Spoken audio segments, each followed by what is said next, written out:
All right, what's going on, everybody? Carno, Orange Soul, Lori, what's going on? Oh, Lori, appreciate you signing back up as a member.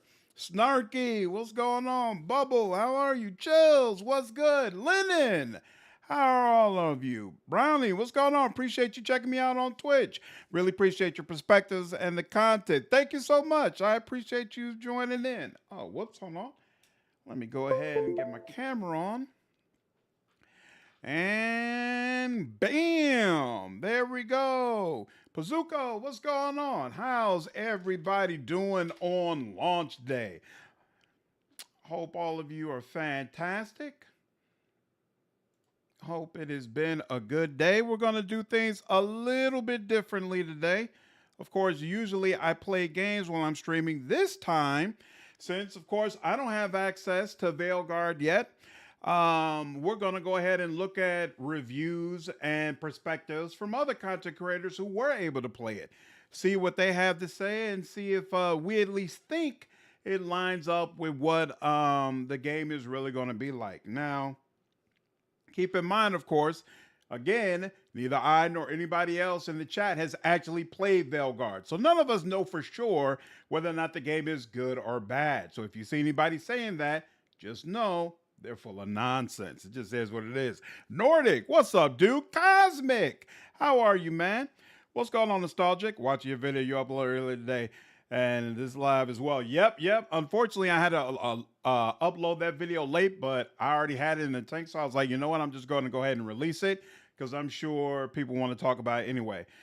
After Veilguard, what do I plan to stream play? I don't know. We might go ahead and try to do a Baldur's Gate 3. What I keep forgetting the name of that heroism run, whatever it's called. We might do that. I'm not sure. Black Fist, what's going on, man? Appreciate the $10 donation, dude. Thanks so much. Princess, appreciate you signing up as a member. What's going on? Gary from Singapore, yo, appreciate it, dude. Appreciate you stopping by. Hensler, what's up, man? So I won't be long. Jump back in when I get started out the office. No problem. Sounds good, dude. You should check out what Larian's publishing director thinks about it. I saw that. So you know what? We will kick it off with that. Why not? There's actually 4 videos that I want to watch today. So I want to see Kayla Elizabeth's review. I want to see I want to watch Mortismal Games review because I haven't watched that either. I also, and I figure we might as well do watch a review from someone more mainstream. So we'll actually probably kick it off with IGN, see what IGN has to say. But the video I actually want to start with is Renfail. So Renfail is another content creator that I enjoy quite a bit. And he spoke on the controversy surrounding Fextra Life, Wolfheart, and some of these other creators who no longer have, who were not given keys. And so I spoke about that in the video I just released. It seems like Renfail has a very different perspective. So I actually want to watch his video and see what he had to say. No, it's fellow nonsense. Oh yeah, I played Expeditions Rome, Pazuko, and I did a playthrough on the channel. So there's an entire let's play on the channel for Expeditions Rome, and I did a review. Honor mode, thank you, Snarky. Yeah, honor mode is what I was thinking of. What's up, William? How are you, dude? Merc, what's up, man? Honor mode, yeah, thank you. Metaphor, Shatterstar, I'm actually almost finished with Metaphor. I did a whole playthrough of it, and I think I might end up doing a second playthrough live stream on the channel. Now that you mention it, that might be the move. It's almost here. Yeah, Rick, a few days for sure. I'm waiting for your review before I make that decision. Has been leaning towards giving it a chance. Yeah, I heard Mort was very positive. Very positive. Extra life is bad, people. I don't know if any of us know what they're really like as people. I know some of you don't like their business practices, but that's not necessarily saying. Okay, hold on. So let's start with Larian Studios. So, all right, switch all of you over so you can see my screen. Can you actually? Yep, you can. Okay, bring that back up and bring that back up.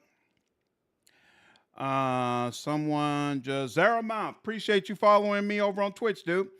No spoilers for Metaphor. Yeah, no. I'm not spoiling anything here. I'm good. IGN got 9 out of 10. Yep, I heard. I heard they enjoyed it. So Cromwell is, I think, he's director of publishing for Larian We stand Studios, upon the and precipice he's of very, very change. active on Twitter. Definitely worth following him. He's got some very interesting perspectives. He went crazy on Ubisoft, but it happened while I was away in Jamaica, so I ended up We not stand upon the doing precipice of any change. any content regarding it. Movie night, Doc. Appreciate you all following me on Twitch. And he had some very interesting things to say regarding Veilguard. Let me find that real quick. Oh, here we go. So he said, I've been playing Dragon Age the Veilguard in. Oh, I'm sorry. You know what? Let me increase this a little bit to make it a little bit easier for you all to see. There we go. I've been playing Dragon Age the Veilguard in complete secrecy behind my backpack at the office in front of a giant window in the kitchen. From me, you may be wondering, is this a game compatible with my experience during BG3? So I'll tackle it from that perspective. I thought that was really, really interesting. The way that he decided to say, hey, I'm not going to try to do a whole review. I'm not going to try to tell you whether or not to buy it, but I have a lot of experience with BG3 and obviously what people like from BG3. So let me give you some information from that perspective. I thought that was really, really freaking cool. What's going on, Ian? How are you? Knowledge between the views is that those who play classic good guys are enjoying it way more than people play more anti-heroes. Yeah, I definitely feel like that's probably one of the things I'm not going to enjoy about it. It's pretty obvious they don't allow you to be the bad guy. And I appreciate games that allow me to do both. BG3 was the exact same way. Obviously, BG3 is a great We game, so it's stand very upon the possible precipice Veilguard of is going to be change. a great game as well. Prime, what's going on, man? Appreciate you following me over on Twitch, dude. The answer is yes. Is it compatible with your experience during BG3? It is to a heavy 9 season long show. What a well made, character driven, binge worthy Netflix series is. It has a good sense of propulsion and forward momentum. The combat system is honestly brilliant to me. A mix of Xenoblade and Hogwarts, which is Giga Brain genius. I've never played Xenoblade, I played Hogwarts. But I don't know what that cross section is, so I can't comment for you whether or not this comparison he's making makes sense based on what we've seen in the trailers. But maybe some of you in the chat, if you've played Xenoblade before and comment on it, give me your thoughts. Hulk, what up, man? How are you, dude? C. Brock, what's up, man? Jovi, good to see you all. Um, It knows when it needs to be a tentpole narrative moment, and it knows when to let you toy around with your class and exploit some of its stronger elements. More important to me, it feels like the first Dragon Age game that truly knows what it wants to be. That's an interesting statement. In short, if you want some character driven romping with a strong combat system in a universe you know, love, or have heard of, it is much better than the average action game, and much less heavy than the gargantuan RPGs that may intimidate at times. Right, so from what I've read, it seems like Veilguard is more in the realm of like 60 hours as opposed to the 100, 150-hour games that we had in previous Dragon Ages, which is interesting and honestly a choice that I might enjoy because there were definitely times when I felt like previous Dragon Age games were bloated. Inquisition absolutely had all those quests that felt like MMO, basically, and you were doing the same thing over and over again. Dragon Age 2 had a ton of quests where you pick up some random item, magically know who's supposed to go to, and then you search around and find that person and drop it off. And then they say something real quick and you move on. It felt terrible, and I easily would have been okay with them removing all of that and giving me a smaller game. Origins was very, very similar, where they had a lot of faction quests that really had no story content, really were just fetch quests, purposeless, and you spent a ton of time searching all across the map to try to figure out how to resolve them. So I do not automatically see 60 hours instead of 100 hours as a bad thing, for sure. Let's play Origins, and I would say DA3 and Dragon Age game are somewhat dissimilar, since Dragon Age is a reconstruction and commentary on the type of RPG a D&D game is. But the thing is, if you compare Origins and BG3, you're right. But if you go to 2 and then especially Inquisition, the comparison is much closer. So it's not the same. What's going on, Tix Mix? I believe Gene Park agreed with the Xenoblade Hawk. I saw that comment. Yeah, he did. He did, but in a negative way. Might be misremembering it. In a negative way? I didn't remember that. I'll check that out actually. What's going on, Jester? I'm buying a game for only one playthrough determined by the developers. Yeah, it seems like they want to push you into the good guy role. So the question becomes, do they have enough other things in the game that make that give you a sense of replayability, right? It doesn't seem like being able to carve out your Rook's personality is really a part of the campaign. Instead, I assume there are supposed to be other things that are going to pull you back and make you want to do it again. Or it could be a game that's just really meant to be played once. You play it once, it's a great time, and then you move on. I know some people hate to hear me say that, but that's almost the way I feel about Baldur's Gate 3. Because the evil campaigns are so lacking in comparison, I feel like you can get one, maybe two playthroughs, at the most three. Like, I'm going to play it a third time, and I'm sure I'm going to enjoy it. But I definitely don't see it on the same level as like a Wrath of the Righteous, where I can play that game again and again and again and again, and it's going to feel like a very different experience every single time. The average I hear is 60 hours, but 90 hours for a completionist run. Sounds about right. What's up, Takeaway? Went through Inquisition, so maybe I'll do that instead. We'll see. I heard there's 3 different flavors of good gesture. Yeah, I'm definitely going to go with the sarcastic route because I saw in Skilla's video when he tried to do the stern and hardcore route, like the dialogue options just feel off. It's obvious. They want you to either be the noble guy or the funny guy. So I'll just be the funny guy, and then I won't have to worry about that. In a word, it's fun. To me, I'm extremely happy BioWare gets to stick around, presumably, in these uncertain times, because of moronic corporate greed times. An existential game, and a fun one at that. So one of the things I really appreciate about Crom and following him is that I feel like he always goes to bat for developers. And developers both big and small. It's obvious Larian wants to position itself as someone who kind of calls out negative publisher practices. They have a lot of experience with that, and so they want to see it stop in the industry. And it's pretty obvious as well they want to play a part in helping more devs survive and to stop the bleeding and stop all of these mass numbers of developers being laid off. I think all of that is super noble. I really appreciate it. You don't see a lot of major voices standing up like that and trying to say, hey, these practices don't really make sense. This is not good business. And so definitely, once again, I think he's someone who's well worth following. Now, somebody mentioned, and he's asked deeper questions about this, but makes it clear he doesn't want to go into depth because he's not a critic and he doesn't want to influence anyone's decision to buy or not. So again, it's cool. I feel like he's just trying to give you that Baldur's Gate 3 view of the overall game. Now, somebody mentioned, I'm pretty sure he did, Gene Park, who I think he's a writer for the Washington Post, if I remember correctly. Yeah, he's a video games critic for the Washington Post. Another person who's definitely worth following, has interesting takes many times. I swear he responded to Crown's posting, and they ended up in a conversation regarding Xenoblade, but I'm not seeing it, so not sure where that was. Let me look at the responses one more time, just to be sure. Oh, here we go. Have you played Mass Effect 2 or Anthem? Yeah, I'm not sure where the comment. Somebody earlier mentioned there was a comment about Xenoblade from a negative standpoint, but I don't see it there. So, but anyway, I thought that was really, really cool.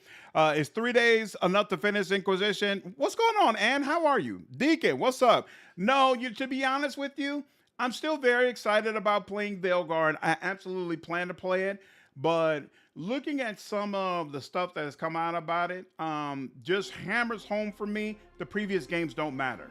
Like the excitement of going through those previous games was so I would be ready for Veilguard and all the lore would be fresh in my mind and all that kind of stuff. But everything I'm hearing is that what you did before really doesn't matter for this new game.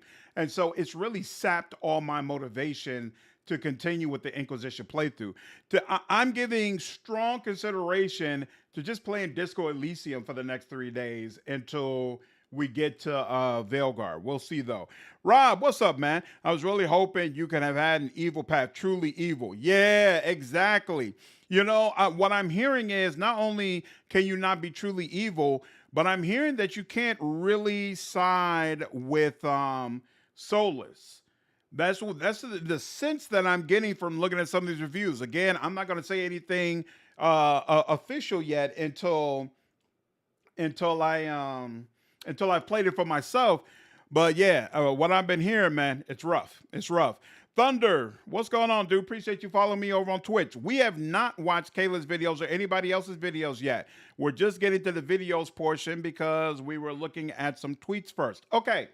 So like I said at the top, there are about 3 or 4 videos that I want to get to. We're going to get to the reviews in a minute, but actually, I wanted to start with the way this day started, with Fextra Life dropping their video basically saying that EA is putting their hands on the scale, that they're only allowing certain developers to have review codes, and that EA basically has tried to they've tried to manipulate the scores that were going to be released today, right? Now now this goes right in line with a tweet that Wolfhard put out last week. I put out a video about 1 or 2 hours ago, basically talking a little bit about that and saying that the dialogue regarding Wolfhard's tweet doesn't make sense. I felt like, you know, we've seen this before where publishers try to limit keys. It almost always means they don't have faith in their game.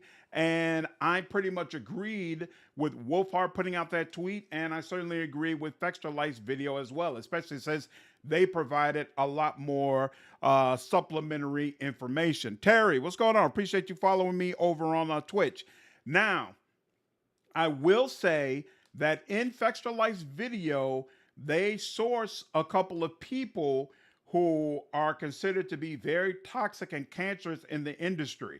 And I absolutely agree with the folks who have come out publicly and said that that damages the message and weakens the overall video. But at the end of the day, I feel like the core of what they're saying is still relevant, is still it's still important, and it's a terrible look for BioWare and EA. Terrible look to have Wolfhard, Fextra Life, Luke Stevens all coming out publicly and saying, hey, this is what EA and BioWare is doing.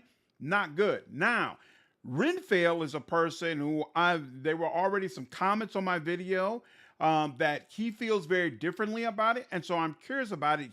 It seems like he's pretty much siding with EA and BioWare, and Renfail is someone whose opinion a lot of times I do respect. And so I'm very curious what his perspective is. If you all haven't already subscribed over to him, I highly recommend it. In fact, let me go ahead and put the link to his channel in.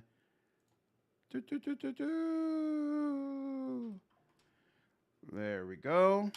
Link to his channel. I highly recommend that you go ahead and subscribe. I feel like he does really, really cool stuff. But he thinks differently than I do. He has owned his own business. He's creating his own like tabletop game, tabletop world. So he's involved a lot more into the business side of it, whereas I can only speak from more so a consumer side of it. And in fact, here, I'm sorry. Let me also put on the link to the channel. Yarp, why do you say Morty lost all credibility with you? Kak, what's up, dude? Luke Stevens didn't stay on that. And Luke Stevens spoke on it. He had a live stream where he spoke on. In fact, no, he dropped the full video. Now that I think about it, he dropped the video talking about the whole situation and basically saying that he was one of the creators who went to the event, didn't get a key, and that it's a bad look. It doesn't look good. All right. So with all that being said, hold on a second. Let me connect my headphones. All right. Let's get this well first, and then we'll start talking about the reviews. It's unfortunate to me because there are two pretty big content creators who I have traditionally always enjoyed their coverage of games over the past couple of years. And I have... Sorry, I think this is an important question. Roland, I did pre-order Veilguard, and I feel like if you know no matter what you're going to play a game, then you might as well pre-order. If there's a chance that you're not going to play a game, if there's a chance that, oh, if this game is kind of crappy, if the reviews are bad, you're not going to want to play it, then don't pre-order. Hold off. For me, even if I didn't have a channel, there's just no possibility I'm going to miss a Dragon Age game, a Mass Effect game, a Witcher game, and a Pathfinder game. Like, these are franchises where even if the reviews came out and it was 5 out of 10 across the board, I would still play it. I would still play it. So if that's how I feel, why wouldn't I just go ahead and pre-order? That's my perspective on it. You know, everybody makes mistakes. Everybody gets a pass on at least one thing. From me personally, like, you get a pass one time. If you don't learn from it, and you keep doing the same shit, then that's when I unfollow and block and all that other stuff. That's a but good I have policy. two big content creators who are losing their shit right now because they didn't get review codes. So he's most likely referring to Wolfheart and Fextra Life. So Wolfheart, Fextra Life, Luke Stevens, they're the three people who are basically involved in it. And I guess now, even though he's not complaining about getting a key, but just to be clear, on Twitter, Asmongold has basically thrown his hat in the ring and said, surprise, surprise, he sides with Fextra Life and feels like EA and BioWare are handling this poorly. I mentioned this the other day. I don't know what game he's playing. Unfortunately, probably he's doing a ton of content on Aterum, whatever that game is called. Lose their shit about not getting codes, and it's not a good look at all. And it just makes me go, that sense of entitlement. It's just not a good look. It's not a good look. Okay, so he says that these content creators are entitled. Usually I would agree with him. In fact, let me put myself in it. If I came out publicly, I said I didn't get a key, right? If I came out publicly and said, oh, BioWare and EA, they're clearly corrupt and trying to get certain codes out because they didn't give me a key, that's entitlement for sure. I don't have a large enough channel to be trying to dictate anything. I didn't go to their little community event. I didn't do any of that. I don't have there's no stance for me to be able to come out and say something like that. But in the case of Wolfheart and Luke Stevens, and I think Fextra Life as well, BioWare had them come out to their event and play the game for 6 hours, right? And that 6 hours, from my understanding, like, BioWare presented it and said it's Act 1. But according to Matty Plays, you don't actually get to those 6 hours until you're 20 to 30 hours into the game, right? So at least the way Matty Plays presented it, BioWare basically handpicked this 6 hours way later into the game and then have a bunch of people come out and play it as if this is indicative of what the entire game is like, and then have them come out with a bunch of positive impressions, right? And apparently BioWare didn't feel like the impressions Wolfheart and Fextra Life came out with were positive enough for them to feel comfortable with providing keys. I don't think that's an entitlement issue. This is not standing on the sidelines. We're not involved at all, but I've got a big channel, so you should send me a key. Like, we've been in regular contact. You've told me you're going to get me a key. Like, they told Wolfheart, I'm not going to reveal private conversations, but like, there were interactions, direct interactions between these creators and EA and BioWare, like, hey, we're going to send you a key. Everything's all good. And then they just cut contact. This is, to me, that means it's not an entitlement issue. I'm Greg. I'm Gabby. Steven, We're the appreciate founders the of $5, Magic Spoon. dude. EA grew up loving Bioware trying to cereal, rig the but review realized we were process eating sounds like capitalism. Yo, yeah, there we go. New World, Adorum. There we go. Thank you, Dave. Yep. The way that Fed side on this video, EA literally ghosted them. Exactly, Zerum. That's exactly what they said. Shiny, what's going on? Appreciate the follow. Exactly. Fextra Life basically said, we're in regular contact. I'm directly involved with you all, and I have a long history with you all. Fextra Life did content for Dragon Age Origins, Dragon Age 2, and Dragon Age Inquisition. So it's not like they're just now in discussions with BioWare. To me, how is this it's not an entitlement issue. We have a relationship. You said things to me, and then when you decided my impressions weren't positive enough, you ghosted me. It's problematic.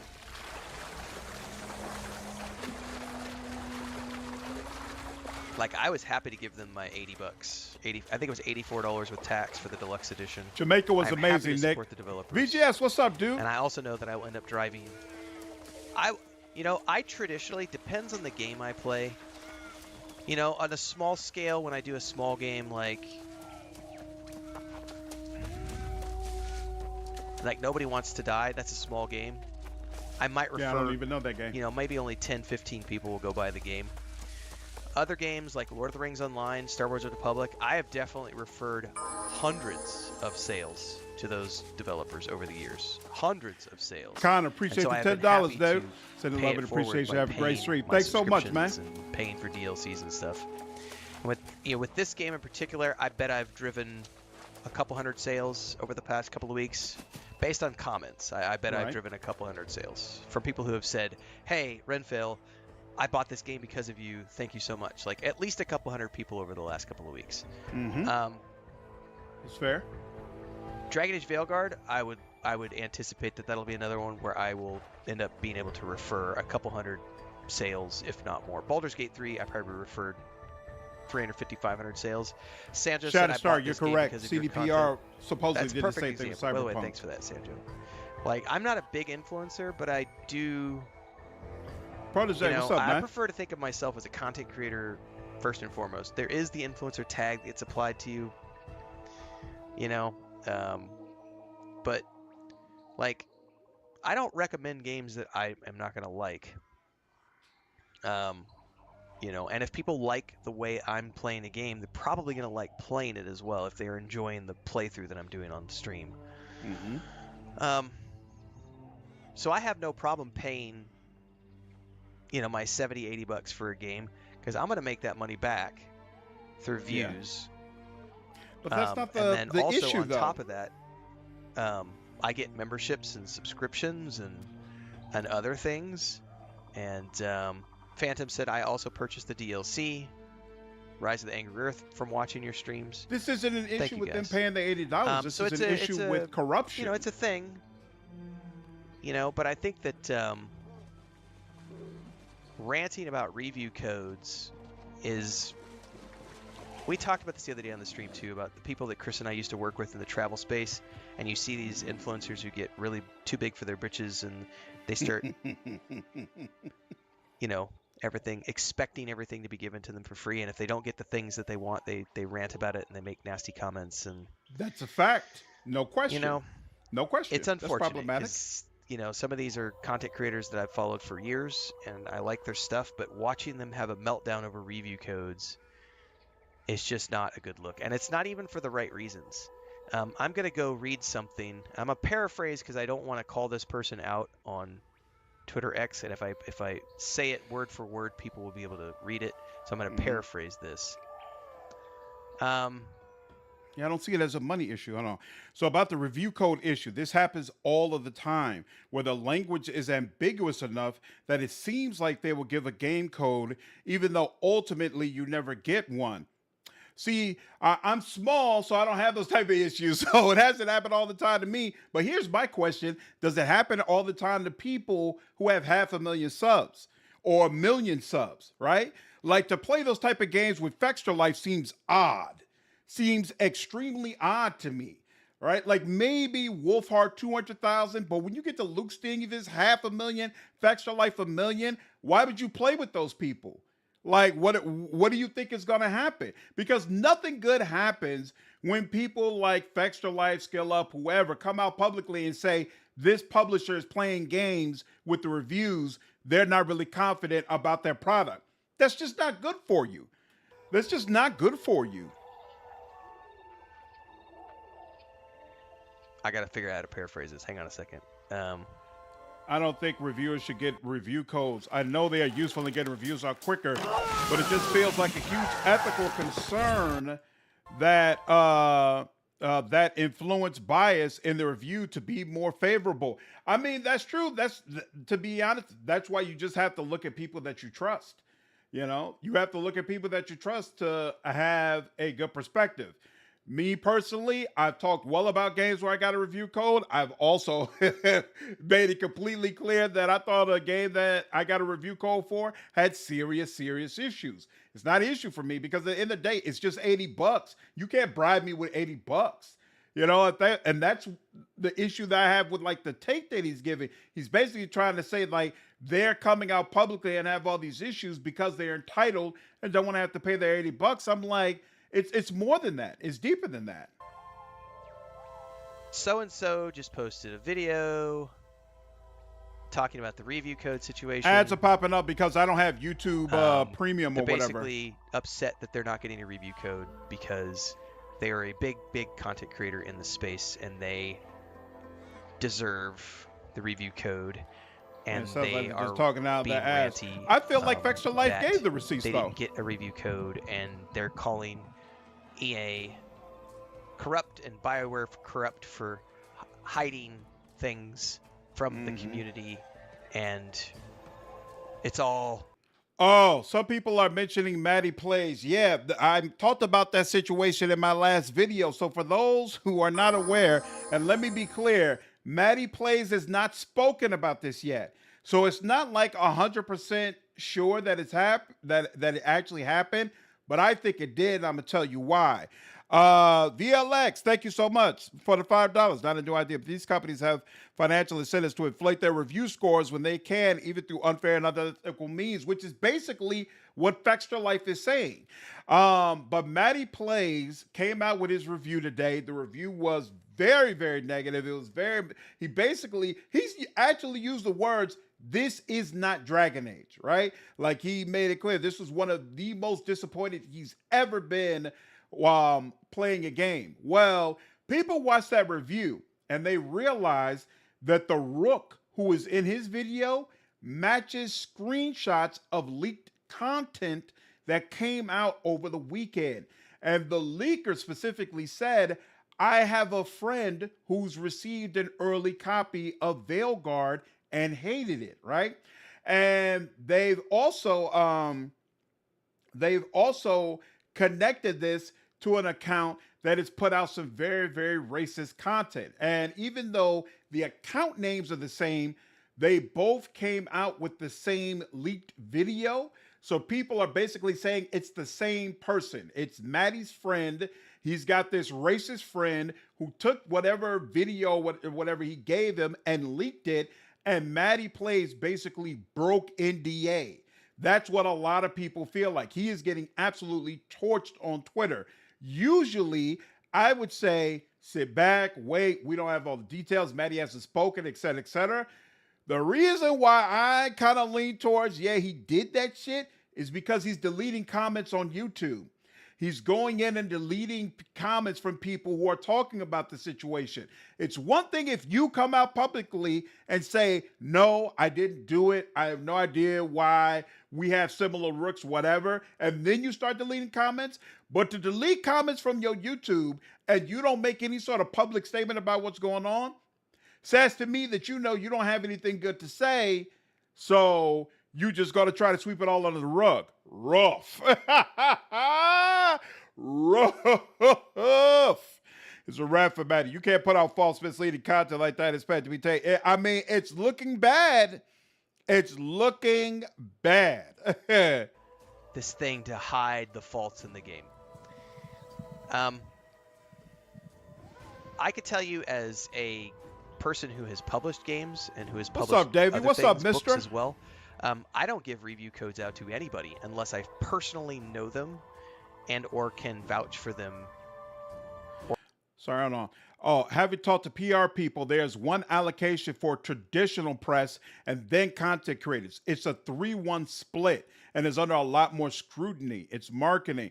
Huh. So there's, I guess, you know what? I guess I did kind of realize this, that there's a lot more of these keys available for general press than they are for content creators. Yeah, that does make sense.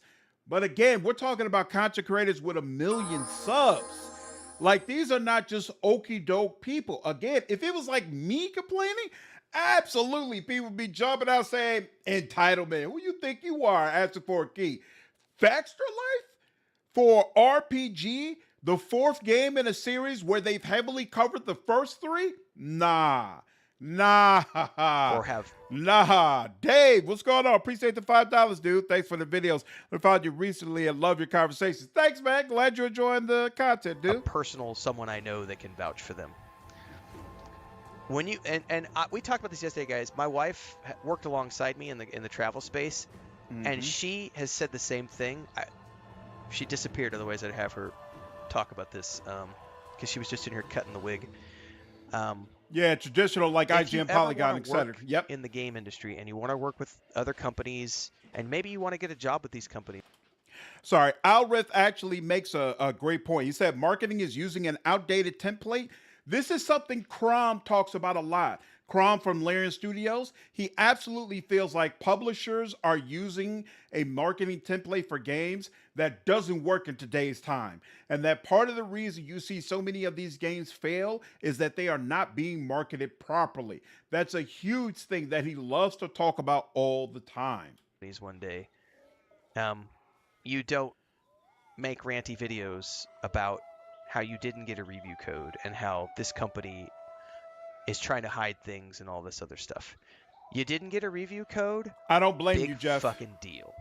Buy the game, especially when you're a big channel that has 500,000 plus followers. Like, if you're a big YouTube channel, you're making $10,000 a month. You can afford a $70, $80 pre-order. But it's not about how much the games cost. Don't give me this shit that it's all about, oh, it's the corruption. They're just trying to hide shit, and they should have given it to me because I'm a big person in the content creation space, and the fact that they didn't give it to me is proof that they're hiding things. No. You've just shown in the past that you're not someone who they think should be getting a review code. But that's not true. They've covered the 3 past.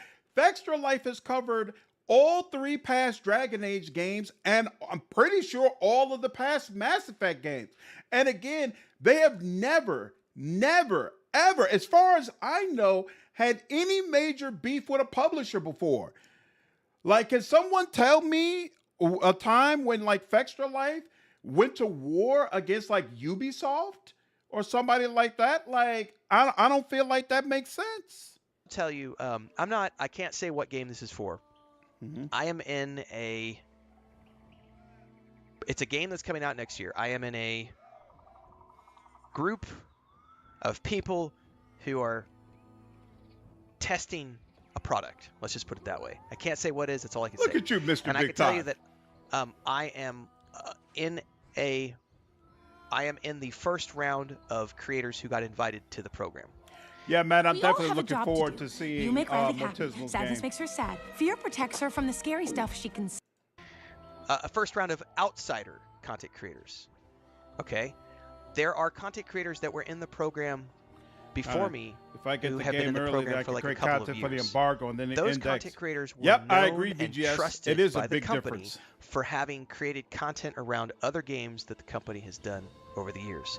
Those people deserve. Snarky, there was drama between Extra Life and the BG3 community. That's true, because it was about the wikis, right? Not the publisher. It wasn't between Extra Life and Larian Studios, because Renfail is basically saying, hey, you've done something to show these publishers we should not give you a key. And I'm like, no, they haven't. Like, Extra Life, there's nothing. And Extra Life's what? 15, 20 years of creating content. There's nothing I've ever seen from them where a publisher would be like, yeah, let me never give these dudes a key. To get in way earlier than anybody else during the Friends Gabe, and Family. I absolutely agree. The drama around this game is ridiculous. Reliable content creators who create good content, and the company said, we trust these people, therefore we're going to give them this super special early access. Remortis, how did they Other have people their later on get reputation invite codes ruined based on their reputation online. If you're Good out to there see you, making dude. ranty videos about how you're not getting a review code, that is the shittiest look for you as a content creator ever. And as someone who's been the CEO of a game studio, I've founded 2 game studios, and I've ran huge marketing campaigns in the travel space. That's for why I wanted influencer his programs perspective. as well. I can tell you one thing is that ego and arrogance are the #1 things that will guarantee that you don't get invited to anything at all, ever. Because you have shown that it's not about creating good content for you. It's about being first and being important and having that sense of entitlement. So that's something that's definitely a red flag for me. If someone is an arrogant. So when I see stuff like that, and I see these things on Twitter, X, and YouTube right now, in theory, I agree with everything he's saying, and we've of course seen examples of that, right? Examples of these content creators who have obviously gotten too big for their britches and say and do a bunch of things that is just absolutely reprehensible and shows that they have no real, concept of reality. But is this the case? I don't feel like this is a good example of this. I do not feel like Ren, Wolf, and Luke Stevens are wrong for what they're saying, especially not, Fextra Life, Wolf, and Luke are wrong, especially not Fextra Life. Again, they have a relationship with EA. It's not like this is coming out of nowhere. The embedding drama, the embedding drama is not related to this. So for those who don't know, it doesn't matter now, but Fextra Life, their website, it would constantly embed a video of their Twitch channel, which allowed them to heavily inflate their Twitch views that they were getting, and they were reaping a bunch of money from this. It was not like a bug or a cheat. It was the way Twitch designed their system. They probably just never envisioned someone would use it in the way Fextra Life did. A ton of content creators have talked about this. They hate it. They can't stand it. They feel like Cass, who is the main guy over at Fextra Life, that's the guy whose voice you hear all the time. They say he's boring as hell and his streams are boring. I don't necessarily agree, but I don't watch enough Fextra Life streams to really tell you. But they basically say these numbers are deeply inflated because they're all just coming from people visiting the wiki. It's not from people actually going to Twitch and watching a Fextra Life stream. That has nothing to do with whether or not a publisher is able to provide you a key. Like, that's a completely separate issue.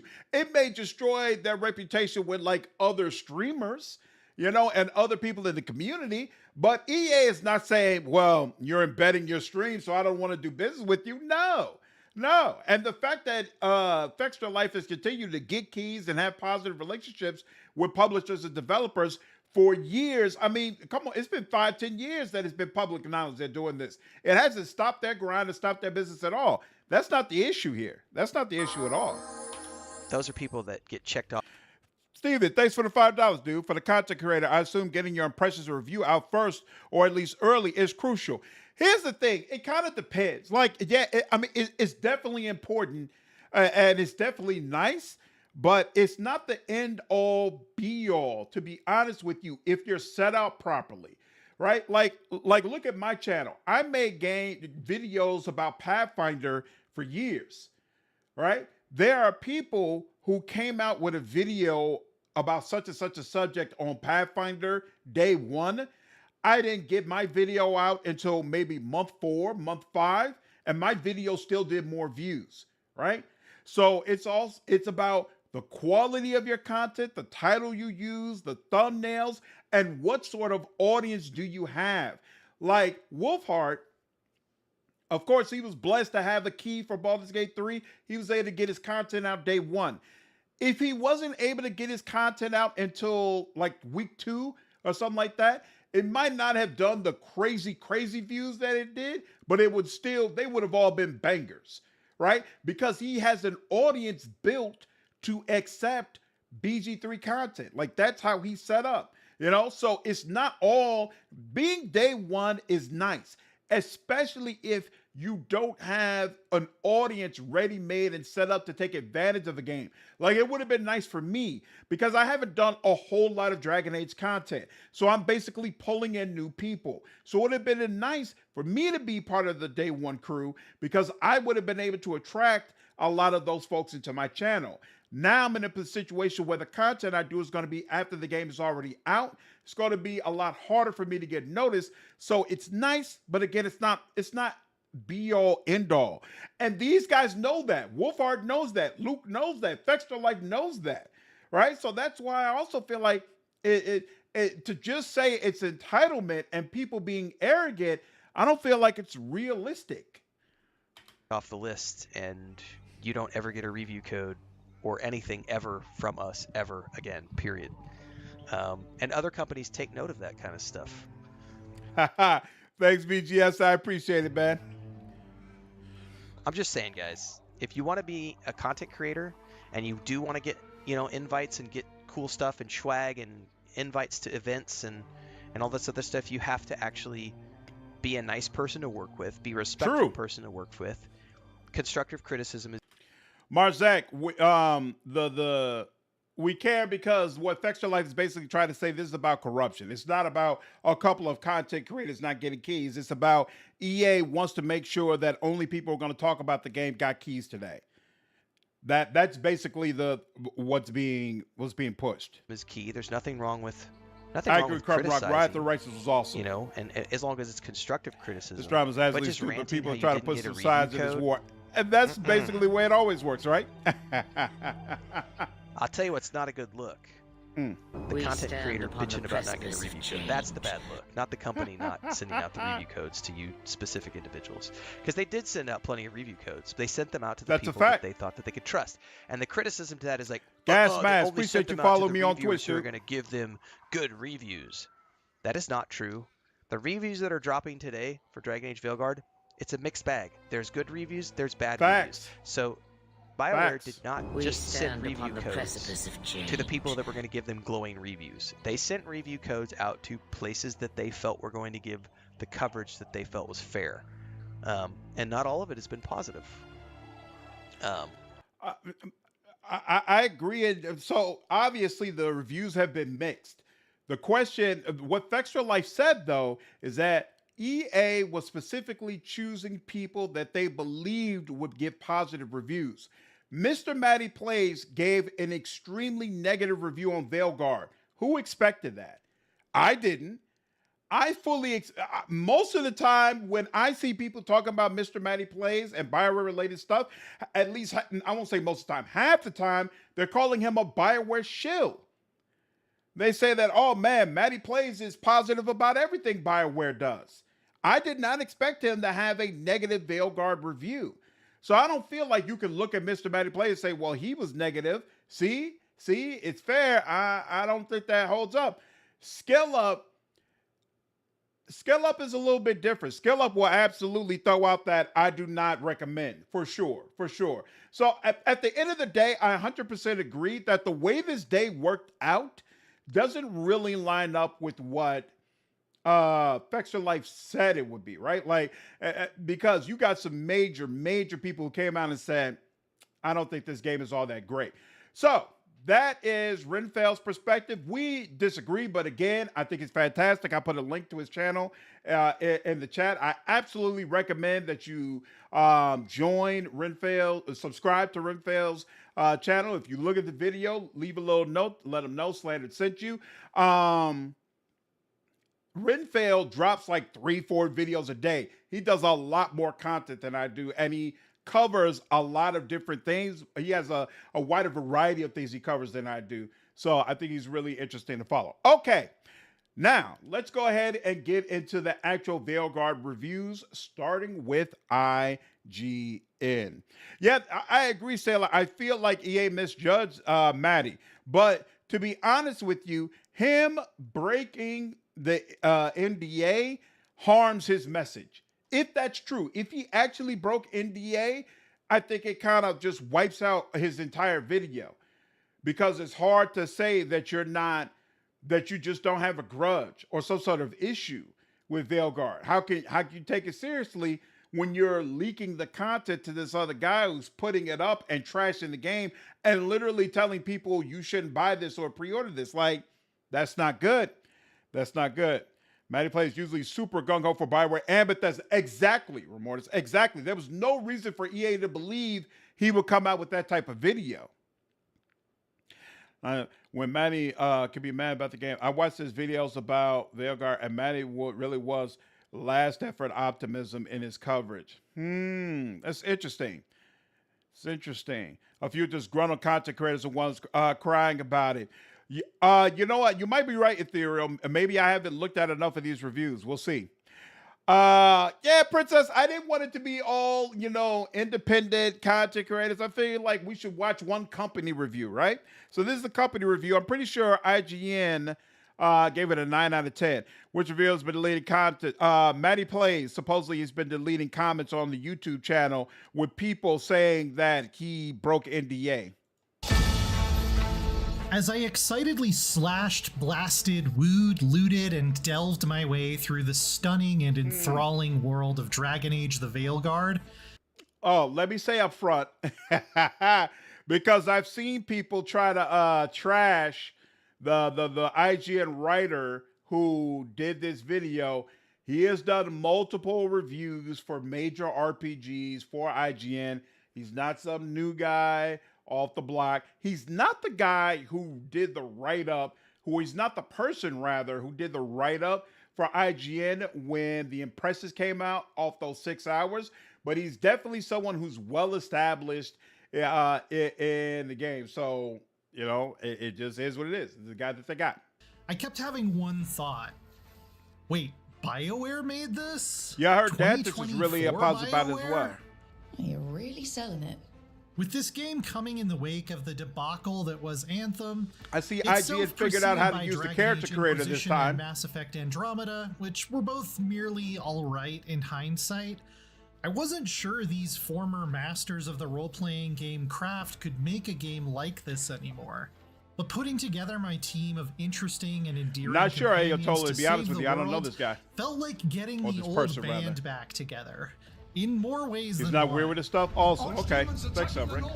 Try the horns. The Archdemon's too loud. No one's retreating. There's no choice, sir. We're under siege. We have to fall back to the dragon trap. Forget the trap. Send word to Commander Janos. Rally outside the wall. The scope of this adventure. The armors just continue. I know I've said this a couple of times in my other previews, but I just continue to be impressed. The armors, especially for Grey Warden, look just absolutely fantastic. I can't wait to see how I could deck out my character. And I know there's some transmog options as well. And I'm someone who really, really loves having like a uniform group. I love doing that in Mass Effect. This is right up my alley. He does sound like IG reviewer Mace. The whole north of Thetis. Matty made a statement on Twitter. Yo, hey. Let me say up front, hope I'm wrong. I think Matty Plays has always been an awesome content creator. I've really enjoyed his stuff. He was, as I mentioned in my review, the first person whose review I wanted to see, in part because I wanted to watch somebody positive first. It ended up not working out that way, but it's fine. So I hope what is going to come out is he's going to say, this is bullshit, and y'all are messed up for even trying to put this on my name. Stop slandering me before I throw out cease and desist. All right, let's see what he says. Let's see what he says. Matty. Oh, wait, Mr. Matty. Mr. Matty. Here we go. I think it... Oh, shit! Ain't no way it's that many paragraphs if he didn't do it. Damn, Matty. Why? Why would you do this? Before we even get into the statement, I'm sorry, y'all. This wasn't even the way that today was supposed to go, but we got to go through this. Before we get into the statement, let me be clear. This dude has 500,000 subs. 500,000. He's got 3.8 thousand videos. He's getting 1.5 million views per month. And he's been doing this. He's been doing this for 13 years. What are you doing, bro? What are you doing? Why? Why? Oh, this hurts my soul. Come on. I love BioWare. I love BioWare games. If you love BioWare, Maddie's one of them dudes. He's one of them people who's always following BioWare news. Bro, what are you doing? What are you doing? Jeannie, thank you for the follow on Twitch. Damn. Get all buttered over a Microsoft exclusive? I don't remember that, Sunlight. Damn. All right, let's read through this statement. I think it goes without saying, but you know what? Let me recap. Some of you all might not have been there with me in the beginning, so let me recap. Maddie Plays came out with a review today of Veilguard. It was extremely negative. And so some of the people who ride hard for BioWare, they didn't appreciate that. And they noticed the Rook in his video matches the Rook in screenshots for a Veilguard content that was leaked. This account leaked some Veilguard related information, and there was a separate account that also leaked this information that put that also has a whole bunch of racist posts in his past using really, really vulgar, terrible language, right? About black folks in particular. So people are basically saying these accounts are probably the same person. Maddie sent this video to this racist leaker guy, and he put it out and broke NDA. So now, with that context, let's see what he says. I think it goes without saying, but today has been an extremely hard day. I really appreciate your patience as I looked into things. Bro, you know if you did it. Come on now. First off, I would like to apologize to everyone at BioWare and EA. I have already reached out to them and let them know the truth. Oh, snap, Maddie. We already have plans to sit down and have a conversation about it. That is my gameplay. It was never my intention for clips of Dragon Age to get released ahead of the embargo lifting. I had shared these 2 clips of the game with an editor. Oh, he sent it to his editor. Ooh. Oh, Maddie, that's messed up, bro. Editor is a little different. You should be able to send clips to your editor to be able to edit and review without something like this happening, but it's still your fault. But damn, that's rough. That's rough. I had shared these 2 clips of the game with an editor of mine. It's to my understanding these clips were then taken, shared again, and went down the chain to someone far removed from the both of us who then posted them claiming to be associated with me. So yes, the clips are mine. If BioWare, EA, or any other game company chooses to not work with me over this, then I fully understand and accept that. If you, the viewers of my content, choose not to trust me because you deem me irresponsible with the privilege I was given as a game reviewer, I also fully understand and accept that. Damn. With that said, it's extremely important for me to firmly shut down one element of this narrative going around about me. Whoever shared these clips on X with the attached hateful comments and replies is not me. I have no clue who runs that account. They are most definitely not my friend, and they stand against everything I believe in. That's what he's looking into. He was trying to figure out who he is. Okay, he's trying to figure out who he is, who the guy is, and he's basically saying he doesn't know. I am only speculating, but I think whoever took my game footage and tweeted it as if they were connected with me was quite deliberate, as it's an easy way to paint me in a bad light. Beyond any guesses I may have, I would never leak my own footage on an alt account and then use that exact same footage in my review. Said account no longer exists, and it is my understanding that it's because it was reported multiple times following the public ridicule it rightfully received. There's no room for that type of hate. So Maddie is distancing himself from it and basically saying, hey, it's not me, I'm not involved. Damn, Maddie. Damn, this is rough. You believe that? I mean, I don't have enough information to say yay or nay, right? Like, I don't have enough information to try to jump out there and say, oh man, he must be lying. Like, I don't know Maddie personally. I just like his content. So I'm not going to do that to him. It also needs to be said that I have not deleted. Oh! So, full transparency, because I'll probably cut this up and put it on YouTube. I said on my live stream earlier that he was deleting comments on his review because there are multiple comments under his video claiming that he was deleting comments from people saying, hey, you broke NDA, you broke NDA, you broke NDA. So, my bad for any part that I played in assisting with spreading misinformation. Again, I take Maddie at his word. I take him at face value that he has not deleted any comments since that's what he's saying. I believe as a consumer of media, you have a right to call someone out on bullshit or say what you feel.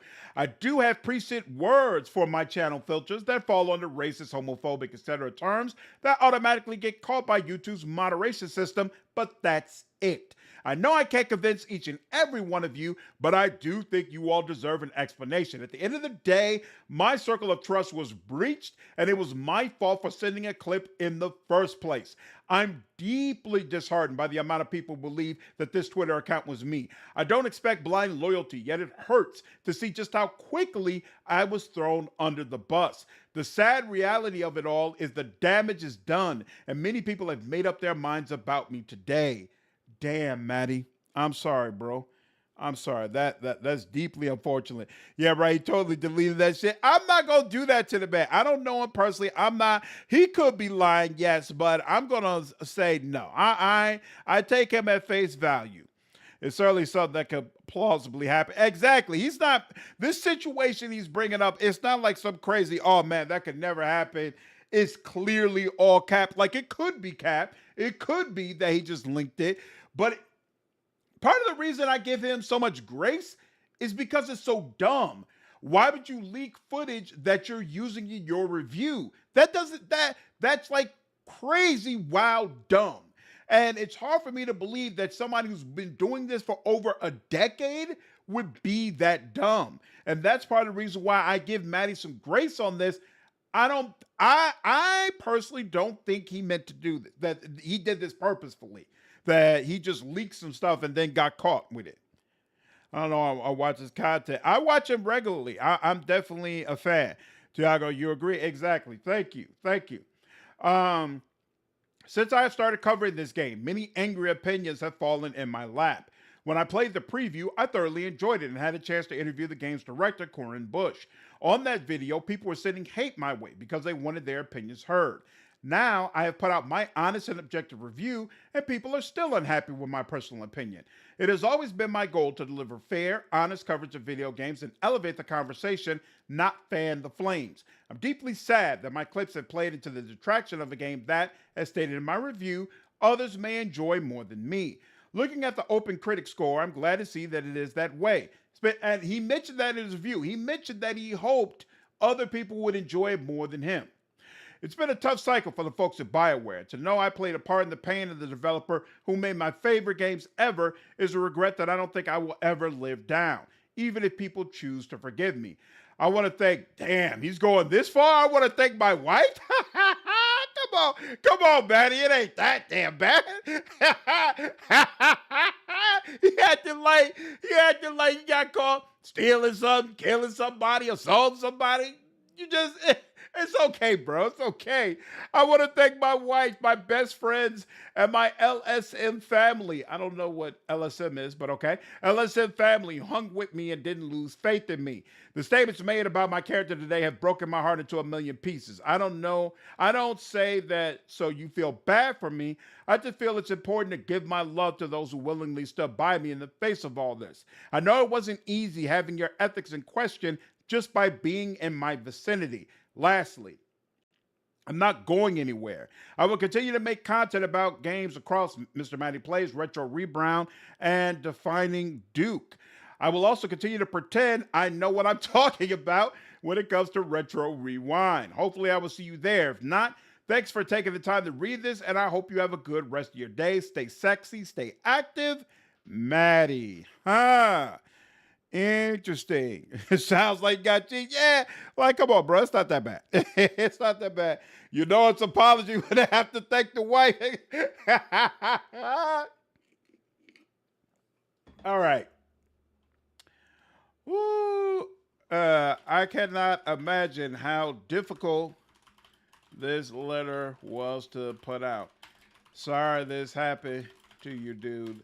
And I hope you are able to move forward in a positive way. Again, I don't feel like he did this on purpose, which means it's a really messed up situation that he stumbled into.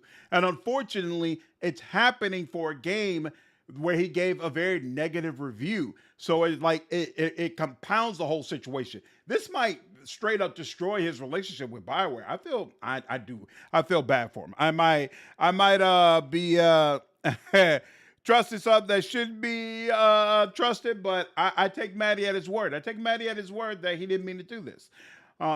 Positive way.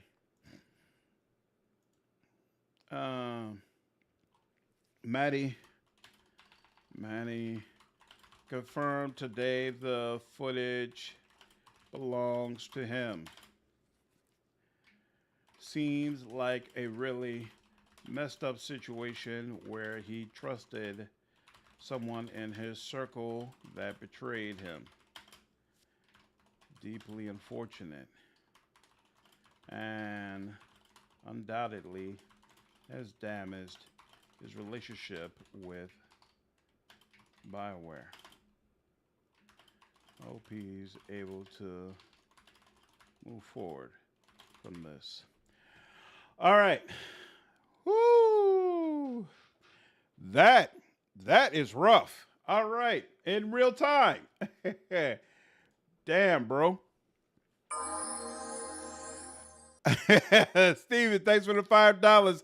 Did he have Chat GPT right there? That sounded so corporate. Look, all right, when you're in a situation where you've got 500,000 subscribers and getting 1.5 million views per month, and you've got relationships with developers across the industry, and you depend upon all of that for your yearly income, when something like this goes down and you got to apologize, hell yeah, it's going to sound corporate. You're going to have 3 or 4 lawyers go over and like, look, is this information going to make things even worse? All right? I don't behoove him at all right? Everybody ain't Asmongold where they can look like they just pulled out their apology out of nowhere or sit in front of a camera for 20, 30 minutes, no script, and be able to give an apology. Everybody ain't built like that. So I don't blame him. I don't blame him at all. DM, what's up, man? Appreciate you sign up for another month of membership. Nearly 400 plus SGs watching. Whoa, what? Are you serious? One of the best CRPG content creators anywhere. Thanks, man. I appreciate it, dude. Thank you so much, man. All right. Never give extra. Yeah, that's a great call out. So like when you're dealing with the cops, or you're in dealing with a legal situation, or dealing in a situation where you are being judged, you give like only the information that you have to, which again is why the lawyers go over it. Are you sure you're a lawyer? Look, oh, that's nice. That's awesome. 372, I'm pretty sure that's a record for me, now that I think about it. All right, now, reviews. IGN, let's do it. What do they got to say? Sending you from the coasts of Ravane to the blighted Whoa. Actually, I just realized they're showing the map. So wait, Arlathan, Antiva, there's free marches over here. Maybe we visit the free marches. Navarra, Taventer, and Anderfels. Anderfels, as you attempt to prevent the rise of an ancient and menacing evil. It was thrilling, as a longtime fan of the series, to finally see so many of the places I'd only read about in a journal entry way back in 2009. So that's definitely one of the things I'm really, really looking forward to about Veilguard. Taventer, first and foremost. You know, also Anderfels. Taventer and Anderfels are the places I want to visit the most. Taventer, because just in general, the way it's been talked about, hyped up, and the political intrigue that's occurring there, like we've heard about it for 3 games straight. I'm really, really hoping that BioWare got that part right and that being into Venter is enjoyable, not just We from an stand upon the architecture precipice of standpoint, but change. also from the standpoint of meeting some of the power players there. Like, I really hope we're able to delve into the culture of Teventer the way we were able to delve into the culture of Ferelden. We'll see. Anderfels I'm excited about because out of all the factions, Grey Wardens are my favorite Dragon Age faction. And of course, that's their home base. So I'm really excited to see, you know, Grey Wardens kind of return in all of their glory. If that's what happens, we'll find out. Kiwi, appreciate you following me over on Twitch. What's going on? And the way BioWare has us go about that Map shows fast travel at Kal Shirak. Really? Ho, ho, ho. Sometimes that asked like, Orlais was terrible in Inquisition. I absolutely agree. And that's definitely one of my fears regarding the game. I haven't seen any of the other reviews really talk about that. So I don't know. We'll find out. exploration is very focused and deliberate. Veilguard's level design was one of the first I agree, things Kathleen. that It's jumped definitely out at not me, as bad as all reminding the me of the people original making Star Wars making Knights the of the videos Old about it. Republic almost more than anything. The slick looping corridors with just enough little Wait a nooks minute. more than I'm sorry. anything Let me. that jumped out. One of the first things that jumped out at me, reminding me of the original Star Wars. I'm sorry. I'm still You not see getting so many of the places I'd only read about in a journal entry way back in 2009. And the way BioWare has us go about that exploration is very focused and deliberate.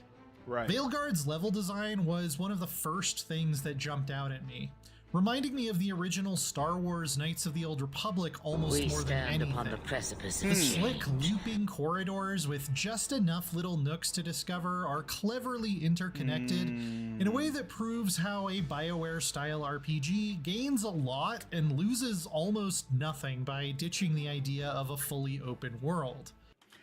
I agree with this, to be honest with you, because I don't think BioWare does open world well. I think Inquisition felt bloated. I felt like it would have strongly benefited from more of a design style similar to previous games, or Knights of the Republic in particular.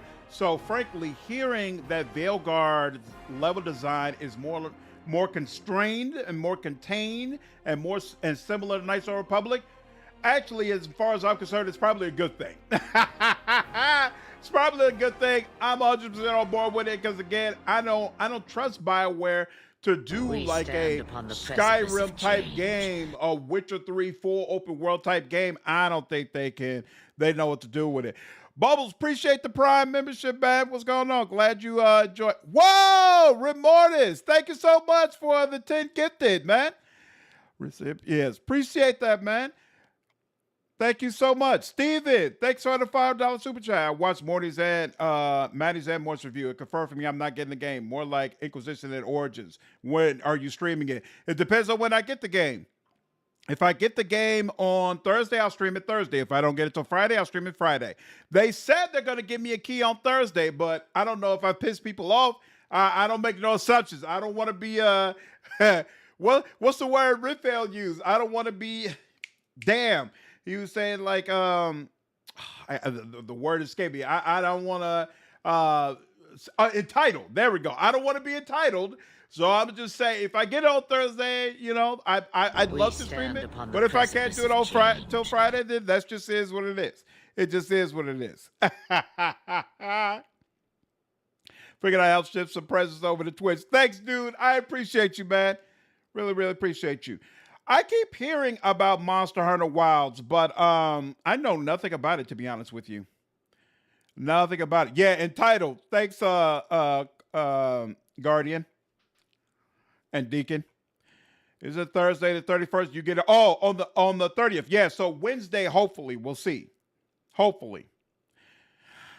Demon, appreciate the follow, dude. The exceptions to that are a couple of the more vertical sections of the city of Minrathous, which can be a little bit of a pain in the ass to navigate sometimes. We stand upon the precipice of change. Across the board, though, the environment art Well, is appreciate really the follow, man. jaw-dropping. From the desolate peaks of Kal Shirak to the surreal floating elven ruins in Arlathan Forest. I was very pleased with the character designs, too. The armor and outfits are fabulous. We I stand spent upon the more than an precipice of hour in change. Character Creator, like I usually do, and came out with a version of our protagonist, Rook, who delighted me every time she... This is worlds better, and I do mean worlds better than the character IGN used for their 6-hour impressions video. Like, damn. I think that the fact that that character that they use like damaged BioWare so much. IGN did BioWare no favors by saying, hey, we spent hours with the character creator and this is what we came up with. I also honestly feel like it's I don't want to say telling because, you know, we've got a bunch of positive reviews at this point. So it's whatever. But I thought it was interesting that BioWare originally said that they were going to release the character creator to the public, and then they never did. And I think part of the reason for that is because of the harsh negative reaction folks have had to the faces, right? We'll see when we actually get it, whether that holds up. But I think at this point, we've seen that when regular and more independent content creators got access to the character creator, they were able to create much better looking people, but still, even now, it just doesn't look quite right. Kyle Chirac, I know, right? One of the things that really disturbed me about Manny's review is that he said they've made changes to the Qunari. He almost made it sound like they retconned some of the Qunari lore. And the Qunari are my second favorite aspect of Dragon Age. Like, number one is Grey Wardens, and then the Qunari are right under there. And so I'm a little apprehensive about what we're going to experience, but we'll see. He was in frame. This might be some of the best looking hair I've ever seen in a video game. Facts. I'll bet. Facts. Even with all of that visual Unquestionably. splendor, I was able to get a stable 60 Arcturio, FPS appreciate at the 4K follow on on Twitch. my RTX 4070 Super with DLSS set to maximum performance, which usually didn't affect the visual quality in very noticeable ways. So that's something I've heard consistently across all of the reviews, is that this is a game that is very, very stable and it plays well even on lower end systems. So that's definitely kudos to the BioWare team. Maybe I favor that Dragon Age 2. The one exception to because it this made them was too in the human for me. late game They when there could definitely be got a so downgrade in many spell Inquisition. effects going off at once that I not only lose frames, it's also just difficult to even see what's actually going on. Yeah, I heard the Through camera's crackle really and sparks, annoying. though, Veilguard's combat is definitely a refinement of what we saw in Dragon Age 2 and Inquisition. Is it? I've always preferred the more tactical style of Dragon Age Origins or Baldur's Gate 3, but that ship sailed so long ago for this studio, not even the Evanurists remember what it looked like. And so, judging this very action-focused combat system for what it is, it's pretty good. BioWare Why? has committed fully to the fast-paced style and refined it to a point that I enjoy it quite a bit. And the ability to pause and issue party members' orders, just like in Mass Effect, still gives some opportunity for more tactical players like myself to look around the battlefield and consider our next move. It definitely feels better on a controller than mouse and keyboard, though. I heard I was that. somewhat disappointed that party members are more like extensions of your own character in combat at this point, rather than their own entities. That's why I kept hearing that party members They don't even have don't feel independent in combat. But what I've also heard is like combat is extremely repetitive. So I've been looking at this footage trying to see, does it seem like he's using different tactics for different fights? Because what multiple reviewers have said is that basically after the first 5 to 10 hours, you've experienced everything that combat has to offer. Skill Up said he just turned it down to easy because enemies are so spongy and combat was so nauseatingly boring that turning the game down to easy and being able to just blow through the combat and get to the story made for a significantly better experience.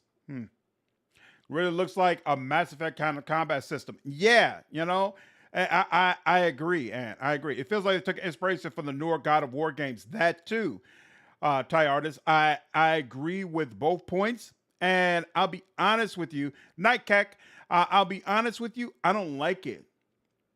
I don't like it because I like my games being different.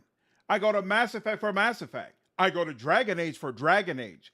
I don't like Mass Effect in my Dragon Age. Like, even though I love both series, I don't want Dragon Age and Mass Effect to become the same thing. And that's what I feel when I look at this combat. Like, it's just trying to make it all the same thing. And to me, it's unfortunate. Maybe it won't feel that way when I get my hands on the controller. But right now, it does feel that way. It's also disappointing that this game apparently doesn't work all that great on the mouse and keyboard. Just gotta be straight up honest with you. Like Origins, it actually had a very, very strong PC game presence. I don't know if Inquisition was the same way, but it's kind of odd to me that they wouldn't get that part right. There, in fact, Morty mentioned in his review he prefers playing on mouse and keyboard. But yeah, it is what it is. It is what it is. Steven, thanks for the $5 donation, dude. The Deep Rose and Orzammar are my favorite part of the lore. I just want to know if we get to see the other dwarven cities. That's a great question. I haven't heard anything about that, but I assume we got to visit at least one. Cream, you know it. The KOTOR level up sound is the ding that plays when I get a super chat. Big KOTOR fan, as you could probably tell. BGT had the same combat for me starting somewhere around 15 hours, and I personally so used to see that happen in RPGs. Not every RPG is Pathfinder, and that's legit. I didn't feel that way about Baldur's Gate 3 because my mechanics changed significantly over time, but I definitely agree that in a lot of RPGs, that's kind of the way it works out. Health bars, for instance, Stream on Twitch. they Thanks, can't be Stream. knocked out, whereas you Appreciate instantly it. lose an encounter if Rook goes down. Nah, Brian, I don't want to do Persona 5 until I can do a full playthrough of it. And I already know it's going to take me more than 3 days to get through it. Plus, I'm not even finished with Metaphor yet. They do have equipment slots games and are made for skill console person trees, and ported though PC. less than what Exactly. Rook gets. Exactly. But overall, the amount of customization available for the whole squad through piles and piles of interesting upgradable loot was more than enough to satisfy my RPG appetites, if not fulfill my wildest fantasies of intricate battle management. I was shocked to see Maddie and Skilla be dismissive about the enchantment and equipment system. When IGN did a breakdown of all this stuff, I thought it looked amazing. I thought it looked like, man, there's going to be a lot of interesting build theory crafting opportunities in this game. And Maddie, from what I recall, barely talked about it at all. And SkillUp said that it's irrelevant. And I'm like, that's very odd because look, I haven't actually played the game, obviously, but looking at the video, I was like, this looks amazing. This looks like there's a ton of replay value just in trying to figure out how your character is going to operate from a mechanic standpoint. Nice shot. In my 100-hour, near 100%, Sailor, we don't know if the almost enchantment dwarf is obsessively completionist playthrough, returning. I styled Rook as a Spellblade, a mid-ranged melee hybrid mage, and really enjoyed the playstyle once I'd unlocked all of my core tools. Just don't understand why people are mad about this game. They act like they've never played a Dragon Age game in their life. Yeah, it's Swaggin', it's become clear that there's a lot of people talking about Dragon Age who don't actually play Dragon Age, and it can be irritating. Dancing with a dagger through a Enchantment? lightning storm I summoned, darting out of danger and then back in for a lethal blow, is just a really good time that rewards precise timing and wise target prioritization. This isn't the tactical Dragon Age of my youth, but it is a Dragon Age I can vibe with. Okay. And the highlights of combat are definitely the boss fights, which offer a really satisfying challenge, even on the default difficulty. While standard mob fights with that? Darkspawn or Venatori Why did it seem like it cultists just eventually flopped got down? a little repetitive after 90 plus hours, going up against a high dragon never failed to get my blood pumping, as I had to carefully study attack patterns and think on my feet. Damn.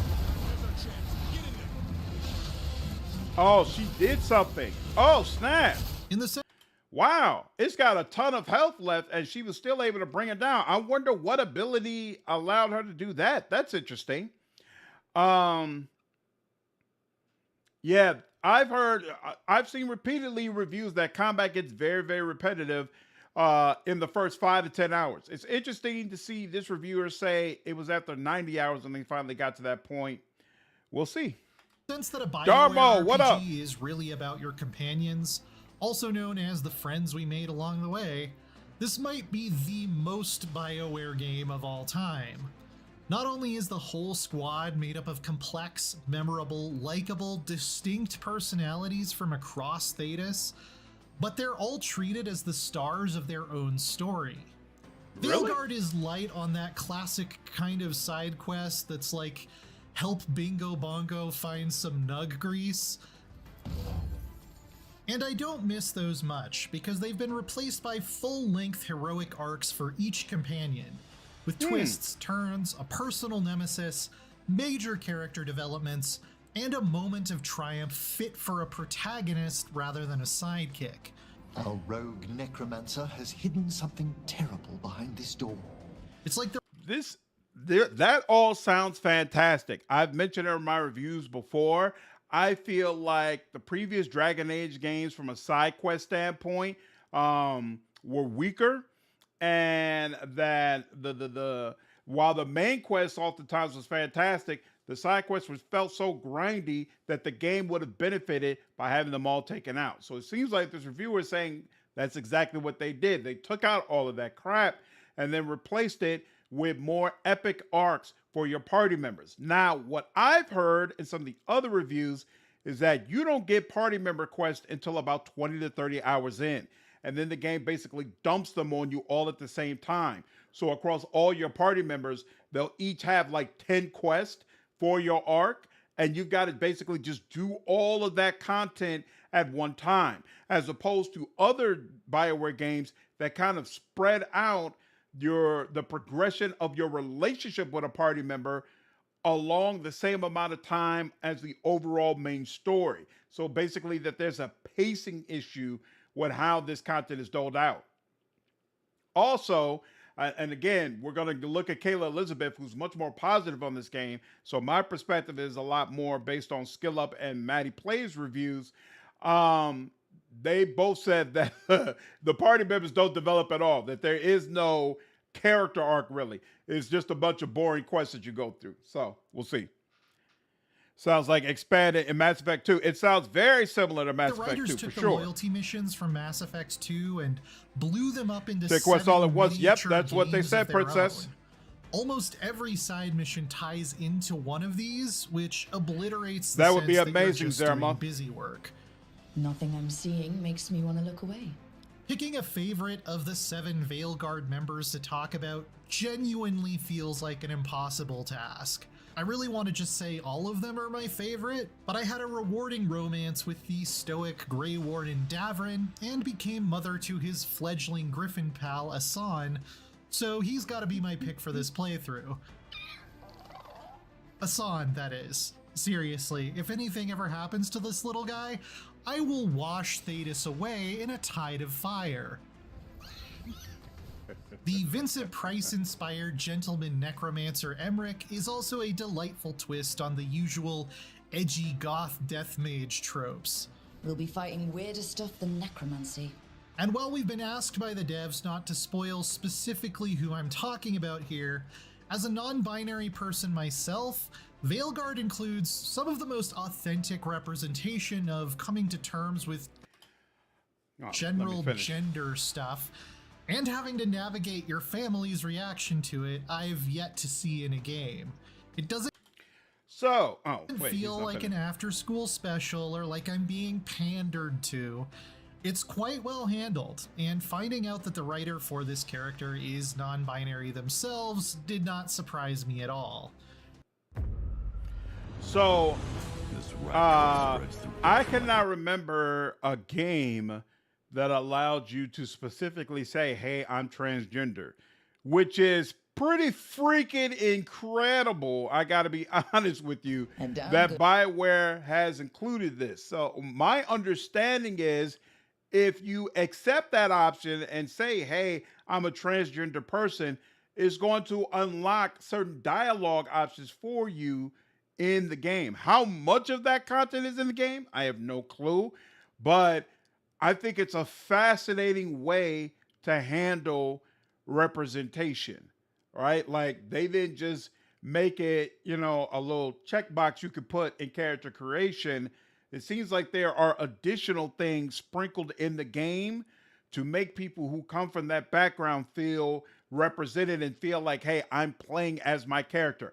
I think it's super freaking cool. Super, super freaking cool. Would I ever play as a trans character? Probably not. But I think it's super cool for people who come from that background, who have probably never seen themselves represented in a game in this way, who now can do it. Hey, by all means, have at it. Have at it. Good looking hero. Already see the Culture War videos. You know it. You know it. See, Sailor, I felt like Cyberpunk was really weak in that regards. Specifically because We they stand upon the precipice use of change. trans people heavily or like put them like in the forefront in their marketing. Like I still remember to this day the photo when the hype train really started rolling of the trans woman leaning over the toilet, and she's got this skirt on and she looks sexually suggestive, and then there's this huge cock dangling between her legs, right? They use trans people to try to push this game as, hey, it's going to be really, really raunchy and gritty and on the edge and all that kind of stuff. And then when you got to the actual game, trans people aren't even mentioned, right? I don't like that. I think that's weak. If you're going to use trans people in this way, then to me, you got to go all out with it and actually have it in your game. If you're not interested in that, if you don't want to do that, that's cool. Don't use them in your advertising, bro. Don't plaster them on your posters and use it to show how gritty and crazy your game is. I'm not with that. That's not right. That's not right. Yo, Juan, thanks for the $5. Review is non-biased. This confirms it's a biased review. No, it doesn't. It doesn't mean that at all. If I do say so. A small part of this dedicated like a minute to talk about this larger issue. And let's be honest, there's a whole list of people giving high ranks. Hell, IGN gave this game 9 out of 10. Eurogamer said it was perfect. They gave it a 5 out of 5. Mortismal Gaming said it's the best Dragon Age in the entire series. So no, we're not gonna play the bias angle. Plot that's threatening the world in the background as we're doing all these more personal quests. And we gotta go. Nothing Stop it. particularly outstanding Stop in its it. overall structure. We need to unite. Thanks, Mr. Windstream. Happy to see you on the channel, dude. Glad you enjoyed it. Some factions to fight some evil gods who are trying to do bad things. Goes with well, tentacles. Argo. What's up, man? The major wrinkle that makes that interesting, however, is Solus, also known as the Dreadwolf, Fen'Harel, the elven god of lies and rebellion, waiting in the wings, keeping me guessing about whether he was a friend or foe. I need to know what the gods are planning. You are asking for knowledge no mortal in this world is privy to. As a continuation of the Dragon Age series, Veilguard does feel a little disconnected from where we left off a decade ago. I don't If like you were that. expecting decisions from previous games in the series to carry over, I'm sorry to say they've never mattered less. You only get to import 3 choices, one of which only comes up in the context of a single letter you may or may not find and read. Are you serious? You do get to recreate your Inquisitor from Dragon Age Inquisition, the same way Inquisition let you recreate your Hawk if you played Dragon Age 2, and the Inquisitor ends up being a fairly important character, which was cool. It isn't just Inquisitor, is it? You were someone before that. But things like who you chose to make the head of the Chantry at the end of Inquisition never come up. There's no sign of the Warden from Origins, even though you visit the stronghold of their order. Hawk gets only a passing mention. There are some other cameos from both Origins and Dragon Age 2, but those characters conspicuously don't reference any important choices you may have made in their presence. How can you have Morgan? I'm not going to harp on this. We've talked about this before. I'm not going to go all out. How can you have Morgan and not allow me to say whether or not she has a child? How is the old god baby irrelevant? How? How is the well irrelevant? How? And what? And I've already did the video about we're only transferring 3 choices, so I'm past that. According to the reviews, Solus is not a big factor in this game. He basically plays not even second fiddle, third fiddle to the 2 elder gods who came through the portal. Like, Solus has a small role in the game. That's what Matty Plays said. Matty Plays says he only talked to Solus a handful of times. Matty Plays also said, and this seems to be corroborated by other reviewers, that the developers kind of push you into a certain morality, right? And it gets hammered to you over and over and over again. Solus is a liar. Solus is a trickster. Solus is someone you cannot trust. If these devs have made a follow-up, a game that's clearly supposed to be a direct follow-up to Inquisition, but do not give you a legitimate way to side with Solus, I'm just going to leave it at that. Leave it at that. Windstream, appreciate you signing up as a Prime member over on Twitch, dude. Glad you enjoyed the channel. This story feels like both a send-off and a soft reboot. See, Anne says, well, the name change signal that. I didn't take it that way because BioWare said that was not the case. BioWare said, hey, we don't want to call it Dread Wolf because it's not all about Solus. But don't worry, these are their words, not mine, their words. Don't worry, Solus is still a major, major part of this game.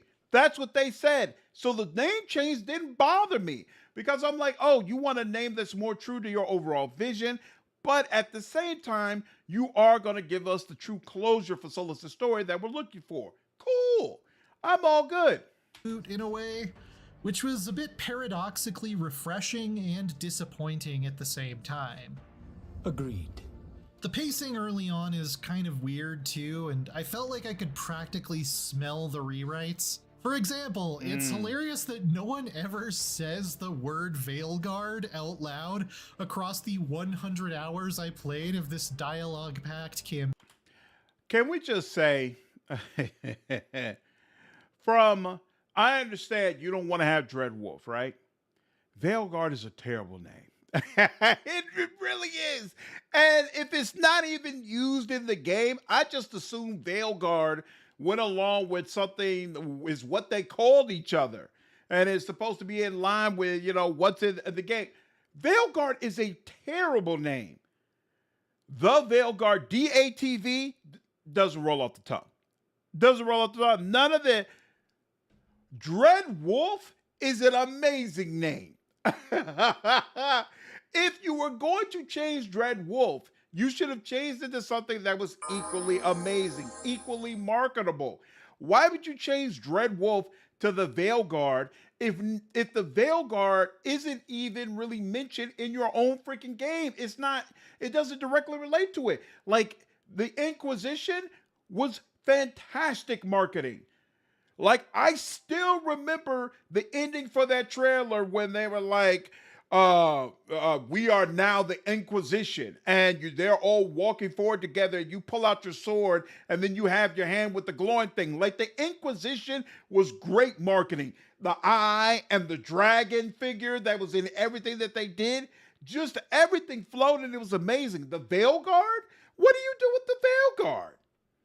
Anyway, we stand upon the Shinrugu, what's going on? Appreciate the $5 super chat. In Cyberpunk, Claire's trash, true, and you only found out in her quest line. I vaguely remember that. I played Cyberpunk right at launch, so I don't strongly remember that game. But what we're gonna definitely, I plan to play through the Cyberpunk in its entirety because I heard it's just so much of a different game and an amazing game now, especially with that new DLC. We're definitely going to circle back to that conversation when I play it. King Afro, what's going on? Appreciate the follow on Twitch, dude. Campaign, exposing a last-minute marketing pivot for what it is. You're making us sound like Solus. That's uncomfortable. But it doesn't take too long for things to get on a good track story-wise, and when they do, they stay on it. Aside from one huge choice you'll make early on, the most interesting bits of narrative design don't come up until the very end of Veilguard's story. Let me... And again, it's hard to dig into this too much without spoiling something, but the finale is also very much in the spirit of Mass Effect 2, which has an ending that, up until now, may have been the best series of complex, consequential choices ever featured in an RPG. So, I haven't played this game. Maybe everything he's saying is correct.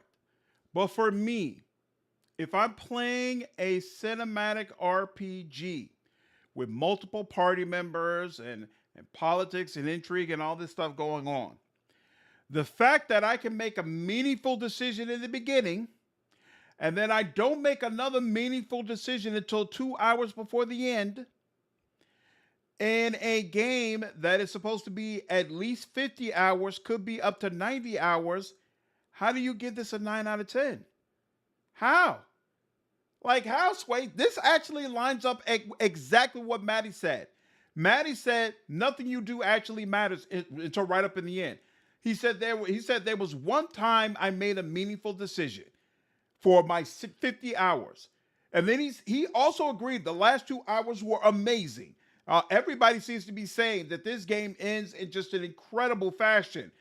But until you get to the end game, nothing you do actually matters. How can you have a Dragon Age game set up like that and rank it 9 out of 10? Like, is the finale that incredible? I find that hard to believe. Like, let's take Origins. Origins, in my opinion, I feel like Origins has the best end game, the best last 2 hours I've ever seen. Mass Effect 2 is also another great choice. You can even take the Mass Effect 2 option, right? Let's say you have that amazing end game, and then the whole rest of the game, none of your choices matter, none of your decisions matter. You don't really get to say anything, do anything. Like, that's not a 9 out of 10 game. It's not. It's not. And I think he hasn't brought this up at all. But what Maddie said and what I'm seeing reinforced in this video is that in dialogue, which is completely different from any other Dragon Age game, you don't really have choices as far as trying to sway people. You can't use persuasion, right? So you pretty much always resolve disputes with force. Okay, so you don't even have choice insofar as how you approach different situations. Like it sounds like it's basically on rails for a Dragon Age game. And this guy played the entire series, so like he knew what came before, and I would assume you're comparing this to what you're playing now, right? Like the past has to, at least on some level, inform the future. How is this a 9 out of 10? How, Sway? I don't get it. Maybe I will get it when I play the game. I'm not trying to say like automatically he's wrong, but that's rough. Even if it's the last 5 hours, it's a 90-hour game. You spend 85 hours with your decisions not mattering, and then the last 5 hours, all of a sudden, they matter. That's not a 9 out of 10 game for a cinematic RPG. That's not. You do have choice. Nice, funny, or firm. You don't even have that. Skill Up did put in multiple scenes where he tried to choose the stern option, the forceful option, and the response is basically lukewarm. He said it's almost literally impossible to say something offensive towards a person, or to say like, I don't like you, or you're dumb, which were all options in previous Dragon Age games, less so in Inquisition, but definitely Origins and 2. They kind of all force you to be a hero to some level, but you could be a complete asshole if that's what you really wanted to be. It doesn't seem like that option is available here. So it's just odd to see them rank an RPG this highly when it seems like that RPG doesn't give you real choices for the vast majority of your adventure. How does that work? Sacrifices I had to make in the closing hours hurt. The wise decisions I made paid off, and I even got the chance to dramatically flick an ace out of my sleeve at the very I'm sorry. Juan, what's going on? Appreciate the $2 super chat. Told you, babe, bias review game is 7 to 8 max. We're going to look at Morty's review, though. He's saying the same thing. Morty said it's the best game in the Dragon Age game in the series. Might not be biased. Maybe he's just not explaining his decisions in a way that I want, right? He's not getting, it's only 14 minutes. Like some of these other reviews have been 30, 40 minutes. And this is typical IGN, time frame. They don't give their people a whole breadth of time to explain everything that they put forth. So right after this, we're actually going to do Kayla Elizabeth next. And maybe she'll talk more about why this game is so amazing. last moment, specifically because I took a very thorough and careful approach to everything leading up to that. Which I will really do. felt like the ultimate reward. Whoa! I like her armor there. That is sick. It really felt like the ultimate reward. I like that. Huh, okay. Go full evil, but you have plenty of actually evil choice. You can make Throughout it it all, the exact. cinematic flair is off the charts, proving that BioWare is unmatched in the RPG world in that particular discipline. I have felt like, from what I've seen in the trailers and whatnot, that a lot of the cinematic elements of this game look really, really strong. Even though I don't like the way the characters' faces actually look, the cinematics of it look really cool. We stand upon the Squidney, precipice of appreciate the change. follow over on Twitch.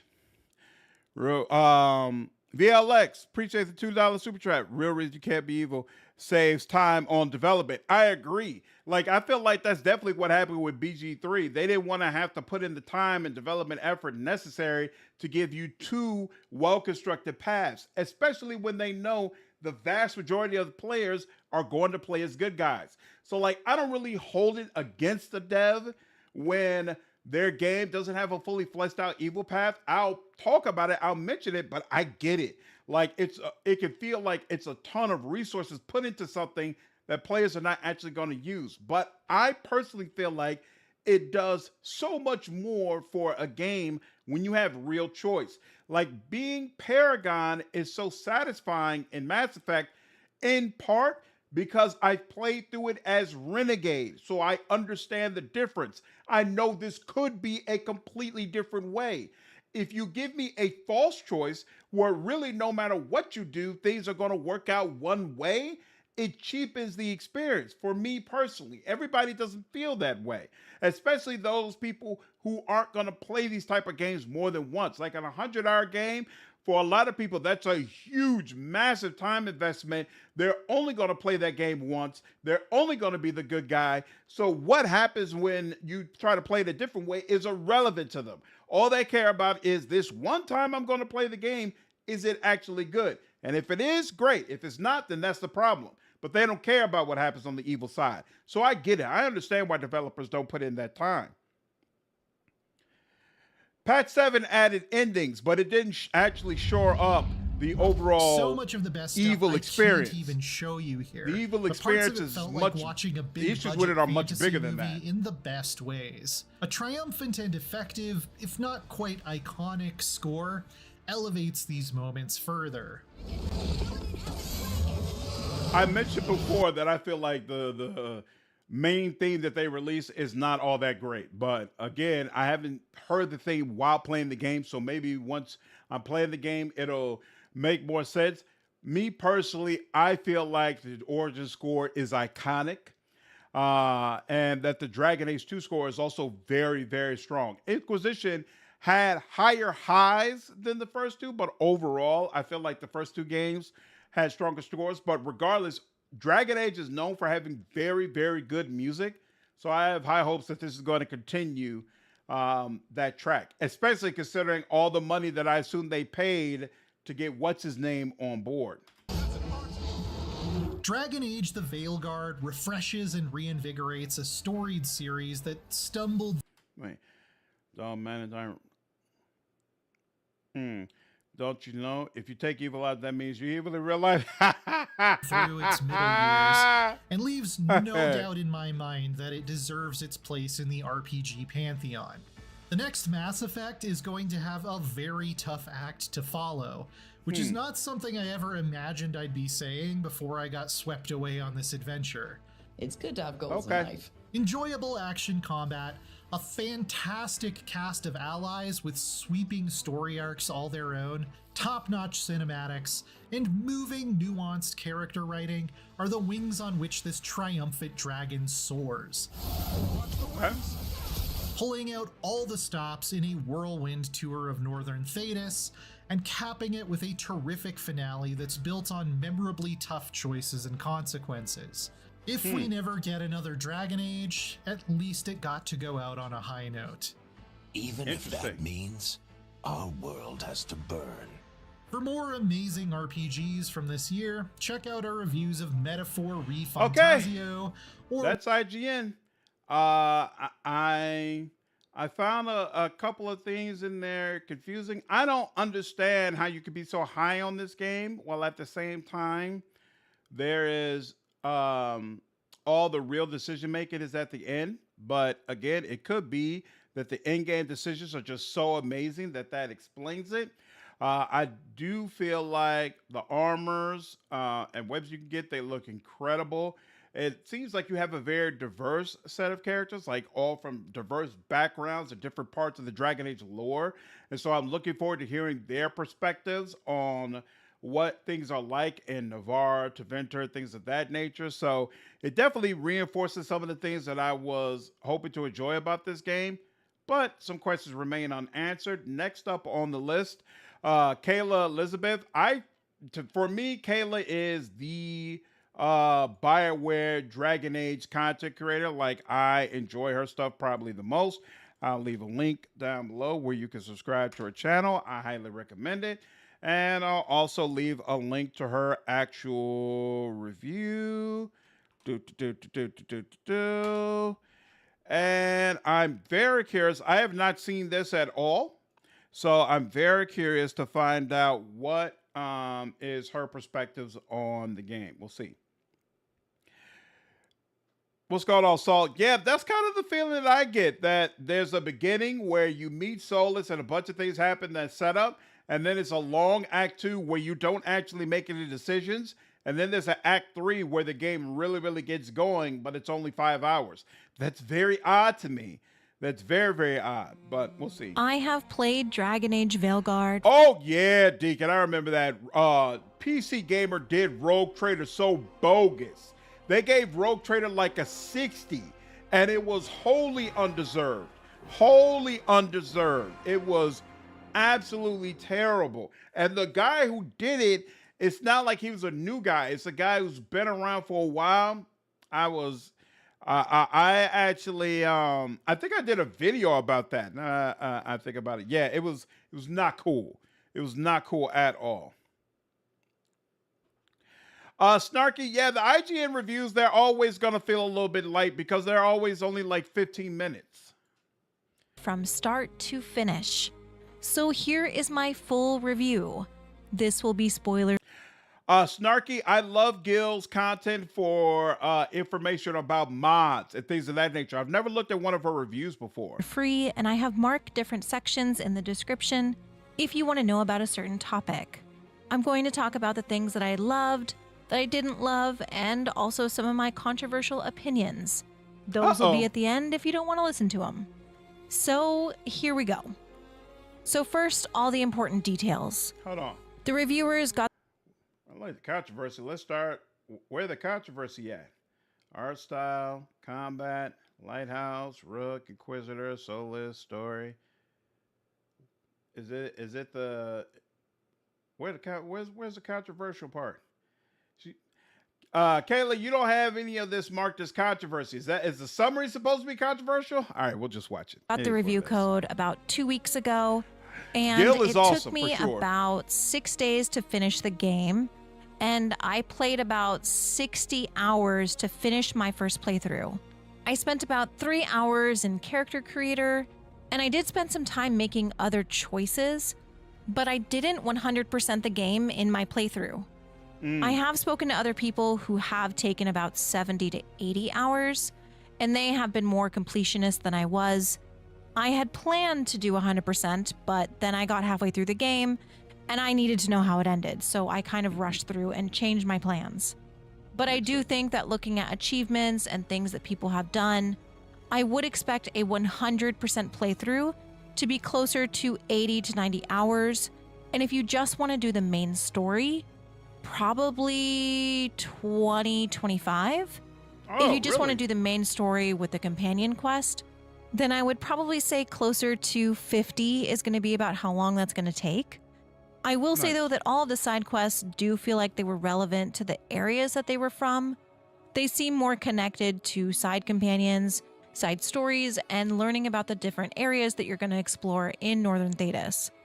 It definitely sounds like this game handles quests better than any of the other Dragon Age games, which is obviously a huge positive. So I do think they're worth.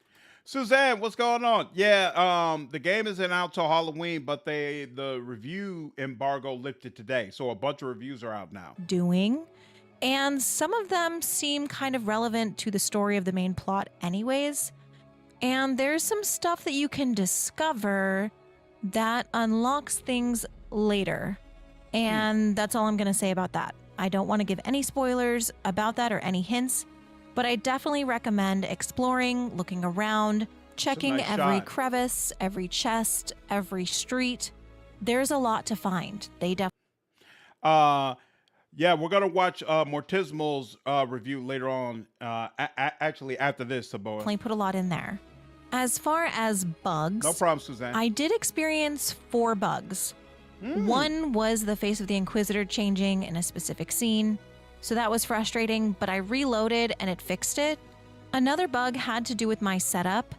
I have 6 things plugged in to let me play games, so button mapping is always usually terrible to do anyways, so I don't think anybody is going to replicate that issue. And the other 2 bugs were quest markers, just kind of them not showing up so that I could finish the quest. But other than that, I actually didn't experience any bugs. There was one cutscene in the final act that I did have a bit of a frame drop, but I don't know if that was the game or my computer. But I did tell them about any bugs that I had. So hopefully those can be remedied in a future patch. Now I'm going to talk about everything that I liked and didn't like about the game in order of their priority to me. First, Shimrugu, appreciate the $5 super chat, dude. Not gonna buy this game, but we'll play on EA Play to see if I like it. Awesome. I hope you enjoy it once you get a chance to check it out. I wasn't surprised that Morty loved this game, Rhythm, because Morty has always made it clear that he started with Inquisition. And I think players who started with Dragon Age Inquisition have a very different perspective on the Dragon Age series than those who started with Origins. Morty is also on record as feeling that Origins is the worst Dragon Age game in the entire series. He's also on record that, what is the name? Diablo, I believe. That game series is like his favorite game series of all time. So he thinks from his perspective, Inquisition is the best one. And the closer you can get to the Diablo style combat, the better it is for him. So it didn't shock me at all that he loved Veilguard. First, let's talk about the story. The story is always going to be the most important aspect of any game, especially a game that relies on the narrative to be its main selling point. That has always been what BioWare has been known for, and I'm happy to say that I genuinely think BioWare is so back. With the narrative being the most important thing in any BioWare game, Agreed. I went into this game being very critical. Solus is my favorite character ever, and I was very scared to see how his story was handled. I was also worried. Ever? Forever? Solus is your favorite character ever? Holy smokes. I love Solus, right? I've made it clear. When I play Veilguard, I wanted it to be all about, hey, whatever Solus wants to do, I'ma do. But Damn, favorite character ever? That's kind of wild. Wow. So this is starting a string of Origins is overrated. I feel like Origins is the best game in the Dragon Age series. I feel like it's not far and away the best game, but I do think it's the best one. Worried about getting invested in a new set of companions. Some aspects of Origins definitely don't hold up. Like the combat, I don't think is all that great. But from a storyline perspective, dialogue perspective, companion perspective, and some of the quests that they've set up, things of that nature, I feel like all of that holds up very, very well. Even now. Wiz, what's up, man? How are you, dude? And leaving my Inquisitor and the Inquisition behind. I love Dragon Age Inquisition. It's the game that completely transformed my life. Literally. I love that game so much. And when you love something and something comes after that's supposed to build on that thing that you love so much, there is fear. And that is the main thing that I was worried about. I don't love Inquisition. I love the Dragon Age series as a whole, but I don't think any individual game in the series hits me that way. I feel like the way she talks about Inquisition, that's the way I feel about KOTOR. Like, KOTOR was when I got out of my parents' house, that was when the Xbox first hit. And I knew that I love video games and I was excited. I couldn't play video games when I was at the house. So I was really excited about being able to play them now, but I had a PC and I was like, I'm just going to play games with my PC because there's no way I'm putting down $250 to buy a console. I sat at a friend's house and watched him pull out a lightsaber in KOTOR, went out and bought a console and that game that day and never regretted the purchase. Like, KOTOR for me was what really, really locked me in and said, okay, I love video games as a medium. And then Mass Effect pretty much like just all the way solidified it. Yeah, now I think about it, that's what it is. I put Mass Effect above Dragon Age as much as I love Dragon Age Origins. The way she talks about Inquisition is the way that I feel about KOTOR, but really honestly, the way that I feel about Mass Effect. Like, I really, really love Mass Effect. Am I going to love how this story handles my Inquisitor? Am I going to love how this story handles Solus? 360 days, What about the lore of Thetis that is so intricate? What about the companions? What if I don't like them? What if I don't like this story? And I am pleasantly very surprised. I did not expect to feel as much connection to this game as I did. No game will ever be another Dragon Age Inquisition to me, but this was damn near close. About halfway through the story, I realized how emotionally invested I was. Originally, I had planned to 100% this game, explore every nook and cranny, find every chest, but halfway through, the narrative really picked up and I needed to know how it ended. I needed to get to Act 3. Take care, Cosmic. And once I did, oh my God, I have so many emotions. I just finished last night, and I am still processing. I will fully say that I cried myself to sleep, though. Prepare yourself for a very emotional game. If you get invested in these characters and this world and Solus. Ollie and Anna seem so perfect. Sorry, y'all. People I refuse didn't to know play was for she was YouTube screaming Prime. for help. I probably should. You are going to and stop being so cheap. What's up, Awaken? How are you, dude? She's a good person, but in my opinion, she's glazing. Kayla is someone who really, really loves the Dragon Age series, and I appreciate listening to content from people who really, really love it. Right? That's why we're gonna start with her. She might come off as glazing, but then we're also going to listen to Mortismal, who's not nearly as deeply passionate about Dragon Age, but still says that Veilguard is the best Dragon Age game he's ever played. So that should be interesting. Steven, what's going on? Appreciate the $2 super chat, man. Anders is better than Solus? Nah, I put Solus over Anders all day, twice on Sunday. I do not like the way Anders was developed in Dragon Age 2. I did not appreciate that at all. For me, it's probably still Shadowrun Dragonfall. To have emotional I did enjoy reactions. the Shadowrun series for sure. And that's what I wanted the most out of this game. I don't really care about combat. I don't really care about side quest. I do care about the emotional weight of a story and its characters. I want BioWare to make me cry. I want BioWare to make me feel things. I also want BioWare to make me wonder what other outcomes this story had and how I affected it. And that is exactly what I got. After finishing, I just kind of stood here and disassociated for a while. It was a lot. And I think a lot of people are probably going to wonder, did I get everything that I wanted? And yeah, I think I did. That's awesome that she says the ending made her wonder what else would have happened if I had done things in a different way. Like with a game that gives you real choices that actually matter, that's the way that it should end. It's this end game apparently it's just got to be absolutely amazing for these people to give it perfect scores and 9 out of 10s and all that, for the vast majority of it to really not allow you to make choices.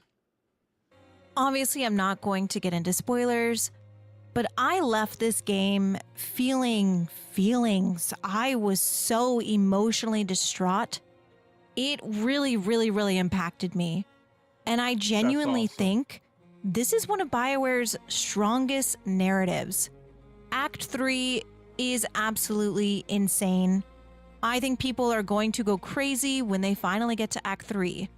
And this is where everything feels like the game builds up, but also everything that we know about Dragon Age comes to a climax. And it's fucking awesome. Act 3 is one of BioWare's strongest ever. And I know that is a really big thing to say, especially following games like Mass Effect 2 and Mass Effect 3, and even Trespasser is right up there. But this game, Act 3, it just blew me away. I was so unbelievably entranced by the story, and it was so stressful. It felt very high stakes. And if anything, I'd compare it to Mass Effect 2 meets Mass Effect 3. It had that level of urgency.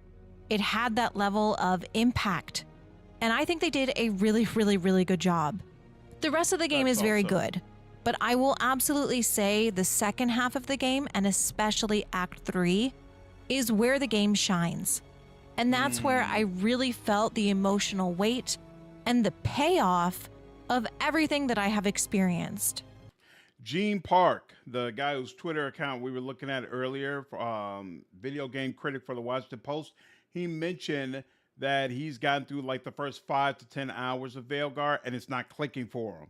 And there are some other content creators who are like, you've got to keep going. You've got to push past the first 10 hours of the game before you get to like the really juicy stuff. That's such an odd thing for me to say. Like, you don't say that about The Witcher 3. You don't say that about, now I think about it, you do kind of say that about Wrath of the Righteous. There are definitely some people who will argue the first act is too slow, and that you really kind of plodding along until you finally get to Act 3 and the game truly opens up. But still, just in general, I feel like most games, the first couple hours might be the hardest ones, but there should be a thread that's strong enough where you still feel strongly about what you're doing. And it doesn't feel like a chore. It shouldn't feel like a chore. And if you're wondering if I cried, the answer is yeah, I did a lot. So that is true, Midori. 10 hours is not long for a 90-hour game. That's true. That's a fact. I agree. Finally it gets better as Skellige. Until then, it's bad. Be ready. Exactly. Like I said, this is one of BioWare's strongest narratives. And BioWare loves to hurt us. This was also just my experience in my playthrough. Your playthrough may be different. Your ending may be different. And I really hope that everyone can experience the game and the narrative as it was meant to be experienced. Please don't Hey, doggo. Nothing is overrated about Witcher 3. Calm yourself. spoil yourself or other people. play the game and experience it yourself. I promise it is so worth it. In summary, yes, I love the story. I love the ending, loved Act 3, and I will move on and talk about something else. I desperately need to talk about my favorite thing about Dragon Age, Solas. I went into this game being very scared of how Solas was going to be handled. I went into this game being very scared of how the Inquisitor was going to be handled and how their reunion would be handled. So if you are interested... Bazooko, you're going to make me go the whole tangent. Witcher 1 is most certainly not the best Witcher game in the series. That's number one. Number two, like, I don't know when you got into the series, but I remember when Witcher 1 first came out and how trash it was and how many updates CDPR had to do in order to get that game up to snuff. Witcher 3 was boss right from the jump. Right from the start, Witcher 3 was amazing. Just stop. Just stop it. And knowing if I enjoyed that, the answer is yes. I'm going to be pretty vague because I don't want to give any hints or have people take any additional meaning from what I'm saying. But yes, I did enjoy it. I thought that Solas was portrayed accurately. He felt in character, and even still, he still surprised me. He still was interesting, and it's going to be very interesting to watch people have reactions to Solas in Veilguard, especially if they haven't played Inquisition. And even still, I desperately want to know how people who have played Inquisition now think about Solas after this story. I will say, though, that, and this isn't really a spoiler, but it's more to prepare people, Solas is not in the game as much as I thought he would be, especially when he's supposed to have that type of connection with Rook. There's still a decent amount of Solas content, just I think I was expecting more. No, I do not like that. No, this solidifies it. This solidifies it. He's third fiddle to these two new elven gods. Why would they do that? Why? Dude, I've said right from the beginning, there are two main things that I want from this game. Two main things, all right?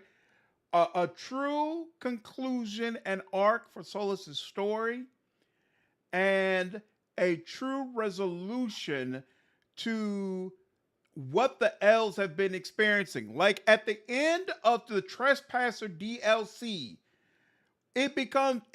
according to the scenes that we show, the elves are leaving because they believe Solas is going to save them.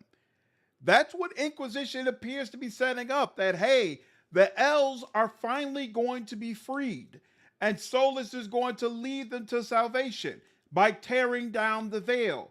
That's the impression that the game leaves you with.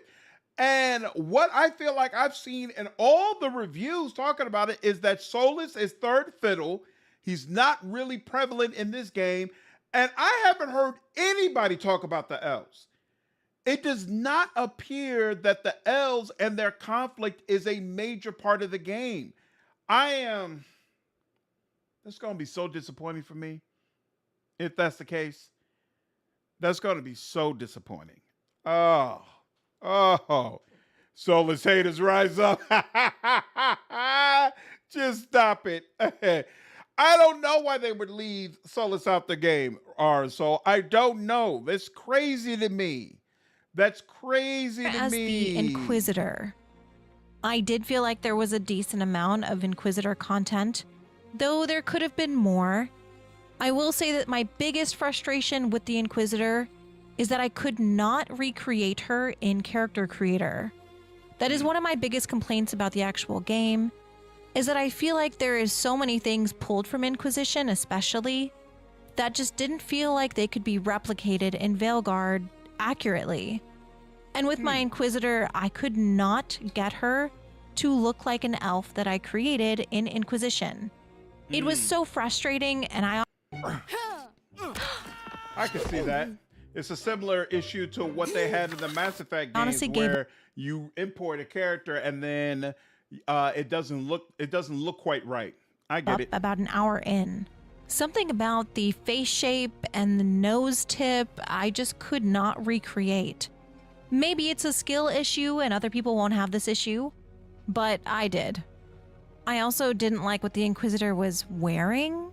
I think I just expected the Inquisitor to have more of an iconic look, kind of all around. And I'll talk about that more in my spoiler review. But for now, I was kind of left wanting with their appearance, physically. Unfortunately, you also cannot customize the Inquisitor's prosthetic, which also felt like a really cool missed opportunity. So that is something that also disappointed me as well. And as far as anything revolving the Inquisitor, I really liked it. I will say I think a lot of people are going to have a lot of feelings about the Inquisitor's return. And I know inevitably some people aren't going to like it. And I only know what my Inquisitor's return was like. I was given an additional choice for her as well. And I'm not going to say what it was, but I do feel like I had some agency over the way her story went. But again, the Inquisitor's return is going to be very controversial. I agree, Saul. It's definitely pajamas. It definitely look like pajamas. It looks whack. I can't remember how people felt about Hawk being an Inquisition. I was always fine with it. I always felt, you know what I didn't like though? They wouldn't let you choose Hawk's class. Like when I live streamed Dragon Age, Dragon Age Inquisition, Hawk was using a bow and arrow. And I'm like, what? My Hawk was a warrior. He always had a big old two-handed weapon with him at all times. What is this nonsense? But as far as like what he did, how he conducted himself, I didn't feel like any of it was egregious, to be honest. Oh, Suzanne, is this you rage quit Inquisition because of the way they portrayed Hawk? I couldn't get my Hawk. Oh, I went that long narration and everything. Oh, yeah, that's rough. That's rough. Dave, I agree. People gave Skill Up and Wolfheart crap for saying that the game looks like Pixar, but I agree that it's absolutely spot on. Absolutely spot on. Princess, you liked your Hawk being there? A lot of people were pissed about Hawk. Interesting. Yeah, I had no issues with it. I felt like it was cool. Why? My Hawk was the same as he was in 2. Yeah, I couldn't get mine quite right, but I had a bunch of mods installed. So my Hawk had a scar all the way around his throat, almost as if somebody had to try to hang him and failed. And so I really, really missed that scar because I felt like it gave him so much personality. But at the end of the day, I was good with it. I swear you could have chosen class. Nope, I didn't get a opportunity to choose this class, Argo. Nope. You could import your class. They didn't let me do it. Wait, no, I used the keep. And in the keep, maybe I missed that choice. Maybe I missed an option. Yeah, you could import your class. Okay, I must have screwed that up then. Yeah, because he was carrying a bow and arrow the whole time, and I was like, why? Why, bro? But for me, I liked it. With the Inquisition was the Warden, not Hawk. Why'd you have an issue with the Warden? The Warden's not even in there, right? Or is that the issue, that the Warden wasn't there? As far as cameos, I do feel like there were a lot, and probably more than I was expecting. Not just from the games, but from the books and comics and the expanded media. Right. But even still, I know that the keep choices being only 3 is something that a lot of players are going to have a lot of feelings about. And ultimately, I really hope that they don't do that again, where they make it feel like there's only 3 choices that really do carry over from past games. They definitely needed to include more. And after playing the game, there's a lot of choices that I don't know why they couldn't be included, as I feel like there could have been easy ways to explain them, even with just a codex entry. So I am disappointed about that. I think it's a BioWare staple, and not including it was a mistake. So I do hope in the future with Mass Effect 5 and any future Dragon Age games, they do rely on cameos and callbacks related to your choices and past experiences a lot more than they did, even though I will say there is a lot of stuff from past games. It's just stuff that's not related to choices necessarily, but more things that kind of everybody had the chance to experience. But I really did miss out on who the Divine was, what happened to the Well of Sorrows choice, things with the Warden, a lot of past things that maybe if they didn't even get resolved, they could have just been mentioned. So yes, I am disappointed about that. Now, I've kind of spoken about everything that I was expecting from past games and experiences, but now I want to talk about Rook and the Companions. With Veilguard, we saw the return of the red, blue, and purple dialogue options. And I was really excited for purple to return because Purple Hawk from Dragon Age 2 is my favorite Dragon Age protagonist. And while Rook did have some funny moments, I don't feel Purple is in sarcastic, red is in stoic, and then the other one I think is just regular. like they captured the Purple Hawk that I was kind of expecting. I often still found myself choosing the blue kind of Paragon options, and sometimes the purple ones, but the purple dialogue options just felt a little bit more jokey. They didn't really have that dry sense of humor that I've come to expect from Hawk, which is fine. They didn't need to replicate Hawk, but I agree that sarcastic Hawk in Dragon Age 2 was amazing. A really, really fun playthrough, but that's David Gator. David Gator has a great sense of humor. Sense of humor comes out in his writing. And he had a team, Mary and the rest of them, who also really helped to flesh that stuff out. These people are not just plug and play. You can't take out somebody like that and feel like nothing's going to be missing. So seems like maybe the humor aspect of the game isn't going to be as on point as it was in previous entries, which I think is definitely going to be unfortunate considering we're already kind of limited as far as how much you're able to distinguish your Rook compared to previous Dragon Age characters, since you're not going to be able to actually persuade people, right? So, I didn't really find too much. Warden is not dead. If the Warden didn't die in Origins, then it's not dead in the regular game. Inquisition confirmed the Warden is out and about trying to figure something out. The Warden is trying to figure out how to stop the calling. That's what's going on, in fact. Supposedly, the Warden is trying to figure out a way to stop the calling to basically save all Grey Wardens. Much deviation. Since she's on this screen, the backstories are one of the things that BioWare has done that's really annoyed me. Almost all the backstories feel like they are pushing you towards being a hero, or at least being neutral. We talked a little bit about this earlier. It definitely seems like some version of morality is forced upon you in Veilguard, where it's extremely difficult to be mean and definitely impossible to be flat out evil. That's at least what it appears based on the information we have thus far. Between the purple and blue options when choosing different dialogue options for Rook. I will say though that the faction dialogue options did seem to be more important than lineage or race. So your faction that you choose is important to what dialogue options you'll get for Rook, and what connections you have to NPCs, locations, and even your companions. I originally said I was going to join the Veil Jumpers because I was going to romance Balara, but I think I've changed my mind. The Grey Wardens are who I care about the most.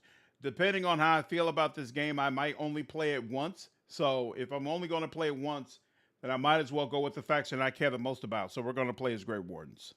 I do recommend matching your faction with whatever character you decide to romance, as there's some pretty interesting dialogue and connections there. Rook's backstory does come up quite a bit. Really? Ah, damn. See, the one I want to romance is Nev. You know, it wouldn't be bad being from Factions did seem to be more important than lineage or race. So your faction that you choose is important to what dialogue options you'll get for Rook, and what connections you have to NPCs, locations, and even your companions. I do recommend matching your faction with whatever character you decide to romance, as there's some pretty interesting dialogue and connections there. Rook's backstory does come up quite a bit, so it does seem like an important decision when creating your Rook. You can literally watch the ads disappear in real time. It's incredibly satisfying. There is also dialogue options that let you inform. I agree, Sailor. I do think Nev is the most attractive one out of all the options. And I think some of the new scenes that have popped up since these reviews came out were really, really sexy. I feel like the cinematics really brought that out. So I'm like, okay, she's definitely the one that I'm going to romance. Could be interesting to play as a Taventer elf. Yeah, I agree, Demoss. That's a good call out. Again, though, Grey Wardens were the faction I cared about the most. That's what made me really say, you know what, I should start with them. But you know what, I'll probably end up taking the Taventer route. Right not. Religious alignment. So if you want to be Andrastian, there is some choices. I agree, If Marty. you want to believe in Davern the is elven awesome. gods, etc. As far as Rook's involvement in the story, I do think some more time with Varric and Rook, kind of establishing that dynamic more, would have been really beneficial, especially to new fans who aren't familiar with Varric or his importance in the Dragon Age story. As far as romance is interesting because it seems like it takes a long time in the story to actually lock it in. So yes, you can kind of flirt with a lot of different people if you want to. And your choices do affect your romance as well. So that is an important factor. For Lucanus, I feel like he was a slow burn that took a long time for me to actually lock it in. But the game very clearly tells you when you are actually going to lock it in. A prompt comes up and says, do you want to lock into a romance with whoever? And I did like that. I like that it solidified that. So I knew exactly when the point of no return was. As far as the actual romance scene. Yo, Kayla, what's going on? How are you?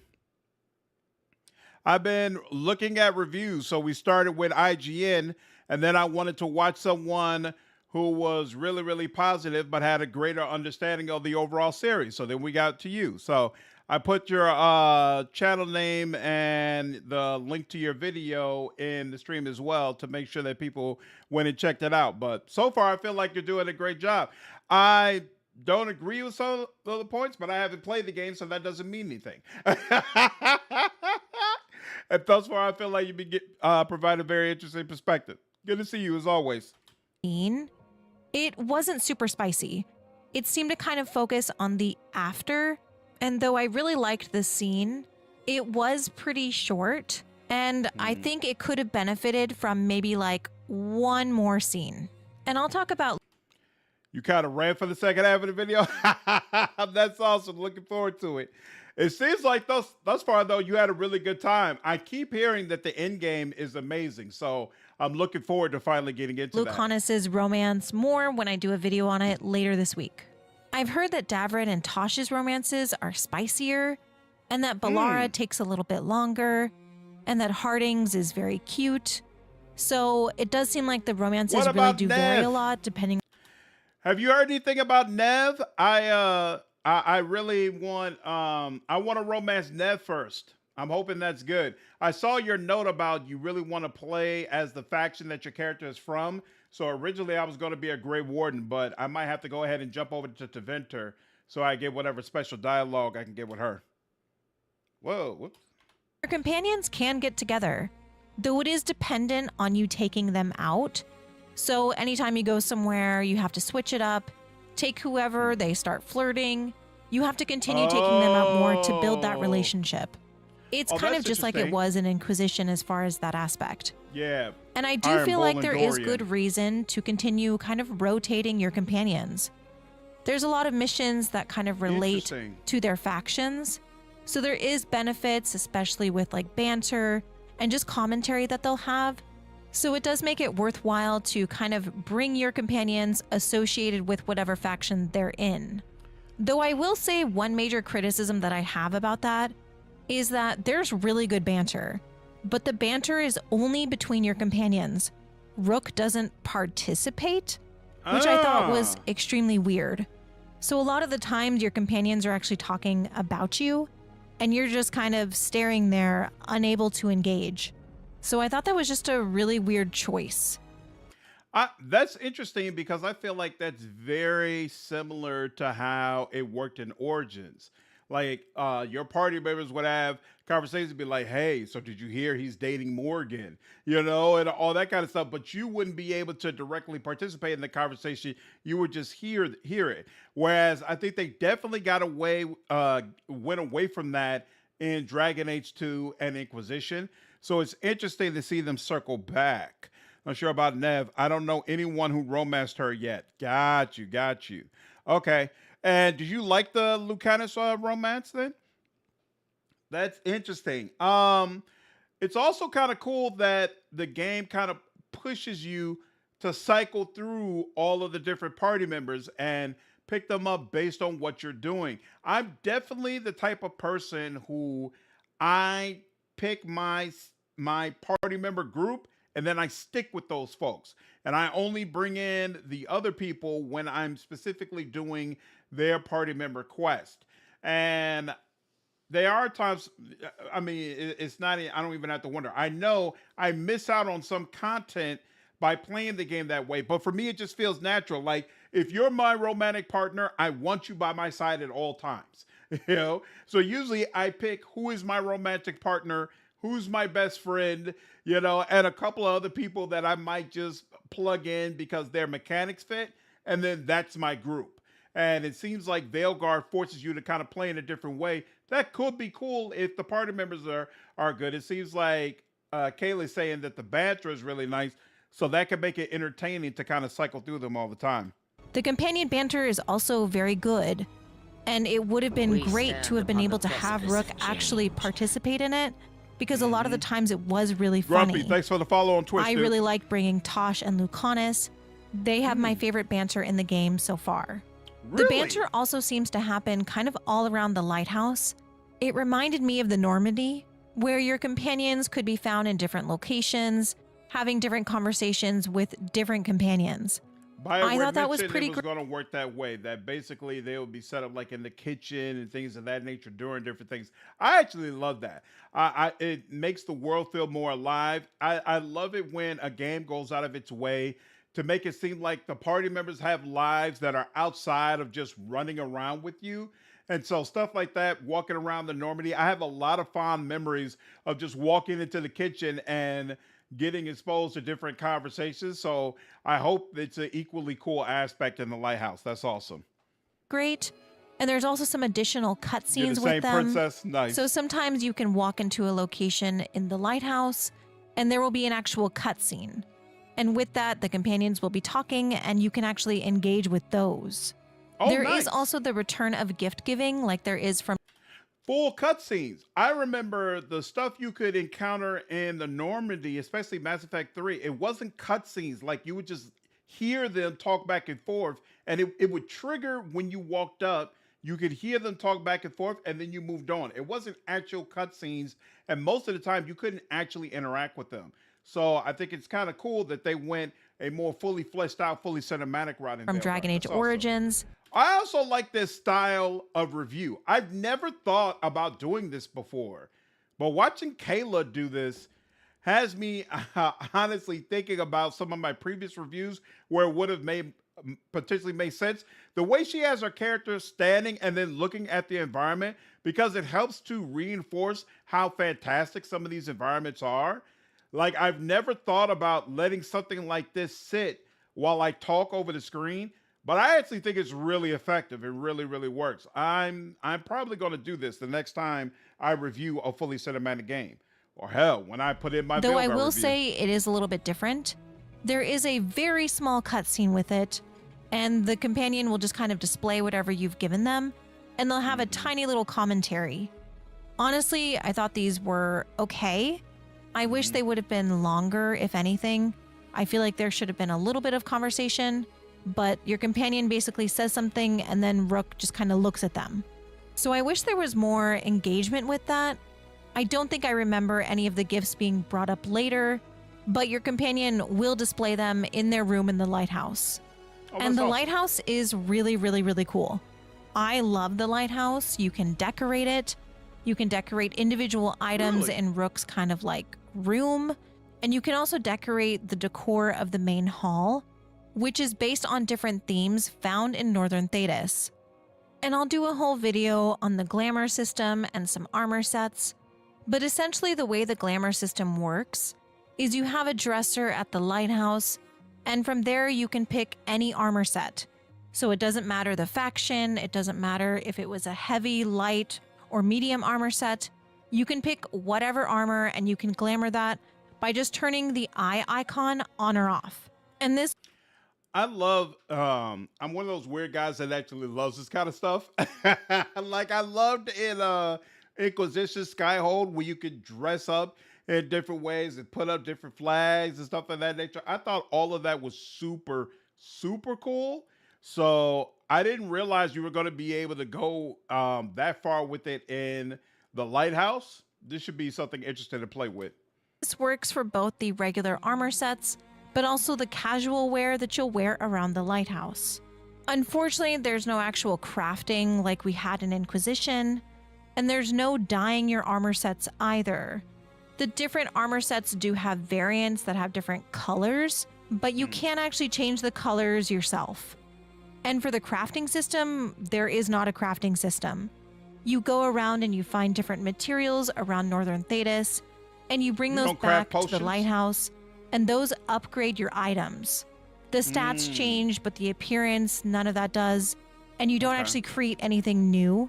It just modifies and upgrades items that you already have. Right. And as far as the actual armor sets, I didn't really like a lot of them. I'm not really a huge fan on kind of these really big, bulky armor sets. I like the tighter skin ones. I like to be able to show more skin.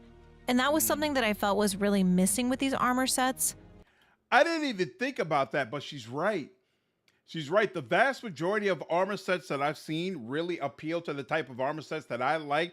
It's big, it's bulky, you look like a hulking monster. All the armor sets look like you should be carrying a big old two-handed weapon. I can't remember seeing any really skimpy armor sets that would perfectly fit somebody like Isabella, in Dragon Age 2. I didn't even think about that, but she's absolutely right. If that's the type of armor you prefer, you're not getting much of it in Veilguard. That's interesting. They all felt very practical, which is fine, but I like to have practical and really sexy armor sets.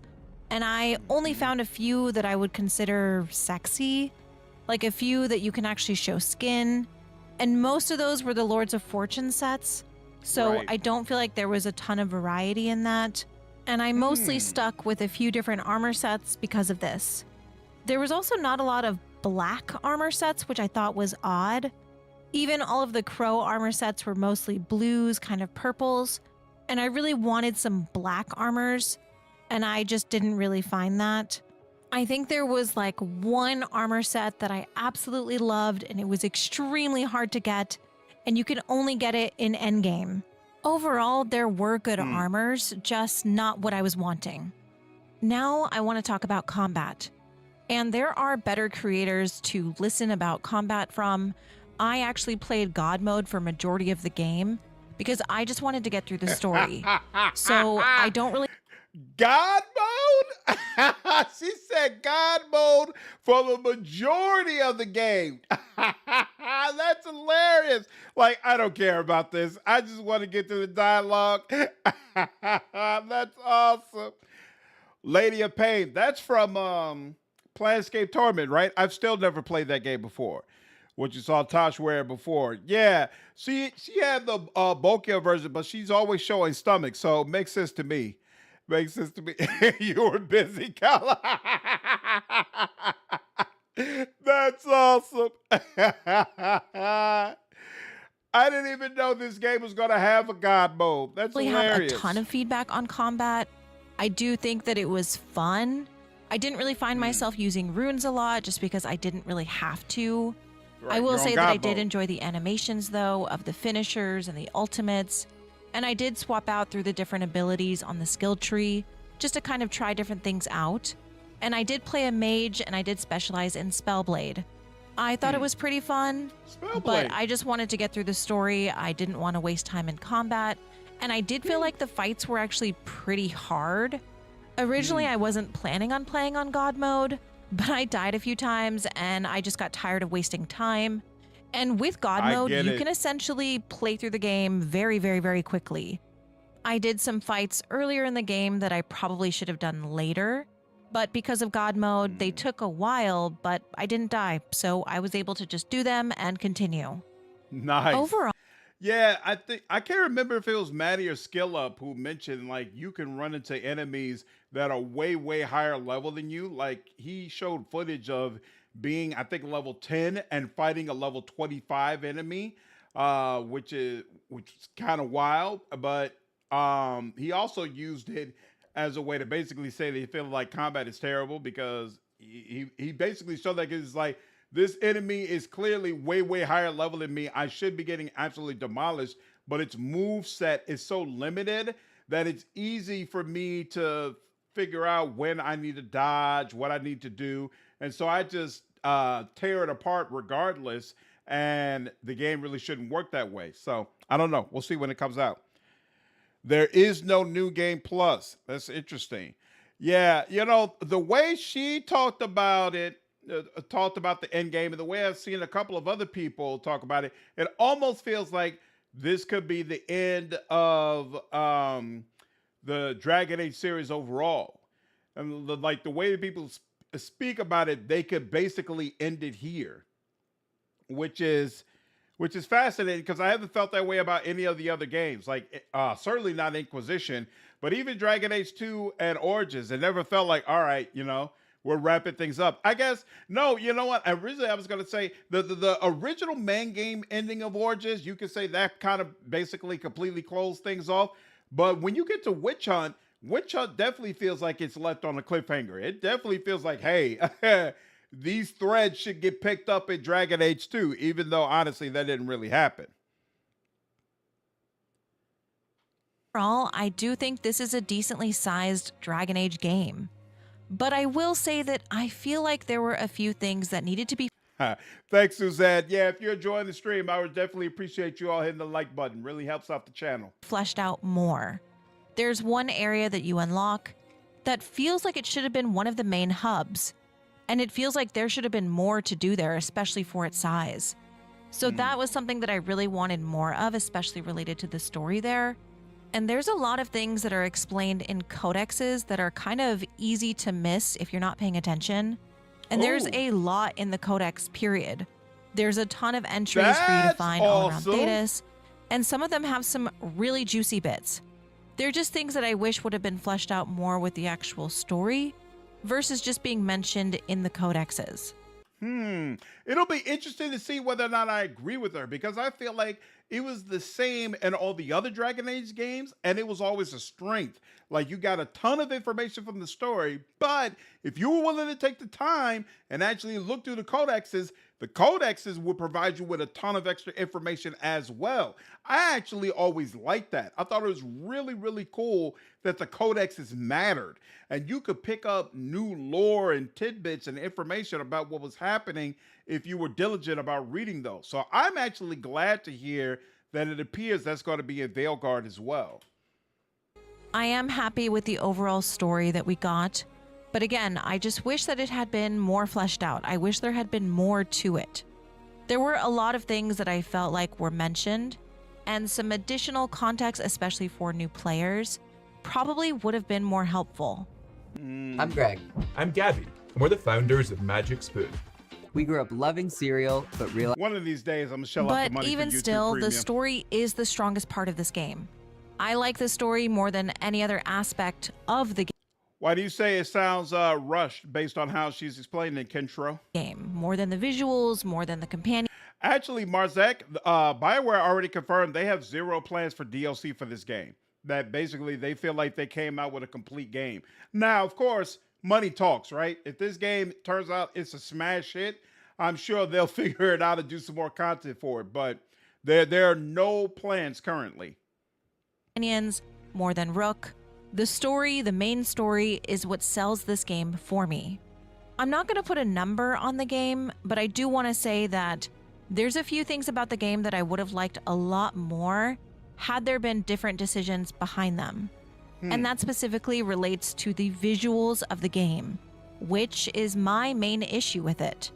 Before I get into this, I also just want to say that I really hate critiquing other people's art, especially art styles, because art is so subjective. But the art style was the thing that really stood out to me the most as being my main issue with the game itself. There was a teaser trailer released. I'm pretty sure Kayla is an artist of some sort. I only know her through a content, but I think on like Twitter, she does like art for some of the games that she covers and things of that nature. And so that's probably part of what's driving this. Released in 2020 that had Solus, who looked totally different. And I think I would have really disliked this game if that had been the art style and if that is what his face would have looked like. So I'm glad it had changed, but I really don't like that that was ever a direction that they really went into. I will say that Dragon Age trailers have always been weird. A lot of times they don't end up looking like the final game, which is kind of what happened with Veilguard as well. But that version of Solus, I just thought was so odd. It did not look like him to me at all. And when I saw that, I was so disappointed. I didn't want the game to look like that, and I didn't want his face to look like that.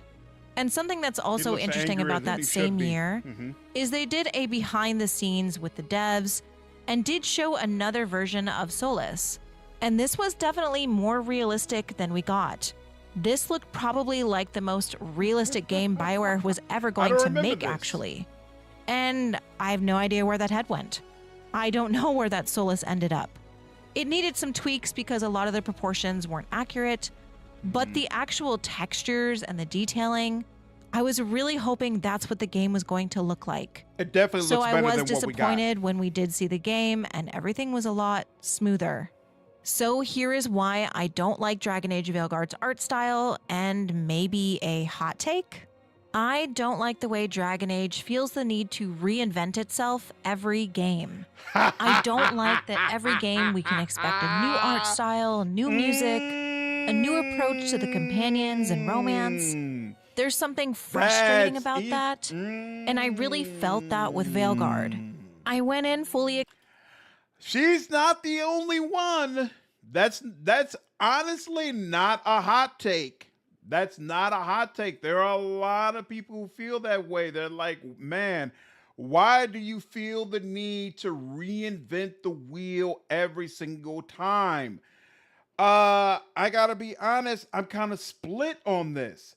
On the one hand, I absolutely agree that, especially as someone who loved Origins, started with Dragon Age at Origins, and feels like the series has steadily gotten further and further away from Origins, there's a part of me that's like, man, Dragon Age would probably be better if they were trying to just make little edits and changes on the same general formula, and the base formula was Origins. So I get it, right? But on the other hand, I really appreciate a developer who goes out of their way to give their fans something new. To say, hey, I know you're not comfortable with this. I know you haven't seen us do something like this before, but we are always trying to push and stretch ourselves and do something different.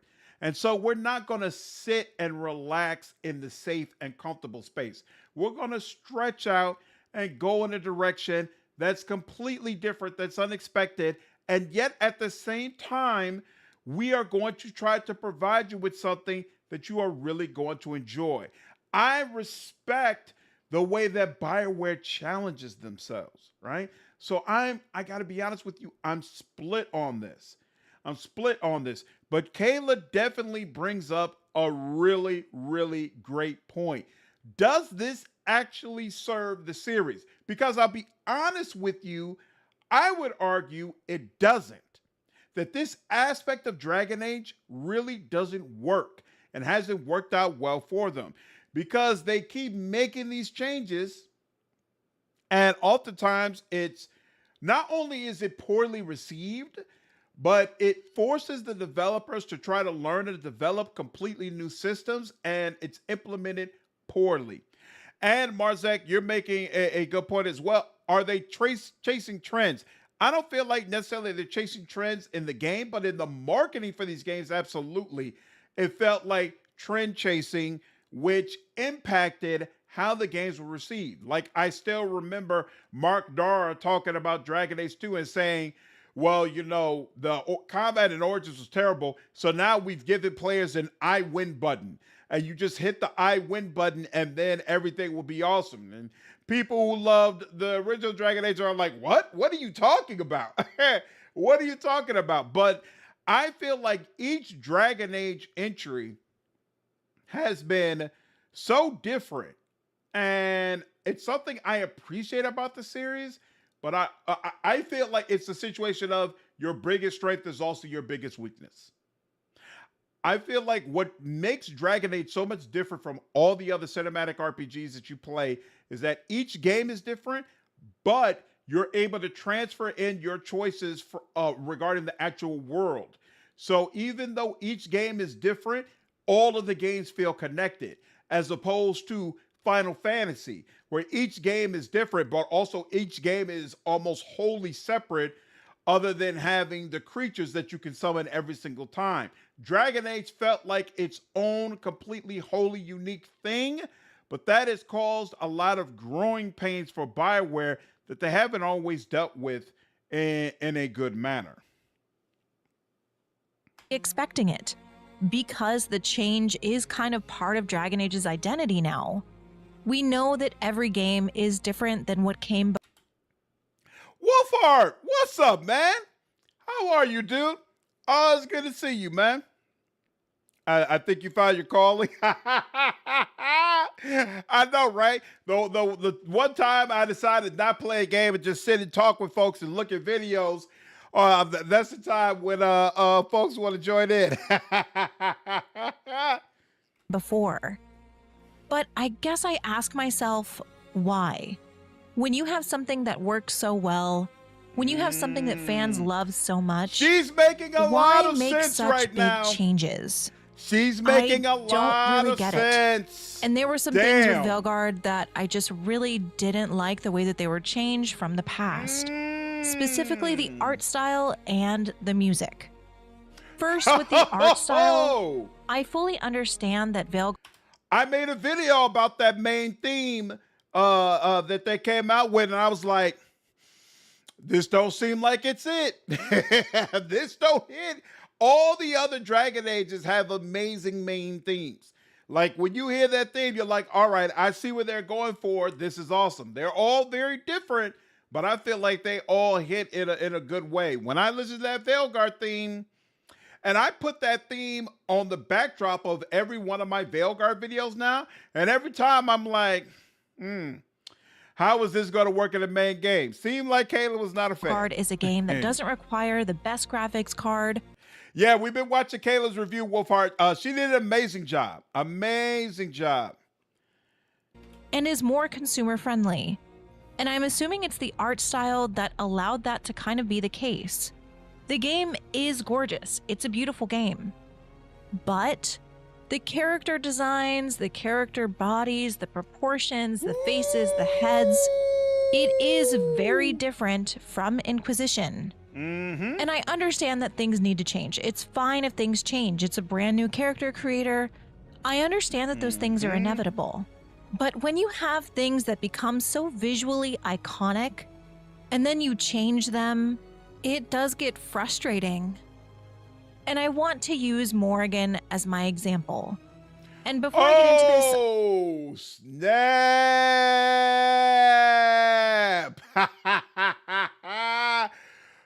So many people do not like Morrigan's redesign. I'm neutral. Kayla may push me over to the flat out dislike section, but right now I'm neutral because I feel like it makes sense that she would look different because she's growing into basically becoming her mother. She's the new Flemeth, right?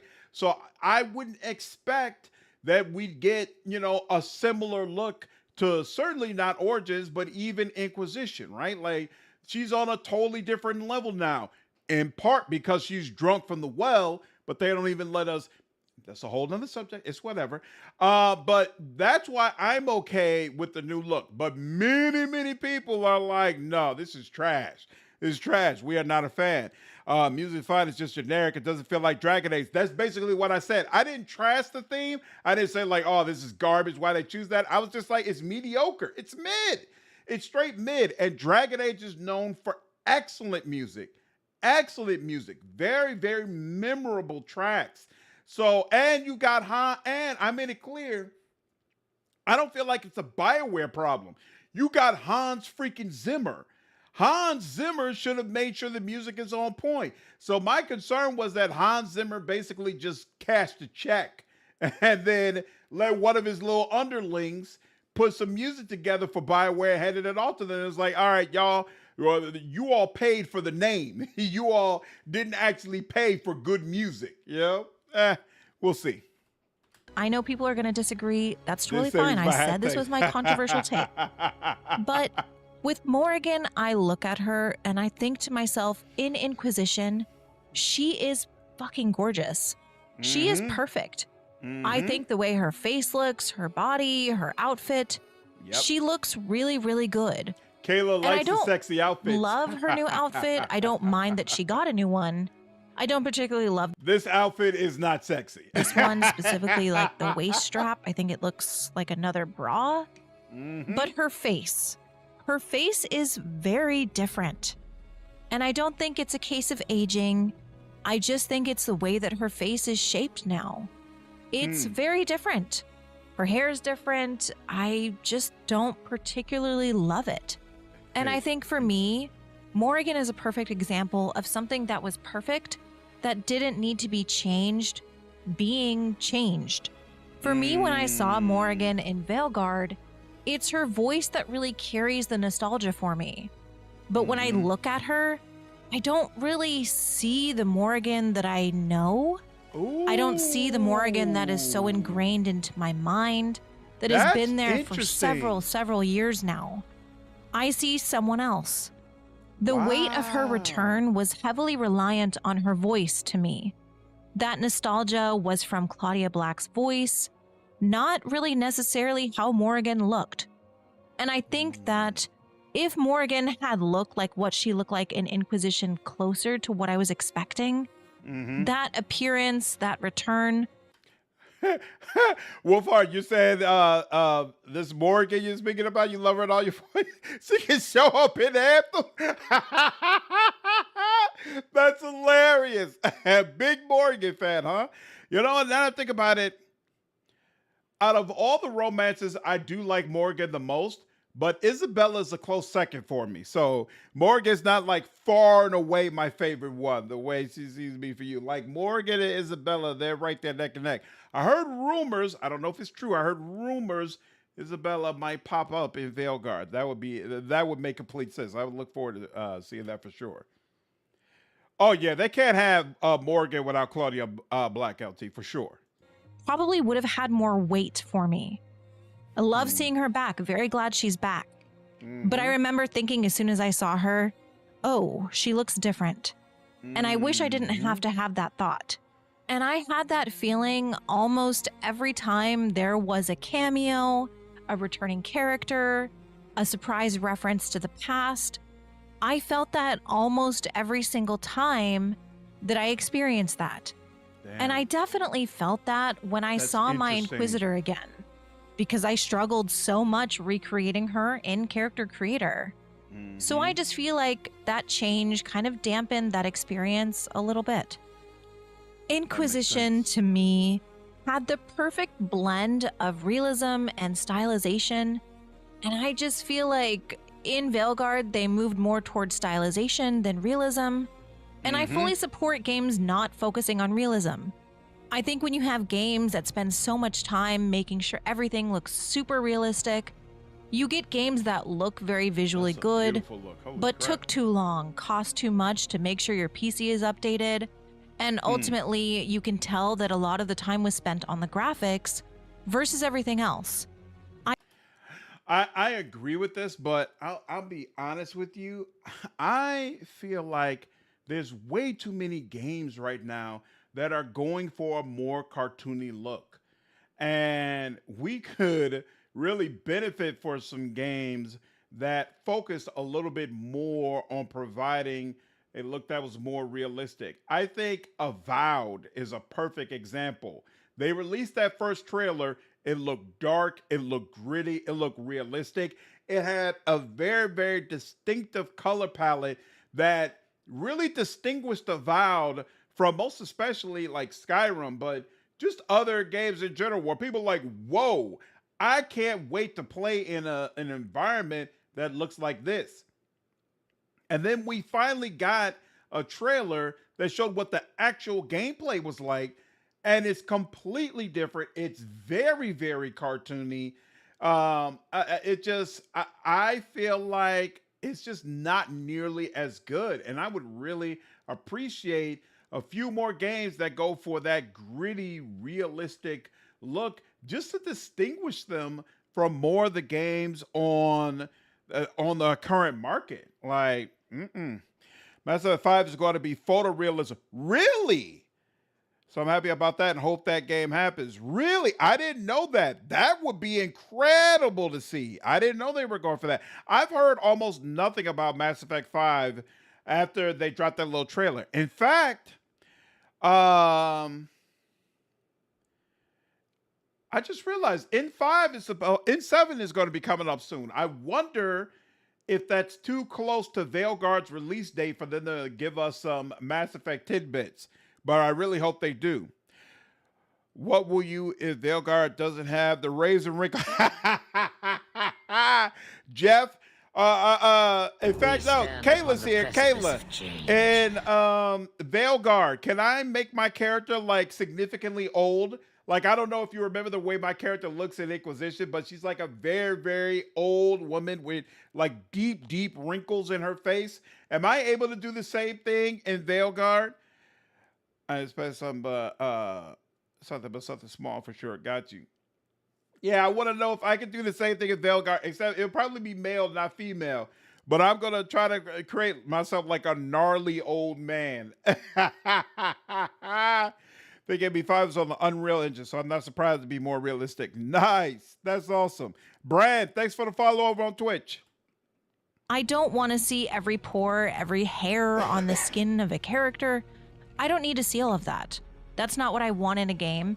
And if anything, I think it's unhealthy to want those things in a game because we've seen how detrimental they can be to the gaming industry. Focusing on but the that wrong balance in Veilguard between realism and stylization feels like it was tipped more towards stylization than realism.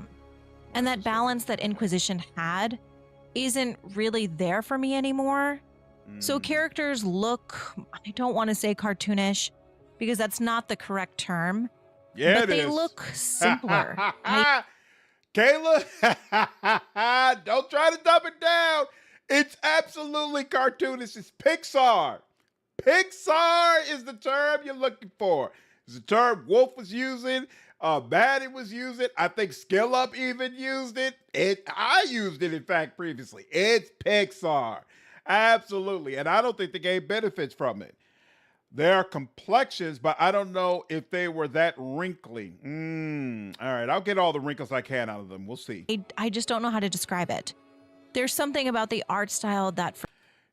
Jeannie, cartoonish is not automatically a negative, but it's definitely how you handle it, right? It's not automatic. Like, you can make the case that Inquisition even looks cartoonish, but Inquisition, in my opinion, looks great.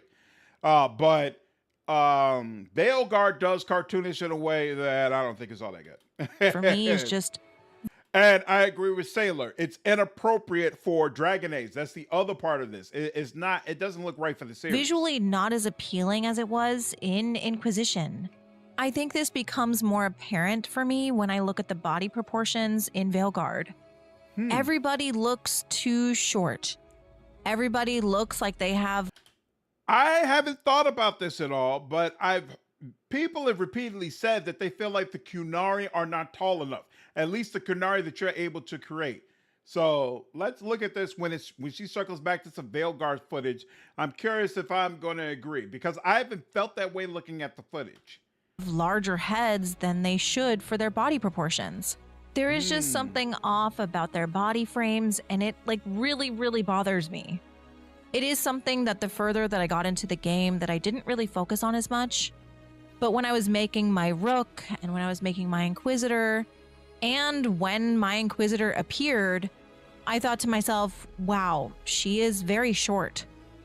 There was something really frustrating about not being able to exactly replicate my Inquisitor in Character Creator, and you can really only choose from 4 body frames. And I made my Inquisitor as tall as possible. So when you go from having a character that you've played for hundreds of hours, who you know to have this specific visual identity, and then when you go to Veilguard, you kind of have the opposite of that. To me, it was just very jarring. Recreating my Inquisitor was hard. I couldn't recreate her face, her nose, her face shape. I couldn't pull in hairstyles that matched. And again, I couldn't get her body to match what I had in Inquisition. And Veilguard is not about the Inquisitor. I am fully aware of that. But I think the Inquisitor is kind of a good example of showing the differences between the art styles. They feel opposite of each other. Kayla said at the beginning of this video that Inquisition is the most important game to her, that she loves it, and that she feels deeply about it. And you can tell in this review, because the review is about Veilguard, but I feel like we get just as much Inquisition clips as we have for Veilguard. It almost feels like, especially because she's talking about things she doesn't like, it's almost like she wishes, man, y'all could have just taken what was great in Inquisition and just redone that with a different story, and I'd have been fine. You didn't need to do all this different stuff. Just give me Inquisition a little bit differently all over again, and I would have preferred it. And recreating my Inquisitor was very frustrating because of that. It didn't feel like anything in the actual Character Creator was there to help me recreate the Inquisitor. There wasn't any hairstyles that matched the ones from Inquisition. You've done a great job with that, Kayla. I don't Granted, the hairstyles in Inquisition were not good. We all know that. But I was expecting maybe something that looked like, for the few hairstyles that actually had hair, they would have done some iterations that had longer versions so that we could show that time had passed. But instead, I had to pick a hairstyle that I just didn't really like, and I didn't feel like it connected with my Inquisitor. So when you have a game that is essentially a sequel, but you don't have an art style that continues through, you don't have those visual identities that carry between the two games, there is a disconnect for me. When the narrative connects, when the story makes sense between the two games, when everything feels connected, and you have all those returning characters, but they look different, that is jarring to me.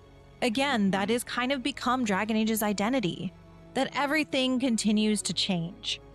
It's just something that I wonder, why? I just don't get it. Not everything needs to continue changing. And I wish that it wouldn't, especially when Veilguard and Inquisition feel so intertwined. I think that's why being a Dragon Age fan can sometimes be frustrating. To be honest with you, Kayla, even though this is somewhat of a rant, I feel like this is fantastic content because you're talking about something that's very personal to you, and you're doing it in a way that I feel like I haven't seen a content creator do in a review before. Like, you are truly coming from the perspective of an artist. Like, I understand how to make something that's visually engaging. I understand more than most people why certain things are so visually engaging.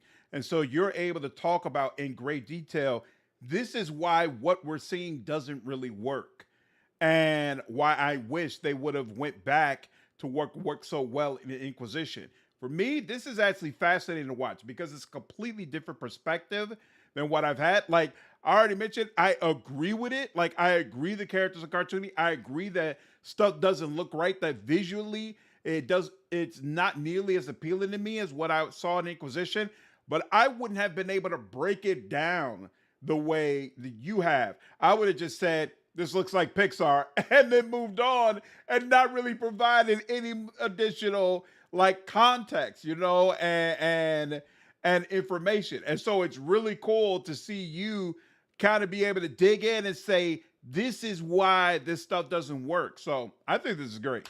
Fall in love with something from a past game, not knowing if you're ever going to see that again. Not knowing if this character that you once loved is going to look the same or better in the future if you ever see them again. Maybe they'll look worse. Maybe you won't recognize them. Maybe they won't look how you expected them to look. There's always that fear of that happening. And for me, I did feel like that. Loose Thinker, you say, I don't really care about body proportions, only writing and gameplay. You know, like, to me, it depends. Writing is what's most important to me, but, like, take Inquisition, for example. I never played as a dwarf.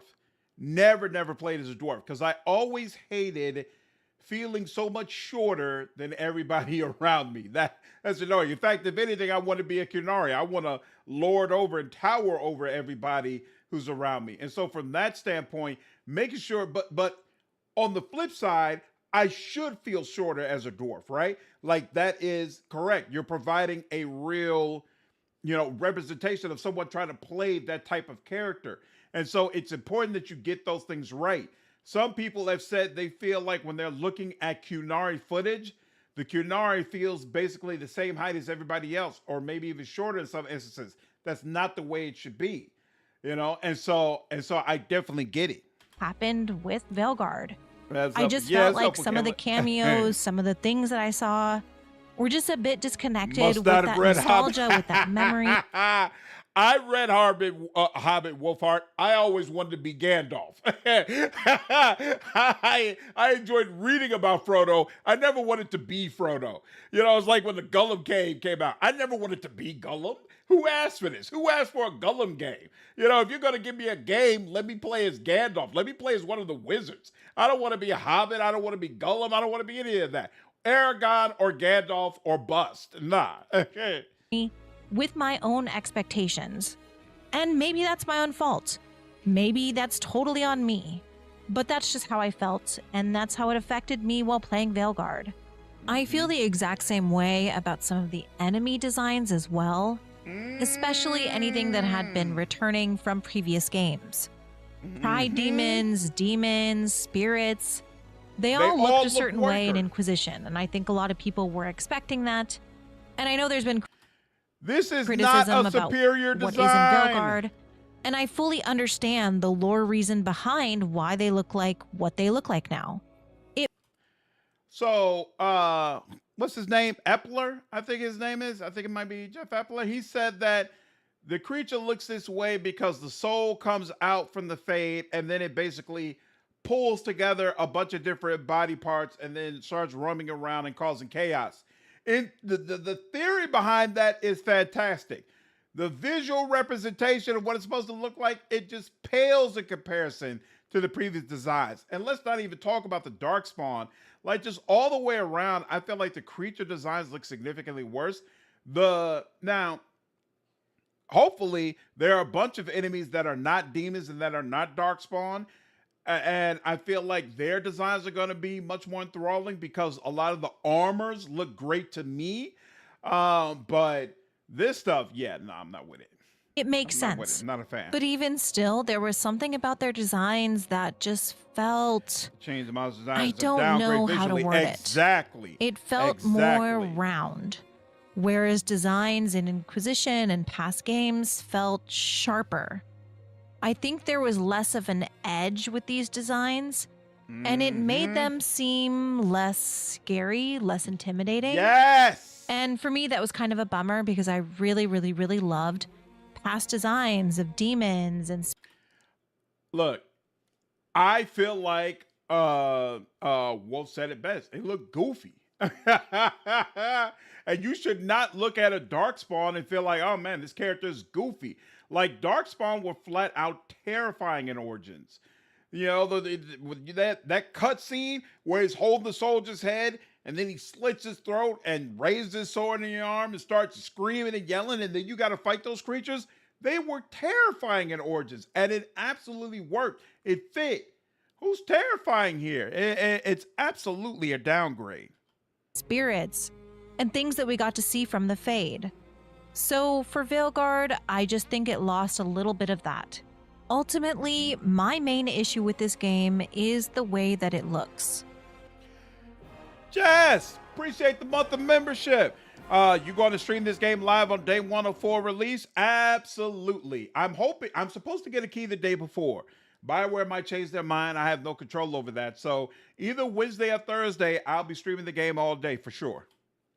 This is a beautiful game. I'm not saying it isn't. There's just a lot of design choices that I didn't love, and some of it impacted how much I enjoyed the game.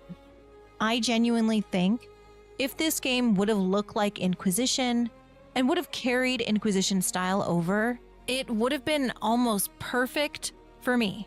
I loved this game that much. The story was that impactful. I just wish that it looked different.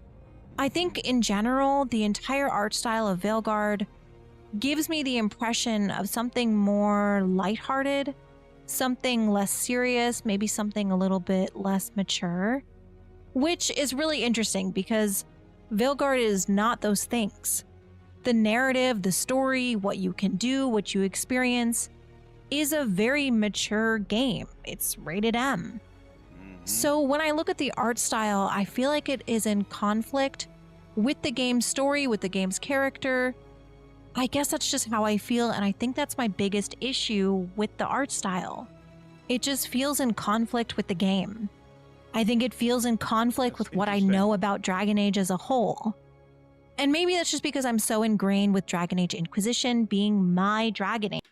It's interesting to see her say that she feels like the game itself is very dark and very gritty, and that it's unfortunate the art style doesn't match that. Because I can't remember if it was Maddie or SkillUp. I think it was SkillUp who basically felt like the game has no edge whatsoever, that nothing about this is dark. And in fact, he specifically talked about he felt like you can't say, oh, I don't like this person, and it's nearly impossible to be evil.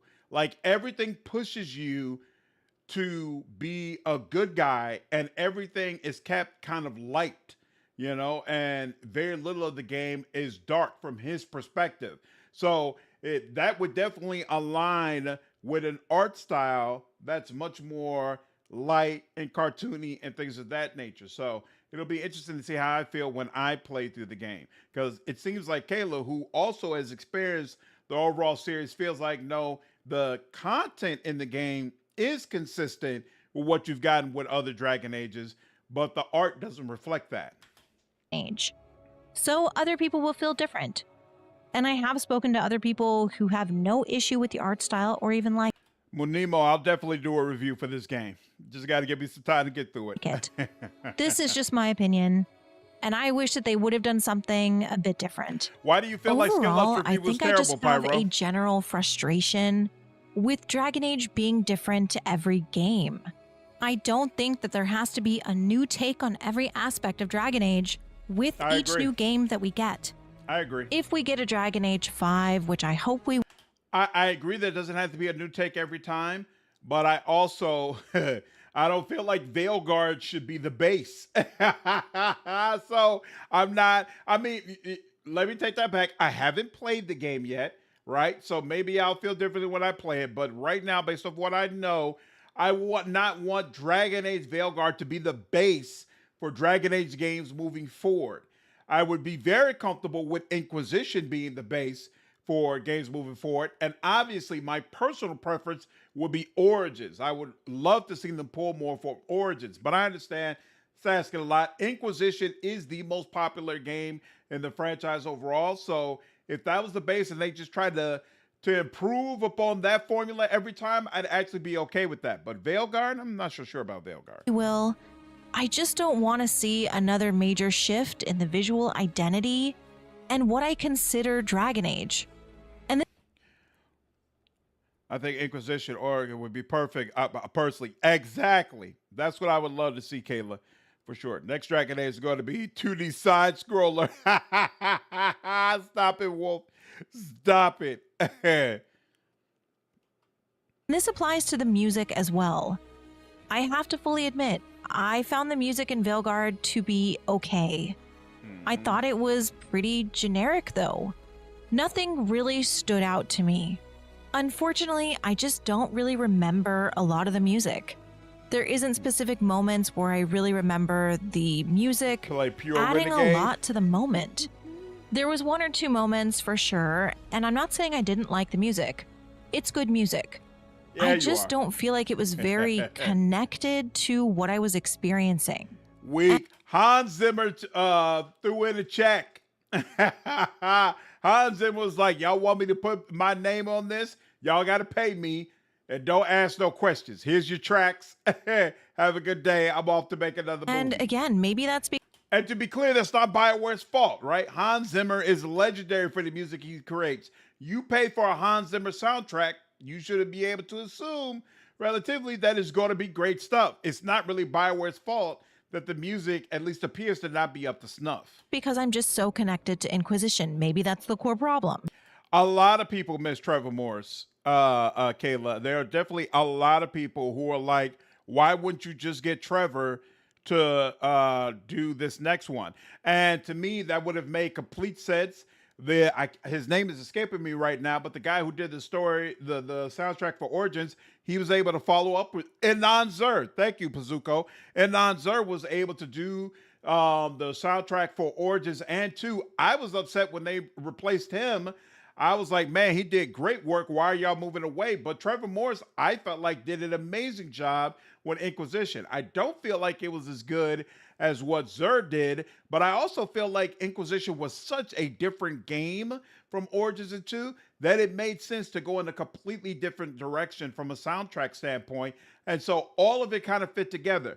Veilguard is clearly supposed to be a direct continuation of Inquisition, bringing in a lot of those same themes, trying to wrap up a lot of that story.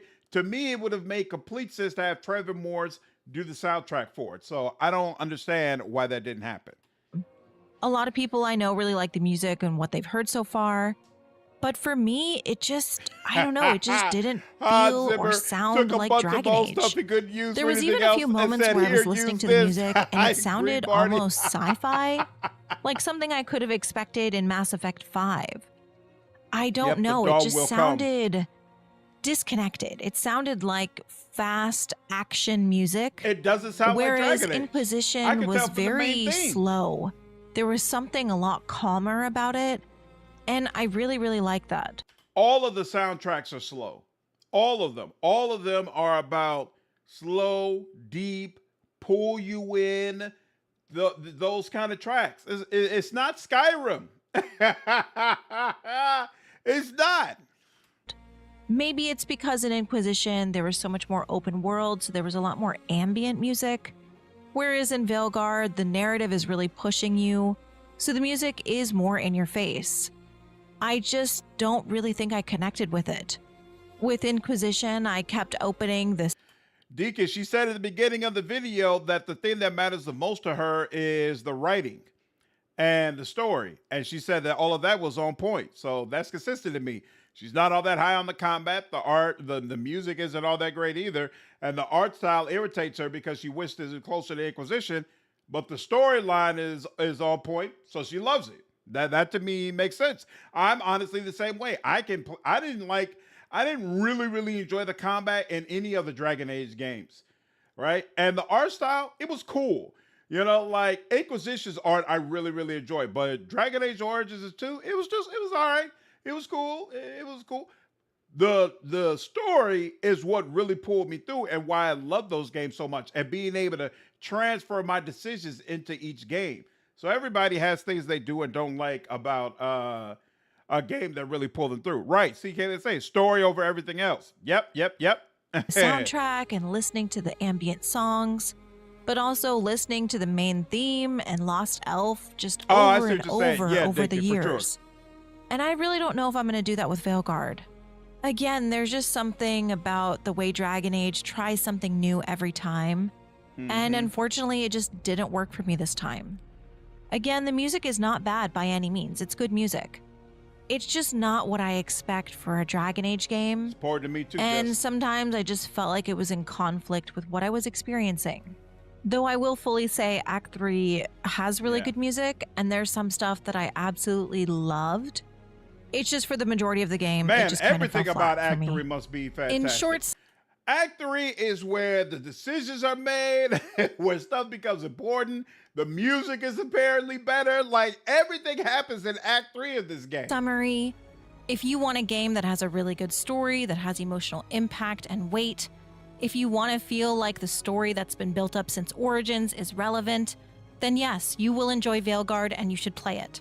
I think it is one of BioWare's strongest narratives, and especially the ending.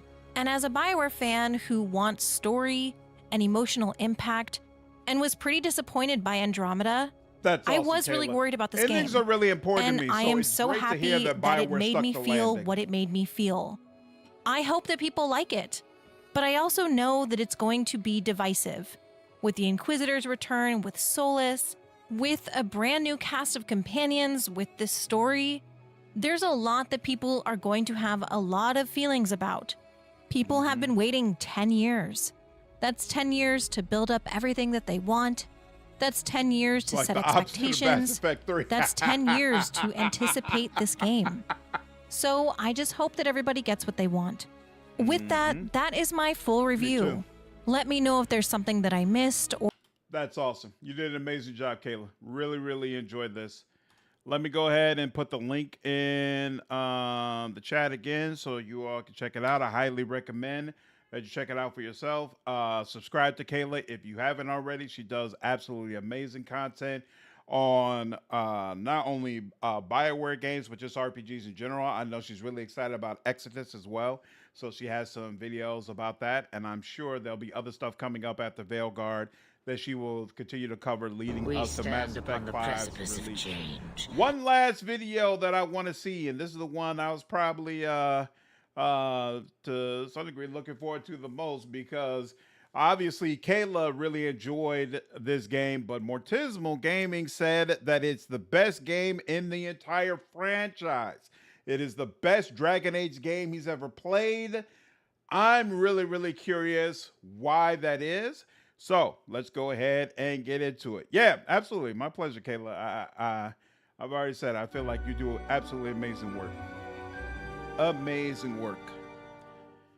What's going on, everybody? More Days, what's going on? Appreciate you following me over on Twitch. I'm here, this time bringing you my review after 100% for Dragon Age The Veilguard. The long-awaited next entry into the Dragon Age Ken series. Straw. I'm looking forward to following, of course, reviewing it. Inquisition back in 2014. This game is trying to do a lot of things with changes to the formula that are expected given how long it's been, but are nonetheless certain to, I would say, split opinions on this one. But before we dive into that, I review games after 100% all the time to set me apart. That's Morty's. Is that Morty's Rook? That's hilarious. What is up with this forehead on the Qunari? It just does not look right that their horns are so far away from the rest of their face.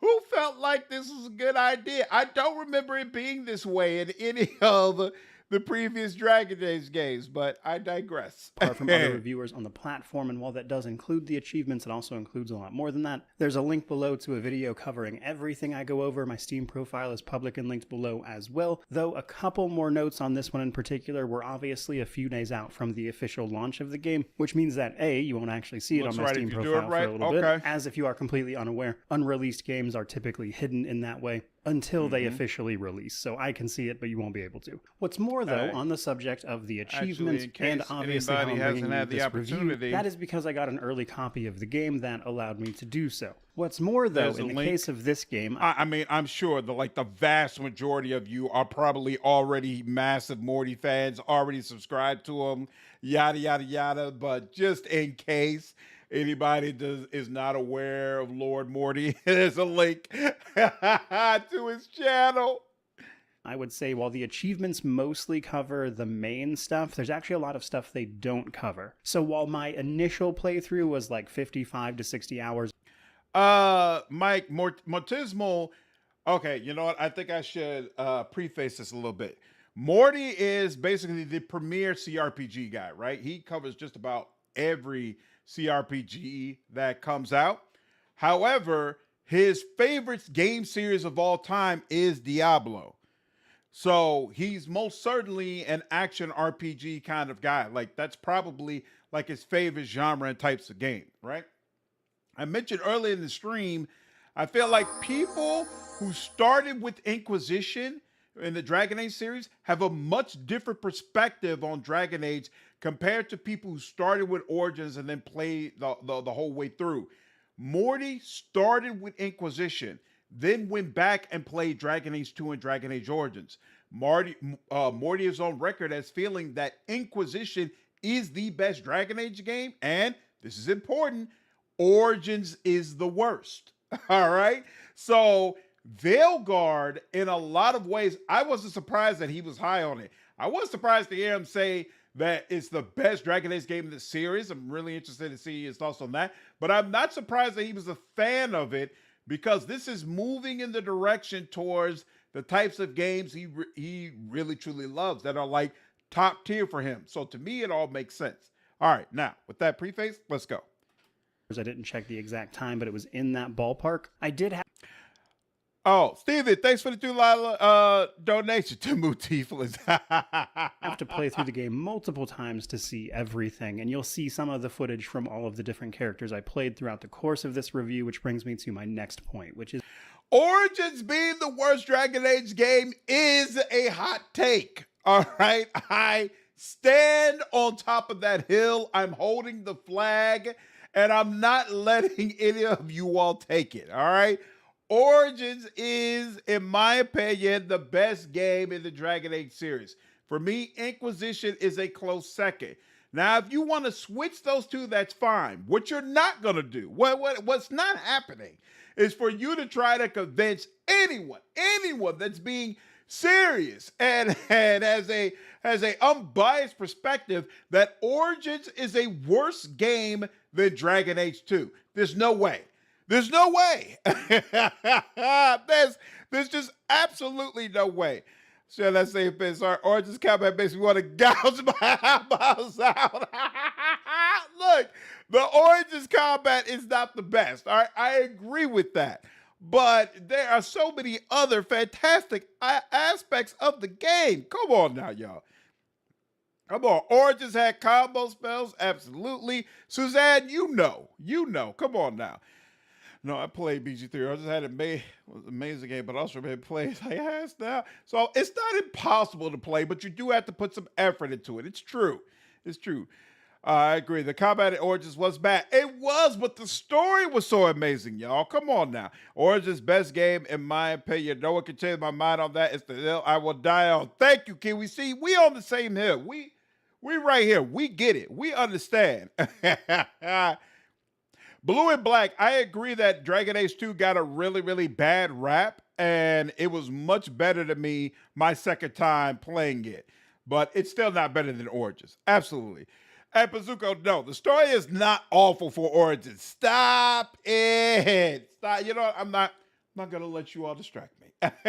Is mostly that. Spoilers, obviously. Not so much in the intentional way, just that we're a few days out. Quintech, thanks for the $5 donation. Removing decision imports and changing the designs, but making it the one in the series that is directly tied to a previous game feels backwards. Yeah, it's super weird that you would directly follow up the story for the previous game, but then not make any of the choices matter. I don't understand why they did that, but it's getting such high rankings and reviews that it seems like they found a way around it. We'll see. Out from launch, and specifics are obviously still murky, and I would really hate to be the one who spoils this for anybody, so I'm going to be doing my best to avoid that. But obviously there might be contextual stuff in the footage that is very difficult to avoid in any substantial way. So even though I won't be touching like major plot points or anything, that's still important to know. But from there, let's talk about what Dragon Age the Veilguard is all about. Now obviously there's a big switch to a more action-oriented system that is different from even Inquisition, which, while itself more action-oriented than, say, Origins, still had a very tactics-based system. And I'm happy to report that while this does absolutely have much more of an action focus, it does actually retain some of that tactics-based system in a way that meshes pretty well with what they're going for here. Hey, you know what? I know you're not the best person to ask, Kayla, but it's actually been on my mind and you're here, so I'll ask you anyway. Do you feel like it's really, really important in Veilguard to have a balanced party in combat, like one mage, one rogue, and one warrior. Or if you roll with like two mages and a warrior, it's not really that big of a deal. And I asked because I know the combo system is supposed to be really, really important. And so I wonder if it becomes much more difficult to take advantage of the combos if your team is not evenly balanced. Here. So while I realize that change in direction won't be for everybody, I do think the way it is implemented here is solid and leads to a fun combat system that was fun to explore with all the different classes I played while, of course, checking out all the different story options at the same time. Unsurprisingly, there's a lot of options you have when dealing with quests and the like that lead you to big outcomes. Now, again, don't want to touch on that stuff in any great depth, but the blending of that choice and consequence, the lore of the Dragon Age series as a whole that I Kayla said for the first few hours she played the game just in regular. I think she said she got 5-10 hours in before she turned on God mode. I really love, if you've watched the channel at all, I'm a big fan of the universe at play here, and broadly I think the game does a really good job with that, while also making combat more fun than it has been in previous entries, at the very least to me. Though I certainly wouldn't call the game perfect. I do think there are some points where it could have done better. It's closer to Diablo. It's perfect for it. So with that out of the way, let's dive into this thing. But first, a note on the technical state of the game. So let's talk about how this game is running and things I encountered. Now, as this is primarily a PC channel and I'm a pretty die-hard keyboard and mouse guy, you might be surprised to see some footage here. No, because you are the tank for the majority of the fights. Comboing is useful and you'll need it, but it more just depends what combos you want. Also, I played the game 4 times without Gamo. Good Lord. Awesome. Okay, cool. Here that has controller displays, and that is because I mostly played this one with a controller. I was actually having some trouble with my keyboard specifically on this one, and I didn't really have the time it was going to take to fix it. Oh, you don't get your So I work swapped over to a controller that I have, which is not my personal preference, but, you know, is what it is. But otherwise, I would say this game ran mostly very well. Now, obviously, I haven't been able to compare notes with other people ahead of release, so I really can't speak on how well it's going to run for everybody else. But speaking for myself, I really didn't have any trouble with it, as they even sent over the driver for the game that was just released a couple days ago. Marty, there's a sword blade specialization in the game that I assume allows you to wield a sword, or at least something like a sword. For the public, but they sent that over with the review copy. Yeah, so that's what I've seen as well. That controller is definitely the way to go. Otherwise, so mostly what I ran into in terms of problems were just real minor bugs, like occasionally some visual glitching, and animation playing out a little weird, etc. Now, honestly, probably the most consistent, annoying, like little technical thing was that when you interact with any object in the environment, like materials you're gathering or just looting a chest or whatever, sometimes the game is painfully specific about where you're standing when you interact with it, which gets a little annoying. But otherwise, happy to say it was running pretty well here. So hopefully that will continue to be the case after the game officially releases. Moving right along, though, now let's talk character creation. So obviously there's a big focus on cosmetic character creation in this one. Truth be told, while I enjoy creating a character, and we'll talk about that a little bit, systems and mechanics and things are of much greater interest to me personally, and I know for a fact there's plenty of videos out there talking about the character creation system in depth already, so I don't really feel the need to do it here. But outside of that, I do want to mention a couple of small things just generally. Now, we can pick one of 4 lineages or races, that is humans, elves, dwarves, Kunari, and then customize them accordingly. Now, one thing that I thought was especially interesting outside of just the wealth of cosmetic options here, including a surprisingly cool hair system, they use this face molding system, I guess would be the way to put it, or like face blending, where you pick 3 default set faces for a character and then you can blend them together to make a unique face on top of adjusting all of the little individual aspects of the character you've made, which I thought was pretty neat overall. So honestly, pretty cool to me, but I fully admit my bar for character creation is pretty low personally. Now, the more interesting stuff to me that you'll also pick during character creation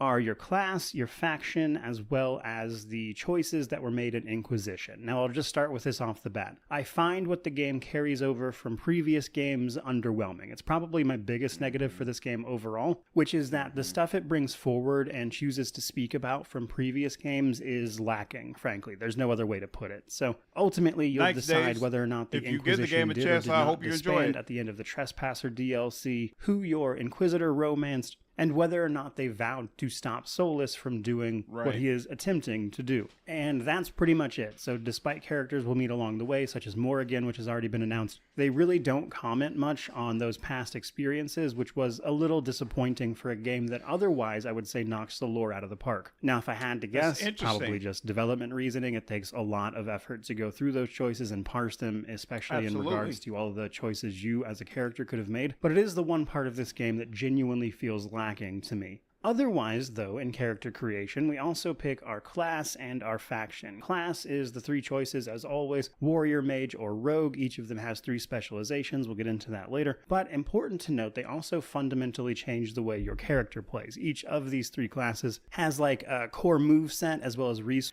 I doubt the warden gets mentioned, Davey.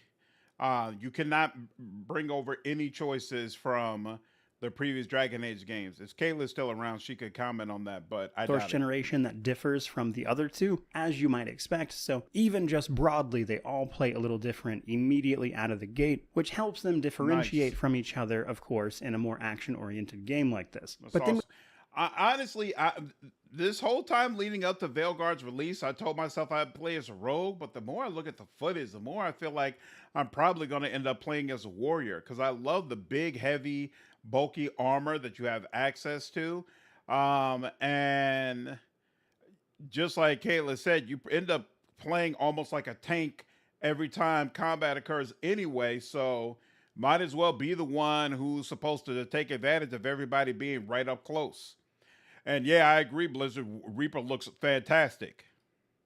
We have our faction. This is both a big mechanical choice on top of a big roleplay choice as well, because your faction determines your backstory. It's the origin story of the character you just made and where they came from. Now, ooh, that armor looks fantastic. I think I think for this game, when I haven't played it, I like Grey Wardens and Lord of Fortune armor the most for completely different reasons. I like the huge bulkiness of the Grey Warden armor. It just looks like you're this absolute monster, this tank.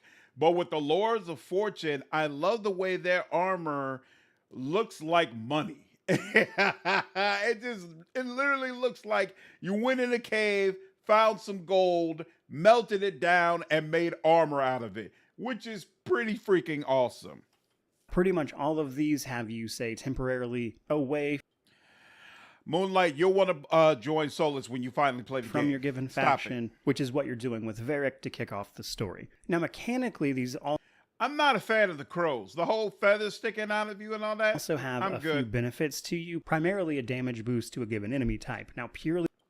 or the Morn Watch. From that mechanical standpoint, Grey Wardens and Shadow Dragons are typically the best choices because they give you a bonus to Darkspawn and Venatori, which show up the most. But each faction also gives you a little other benefit, like, say, increasing your base defense and health for the Grey Wardens, and in general just making you raise reputation faster for that given faction, but we'll get into that later as well. So broadly, I would just encourage you to pick the one that speaks to you the most in terms of roleplay, because the other part of the faction is the roleplay element. And this is actually the part of the 100% that took the longest, by the way, was seeing these unique interactions between different factions, because these are interactions you'll only see if you play as each faction. You'll get extra options and conversations based on the characters you meet who know who you are, which adds that little bit of depth. Now, personally, Grey Warden was my favorite, but that's about all I can say without spoiling things. Moving right along, let's now talk about difficulty. So there are a bunch of different presets for difficulty that you can choose from, but you can also pick a custom option that, of course, lets you customize the difficulty in a more modular way that is becoming more popular with games these days, and that I personally am a big fan of. I think this is the right way to go, especially for role-playing games. Now, I will tell you that while the game is very easy on Storyteller, it can also be very challenging on higher difficulties like Nightmare. As what these difficulties adjust is health and damage of enemies, sure, but also the tactics they use, how aggressive they are, the timings on things you have, like in terms of defense and avoiding things. All that to tell you, I think they did a good job with the difficulty settings here, which is good. Now, on the story side of things, I'm going to talk about the basic setup for the game and a few general things I liked and disliked. Again, not going into any great depth here, but even this might be more than someone wants to know ahead of release, so definitely skip ahead or skip past this if you don't want to hear it. Now, with that out of the way, let's dive into it. Following the events of Inquisition and the Trespasser DLC, Solus has fled to the Tevinter Imperium to enact his plan of tearing down the Veil. We already know from the pre-release, as well as just the game's Steam page, that this plan goes wrong. We interrupt. Davrin is the best looking party member out of all of them, to be honest with you. I've said in previous videos, I feel like because of this weird color palette and the kind of puttiness of the skin, darker people look the best. The darker you are, the better you look. And so Davrin definitely is the best looking party member for sure.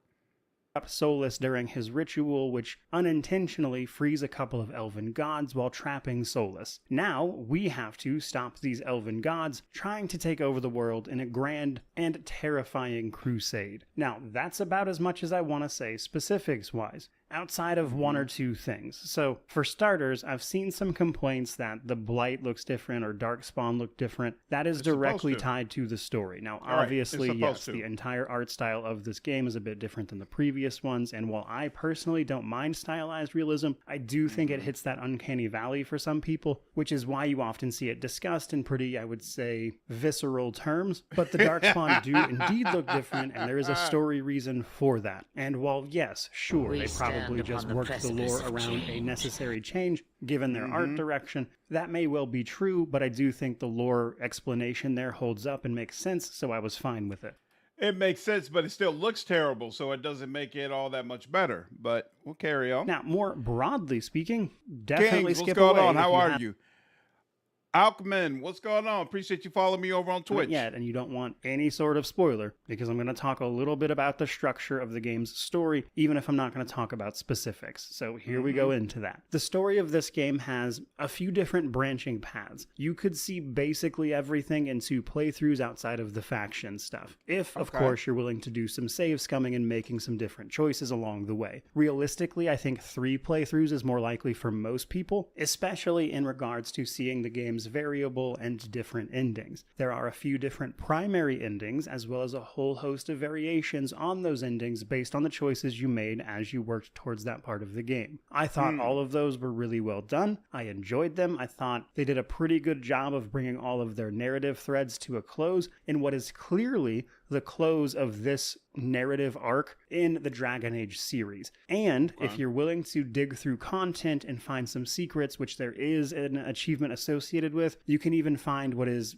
very obviously a setup for the next game or whatever work they have in mind after this, which I tell you because they clearly have a direction in mind for this series from here. Now, just broad opinion-wise, again, I thought it was all pretty good. It's not as, say, complicated as a big CRPG with multiple routes through any individual quest. This is an action-focused game. The answer to most every problem is to smash your way through it with action-oriented combat. It's also worth a mention that the first several hours of the game are fairly linear before the game starts opening up, which we'll talk more about in the gameplay and world section. How? I just don't understand. It's so weird to me to hear people say, like, hey, we stand upon the precipice of change. The first few hours are very, very linear on rails, right? And then I've heard all the other reviewers, including Kayla, who was positive about the game, say that there's basically a large chunk where you don't make any real decisions, right? And then in the last 3 to 5 hours of the game, you basically do everything that actually matters, and there's this amazing end game. I don't understand how IGN rates that type of game a 9 out of 10. I don't understand how you can have a game where there's basically, if you do everything, there's what, 80 hours where what you're doing really, none of your choices have real impact. That's wild to me. I don't understand how you can be the best Dragon Age series in the Dragon Age game in the entire series, and there's no persuasion option. There's no way for you to persuade people in a conversation.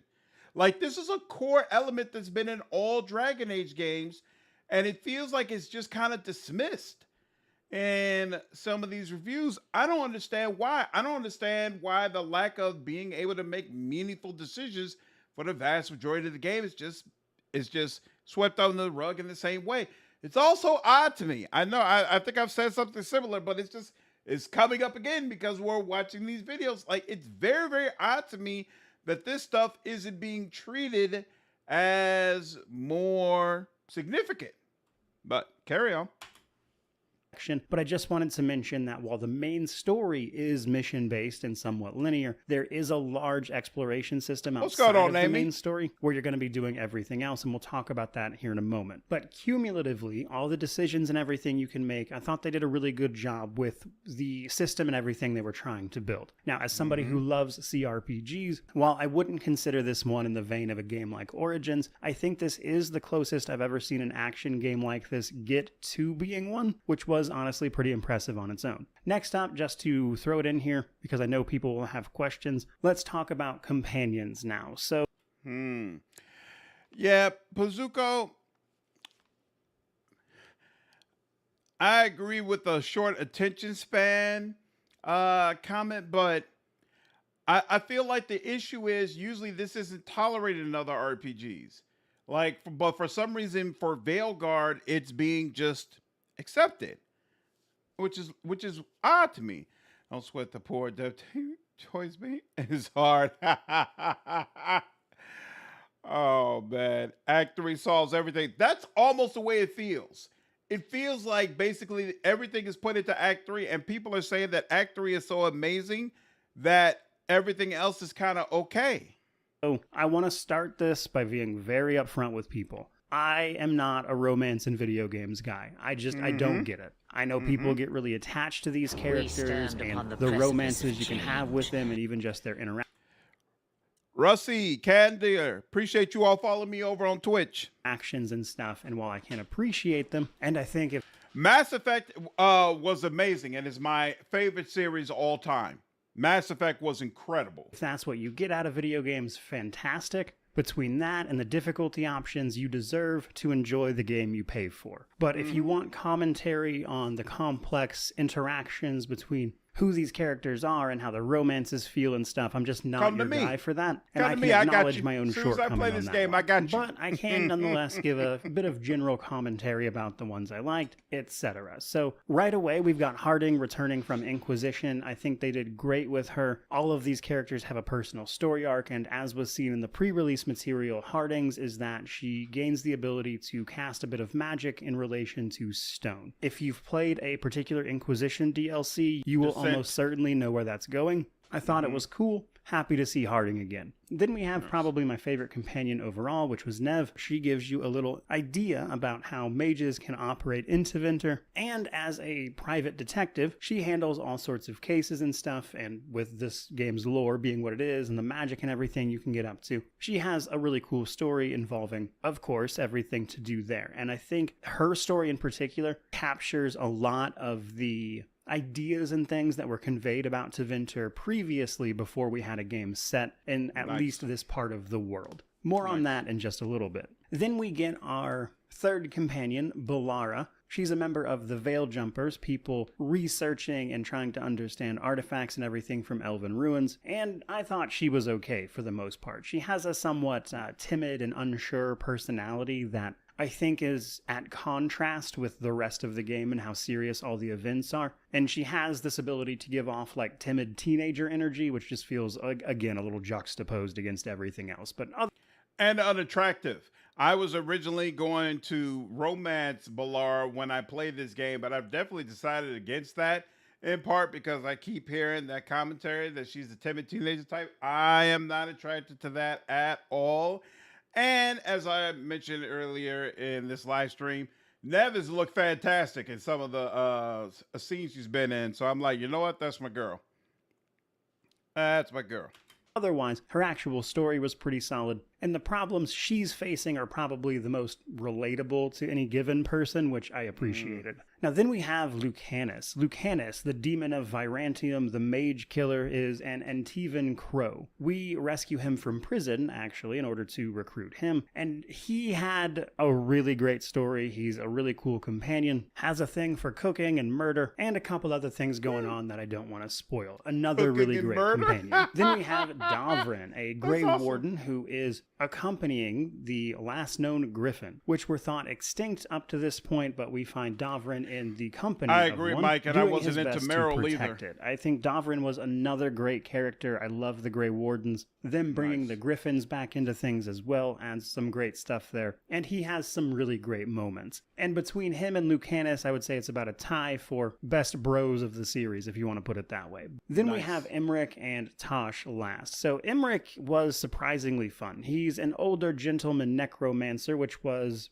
honestly just kind of delightful. They take the subject of necromancy and add this like charming gentleman personality to it, which was a lot of fun, surprisingly. He was a really cool character. He has an assistant known as Manfred, which provides a certain element of comic relief, and his story as well was really, really cool. As while you fight a lot of undead throughout the series, you don't necessarily see a lot of the upfront and personal parts of how necromancy works and is treated and everything in this particular series too often, so seeing that front and center in a companion was fun. And then lastly, we have Tosh, Kunari, who was brought to Ravane by her mother, who grew up with the Kun but didn't want that for her daughter. Tosh's story is really all about the struggle between the two distinct places that they find themselves in, that is the Kunari as well as the people of Ravane, and trying to make sense of who they are, following naturally a revelation or two. So broadly speaking, I think each of the companions has their own thing to add. Lucanus, Nev, and Davrin are definitely the ones I liked the most, but I think there's a lot of good perspectives there, some quippy remarks, some witty dialogue that the series is known for. And one thing I really did enjoy is that while there were, I would say, definitely a few moments with companions that made me roll my eyes, I haven't it wasn't listened to any uncommon of the for the game podcasts to yet, then go but on I plan like to before the directly game comes address out. that thing. So clearly what they said was very intentional. So there's a little bit of that humor there that I would say is present in the entire series, honestly, which was fun to see. With that out of the way, though, let's finally talk about progression systems. So progression in this game comes down to leveling up, getting skill points from an environmental puzzle you can do with Finn Harel statues, spending those skill points in the skill trees, specializing your character, getting combat up to par, the gear that you equip to your character to enhance that stuff, upgrading that gear via the caretaker or just finding more of it, those statues I mentioned, and then finally the faction merchants for any individual.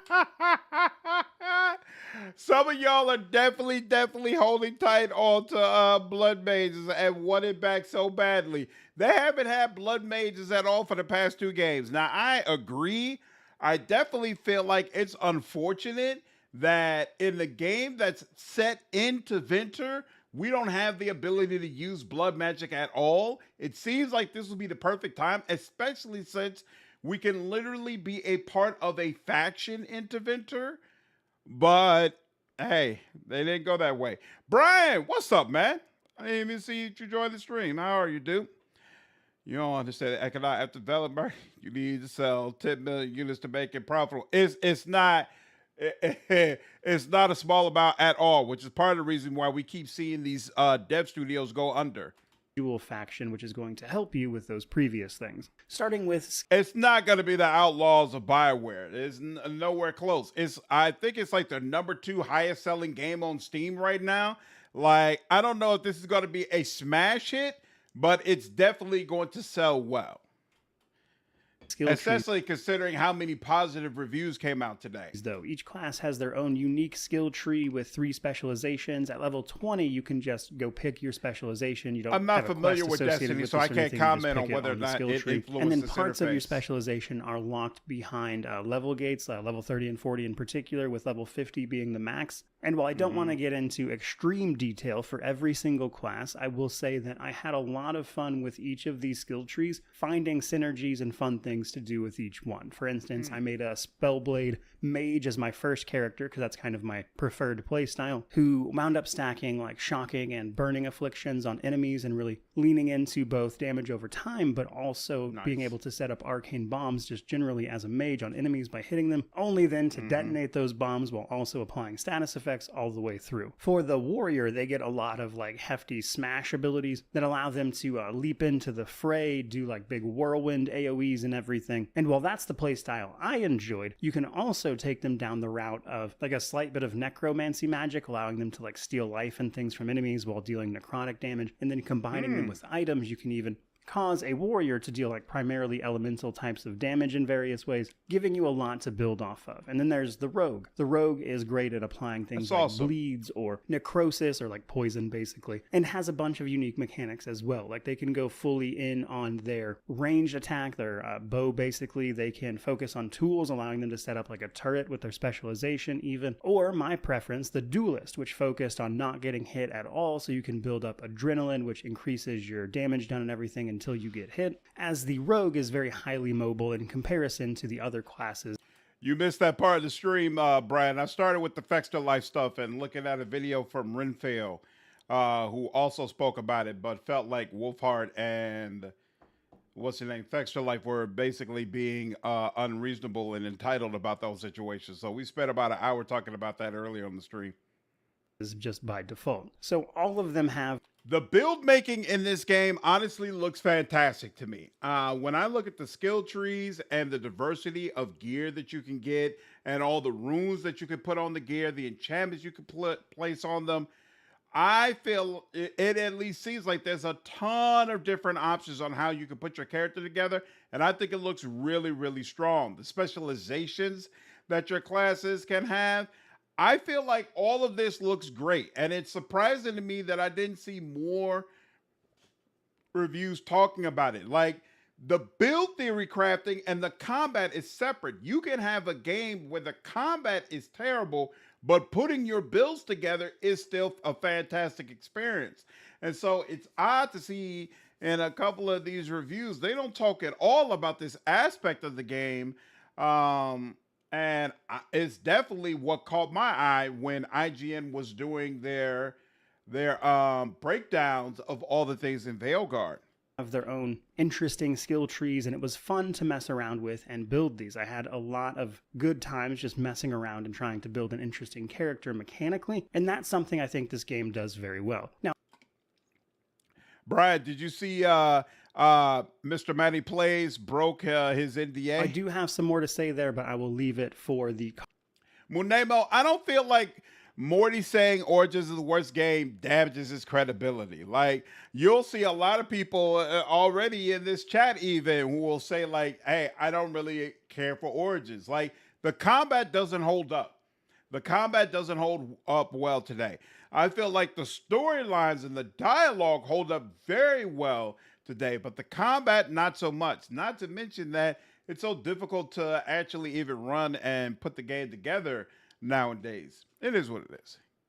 Combat section. So let's talk about gear. Gear comes in a few different varieties. It's important to mention that the weapons you find are dependent upon the class you picked. So while gear is set and you will find all of it in the same locations in every playthrough, what will change is that if you are playing a mage, you'll find staves and orbs and spellblades, whereas if you're playing a rogue, in those same locations you will instead find like light weapons, rapiers, bows, etc. Armor and accessories, however, don't really change. They come in light, medium, and heavy variants, and accessories as well. I want to call out the belt specifically because that is where the potency of your healing items come in, which took me a little while to figure out, so I'd like to save everybody the hassle there. But obtaining the base level of that gear is really only one part of it, because then we have to upgrade it, which comes in terms of its overall effectiveness, but also its rarity tier. Now, you're going to be able to find multiple instances of each of these types of gear, which is going to increase the rarity tier of that particular piece of gear, which will unlock more of the latent effects on that item, allowing them to be properly used. Now we IGN can went increase over. the Yep. stats of the item itself by going to the caretaker in the lighthouse being our main hub. We can find mementos out in the world that we bring back to the caretaker to level it up, which allows us to upgrade the base item level, so to speak, for our individual pieces. Now, what this also does is increases the base level of items you'll find out in the world. I So if hated you have the deep caretaker roads up to even like a on +3 normal. or something, +3 is the level of those items you'll find going forward. And if you find a duplicate item after this, it will actually upgrade your current item to that highest level as well, saving you the resources from the caretaker, which otherwise requires you to spend resources to upgrade them. Also, at the It all sounds caretaker, great at a to me. certain point, you'll be able to enchant your items and gear. I do recognize, Demon, that it's ARPG inspired, but I don't mind ARPG related stuff in my CRPGs or RPGs that are different. Like, to me, this is involved, and when you combine it with the well-developed skill trees, again, I feel like there's a lot of build theory crafting that should be available in this game as well, adding even extra effects on top of all that. And given the wide range of items and everything and things they'll do to affect combat, I do think they did a great job with this in particular. Progression feels fun, and while I'll be the first person to tell you I did prefer Inquisition's crafting system to this, I can see why they made the switch with this being a more action-oriented title, and I do think it works. Then we have those statues I mentioned, so there are like little statue puzzles you can find out while you're exploring, and they come in two types. One will increase your max health, the other Supposedly will they're increase your mind-numbingly skill dumb. points. You'll get a free skill point, basically, so you'll definitely want to do those. They're simple puzzles, not really worth explaining too much. But then we have our merchants. Kiwi, thanks for the $3 donation. Views of payers are never invalid. You could disagree, which I find myself doing, but I'm not so insecure to attack people with different views to me. I agree. There's no need for that. Do you think this game will be compared to BG3? And if so, will it hold up? I think all RPGs moving forward, and frankly, RPGs in the past, will be compared to BG3. I think in the minds of the general public, BG3 is the gold standard.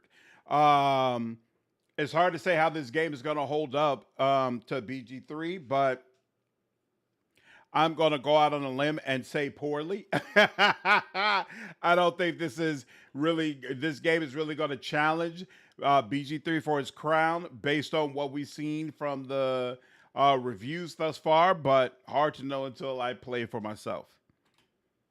So every faction has its own dedicated merchants. Now we're going to be exploring a lot. You will find other merchants that you can buy things from, including little like miscellaneous items that will permanently increase stats by a small amount, which is probably worth knowing. So the faction merchants are not the only merchants, but they are the most important ones. So when you sell valuables to a faction merchant, which is the only people you can sell to, it increases your faction rep with that faction. And that faction rep, on top of giving them other materials and gold, will allow you to increase the rank of that faction merchant up to a maximum of rank 4. This is going to decide what you can buy from that merchant, which is important for all of the reasons I've already listed, as it contributes to that global progression pretty well. Now, I do want to mention here that you can use a transmogrification system via the lighthouse where you can change the looks of not only your character, but the armor you have equipped based on styles and things you found. You can find just appearances to use, which is nice. Now, originally, I noticed that you couldn't change the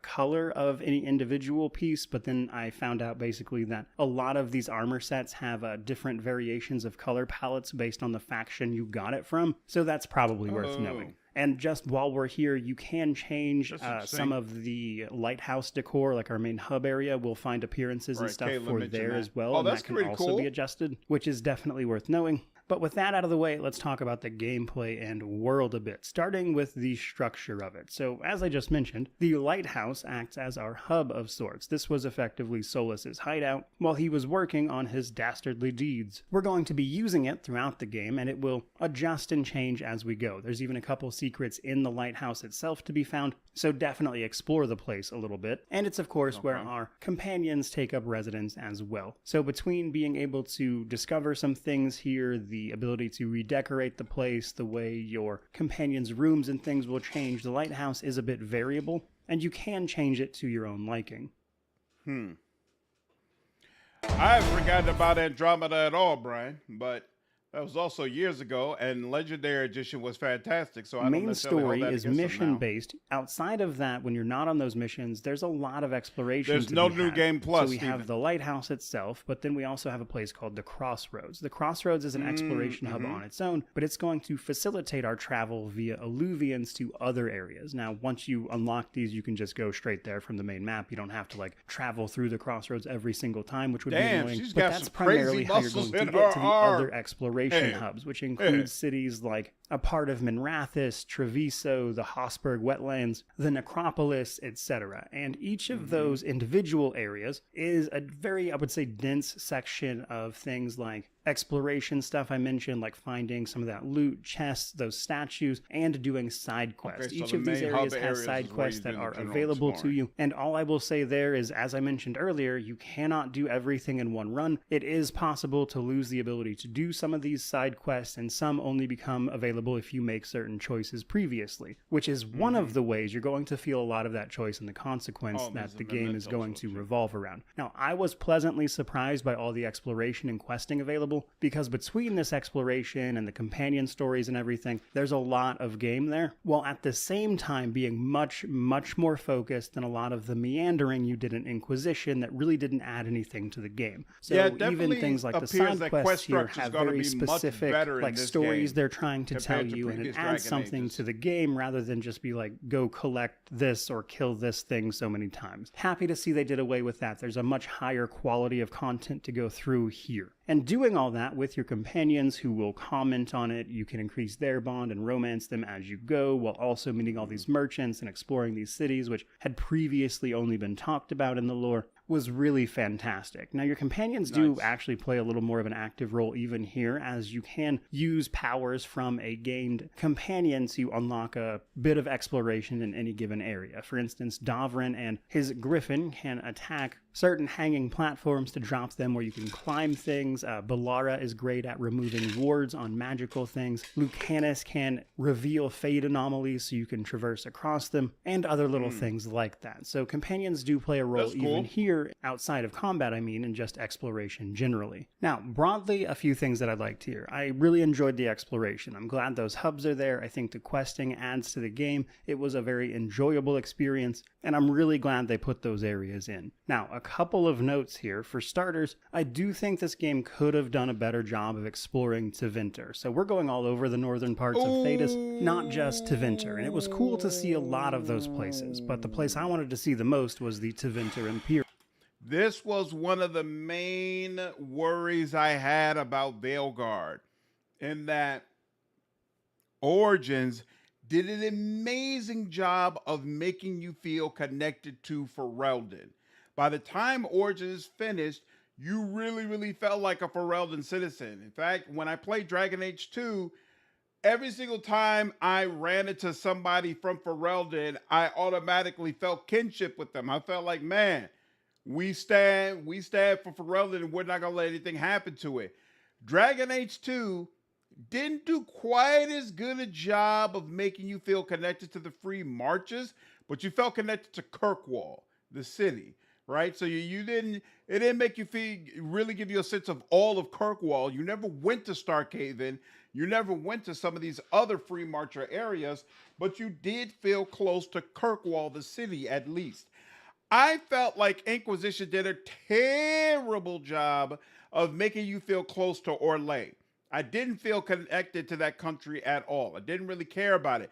And this was one of my biggest fears when it came to Veilguard, that they would finally allow you to go to Tevinter, but the experience would be divided up into so many different places that you really wouldn't be able to experience and become connected to Tevinter the way Origins allowed you to become connected to Ferelden.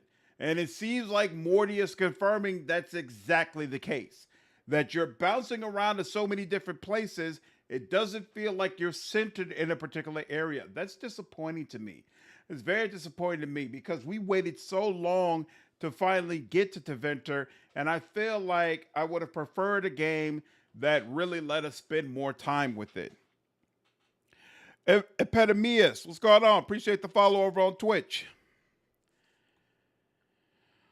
Kirkwall's just that hit the sweet spot.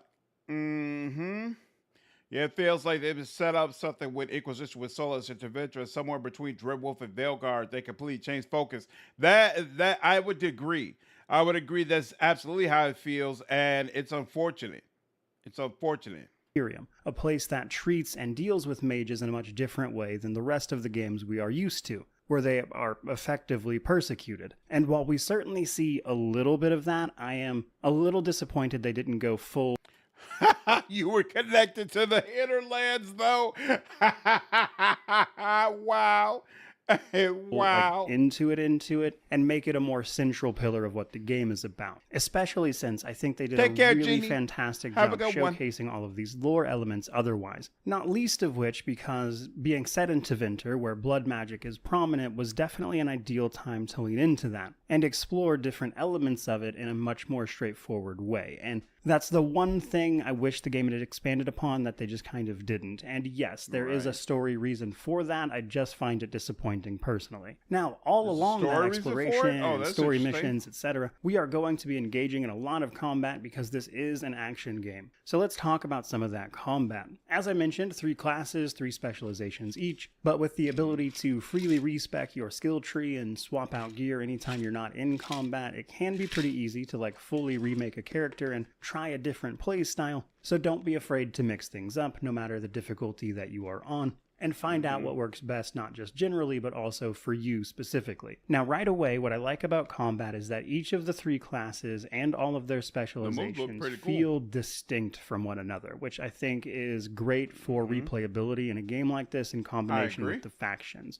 So a mage can defend themselves by throwing up either an orb or like using a little blink out of the way type of dodge, whereas a warrior uses just like a basic dodge roll but will also block with their shield, and a rogue can also dodge out of the way and is much more mobile in general than the other 2, but can also effectively parry enemies and interrupt what they're doing in order to counterattack them, which will prevent them from taking damage, which is important because the rogue's main Damn, he took off half that boss's health right off the bat. Resource is momentum, which they gain by hitting the enemy and not being hit themselves, and then they spend that momentum on their abilities. Whereas a mage, of course, operates off of mana, and they have to be able to regenerate it. Different still is the warrior, who works off of rage. Now, rage is built up in combat but decays afterwards, so you have to work up to using your abilities in that case outside of some skill tree components that allow you to carry over.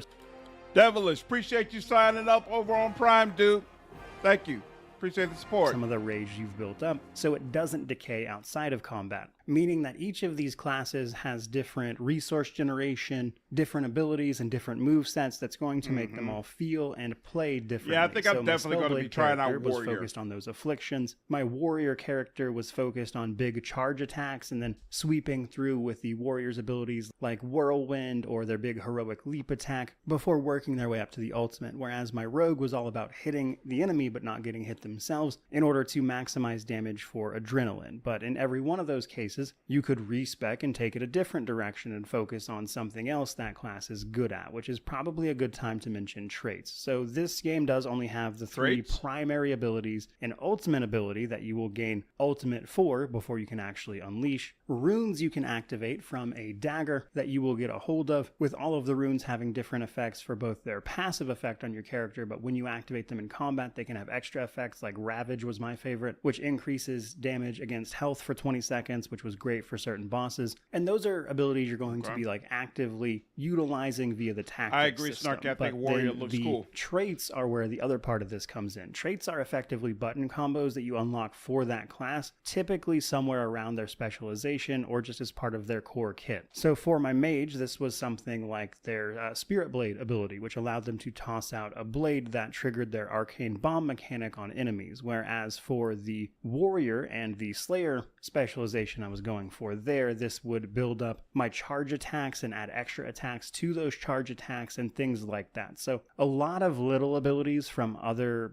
games like say Inquisition have been moved into took off half his health and his pride kicked in. That's hilarious.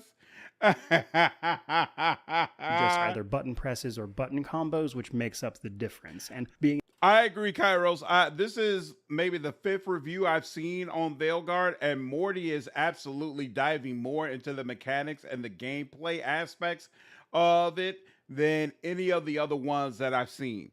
Like, Skill Up just was basically like, combat sucks, and moves on, He didn't do all of this, and I actually really appreciate it. It's hammering home for me that Warrior is the route I want to go. Being able to activate those button combos and then use your abilities for bigger moments before unleashing an ultimate or activating runes, it does feel really solid. And this was something I was a little worried about going into the game myself, as that's quite the reduction. But it's because of how they've moved a lot of that stuff into other places, which I think winds up feeling really great, at least to me personally. Now, that's hardly the only thing. There are a few other things to know. Enemies can use either a barrier or armor on top of their health, sometimes both. These will block specific types of damage and are usually resistant to other types, on top of whatever that creature is normally just resistant or weak to, like any other RPG. So some skills and things will specifically note that they deal more damage or apply a certain status effect against certain types of armor, and then you can find gear and abilities that focus on one in particular, like say that Ravage rune for health. So always be aware, or at least try to be aware, of what type of enemy you are hitting, as well as if you are hitting a barrier, armor, or their health, as that matters.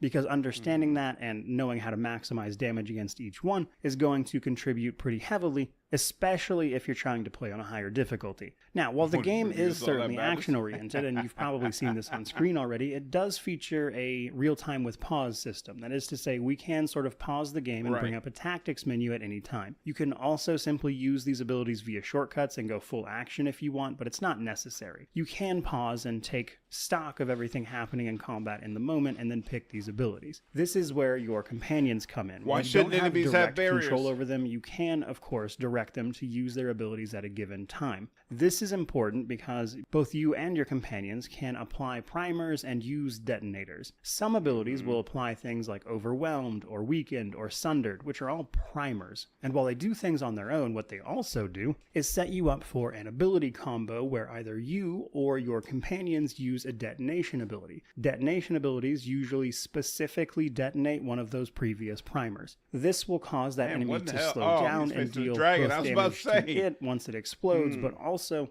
damage to enemies in a wide berth around where that ability combo was set Yeah, off, it's definitely which adds felt another fun comprehensive. He layer did a to great it, job. but does have the side effect of meaning that there are usually sort of like best companions to take with you at any given moment. So for instance, my mage would usually travel around with Lucanus because my Spellblade would apply Overwhelmed, which Lucanus had abilities to detonate, which was very effective for me, of course. So I want to give my overall impressions of that, and then I'll talk about a few things I didn't like here. So broadly, I thought this combat system was a lot of fun. More so than I was expecting, and honestly I think it is better than previous games which tried to balance tactics with action as well, to varying degrees of success. For me, this game has the best combat in this series, but to be fair, I play a lot of CRPGs with those more tactical systems and a lot more action-oriented systems, which I review a lot of that type of game as well. So this game, marrying those two systems in a way that feels like it makes a lot of sense, definitely works out for somebody like me. But I am fully aware it's certainly not going to make everybody happy. I am well aware of how people feel about Origins and its combat systems.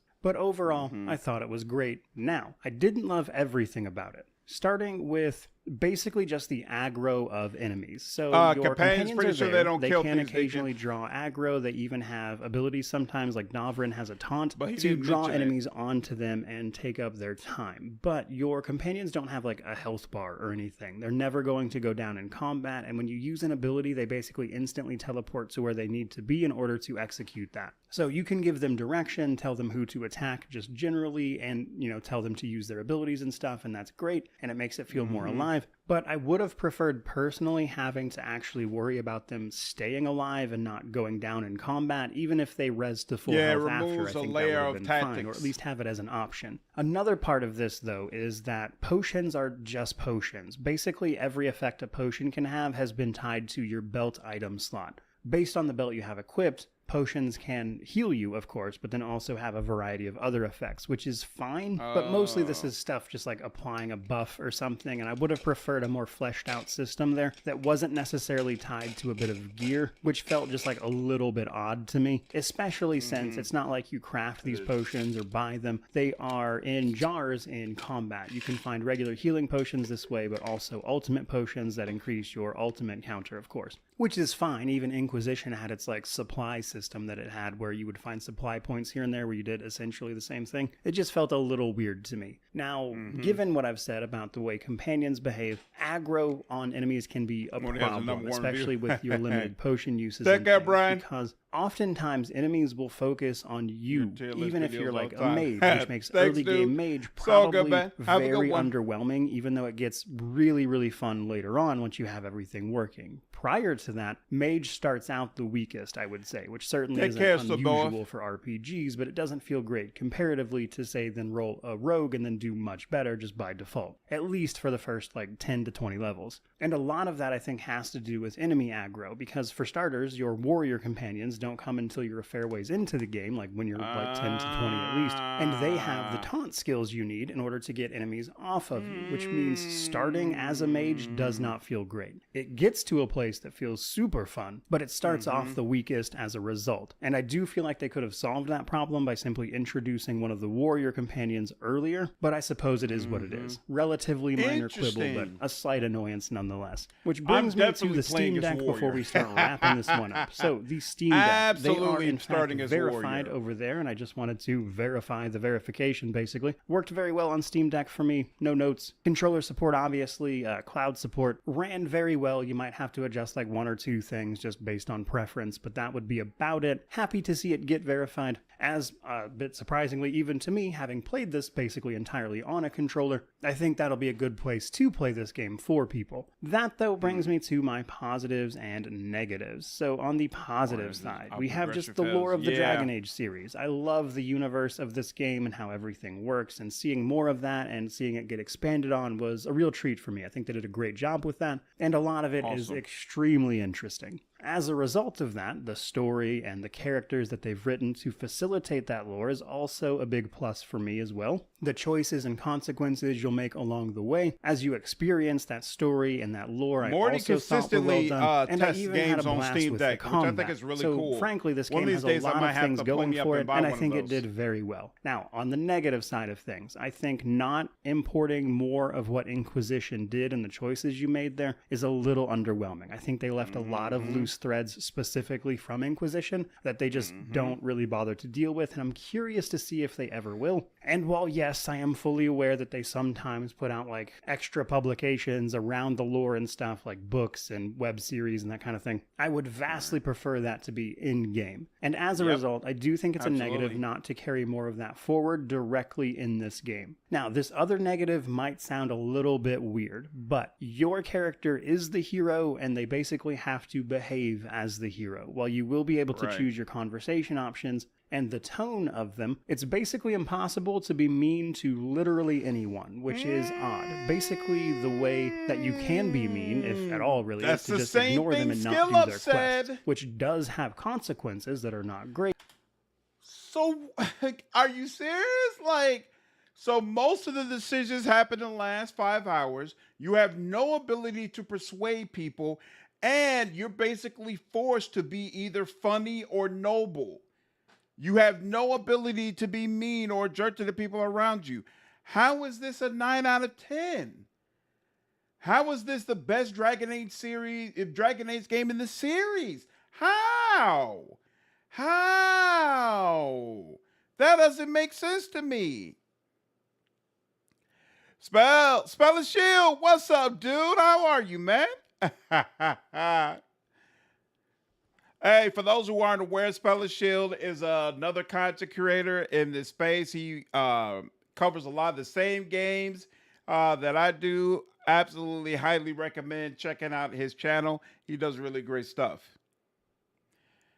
See, this not your gay is there. Get unburdened by what it's been.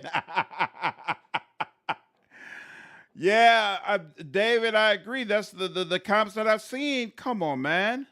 Come on, man. Dagon, I agree, dude. Worse than Fallout. Like, what are you talking about? How can it be a 9 out of 10? About Rook being a kindergarten teacher. Because those things are not essential for a good game. What's essential for a good game, Moonlight? For a good RPG, right? Like, we're talking about a game that's supposed to be a RPG. How do you have no ability to persuade and very little room to choose dialogue options that are consistent with the type of character you want to play and represent, and yet people still speak so glowingly about the experience? I just don't get it. I don't get it. Great, but even then, your character is still portrayed as like the good guy. And while that might seem like a minor complaint, it does make it basically impossible to roleplay as someone who is like, hey, there's a world-ending problem. I don't care about your personal problems right now. Basically, what I'm saying is I could have used a few more renegade options, I guess, to put it in BioWare terms. And then, along with that, a couple of minor gripes and like... It basically sounds like... It's basically Diablo, right? Which Morty loves. So I guess it makes sense that he's completely okay with it, because Morty probably isn't as in love with the BioWare way of doing things, right? So an action RPG, no dialogue options really, choices only occur like right at the end, then maybe that's all okay for him. And that's fine, but that's not Dragon Age. It's not Dragon Age at all. Come on, man. Good games are based on good gameplay, in my opinion. Dragon's Dogma has almost no story, and it's a great game. Dragon's Dogma does have a story, though. And that's true. Dragon's Dogma is a great game in a completely different way. But we're talking about the Dragon Age series, though. Like... I don't feel like this makes sense for a game in the Dragon Age series. It's not Planescape Torment. It's a slightly broader ARPG. Like, that's basically what it comes down to. Marty loves ARPGs, Diablo and the likes. Yeah, I know. This isn't intended to be a CRPG. I'm not talking about CRPG. I'm talking about a cinematic role-playing game in general. Witcher, Mass Effect, Dragon Age, Wrath of whatever party-based RPG you want to really talk about, usually it doesn't work that way. And if it does, it's not considered to be acceptable. But it is in this case, and it's so odd to me.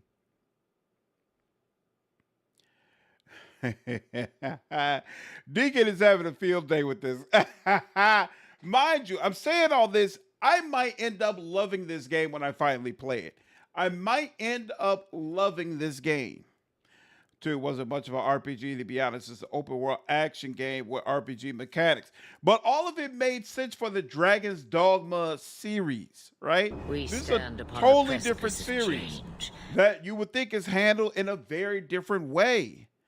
Santo, appreciate the follow over on Twitch, dude.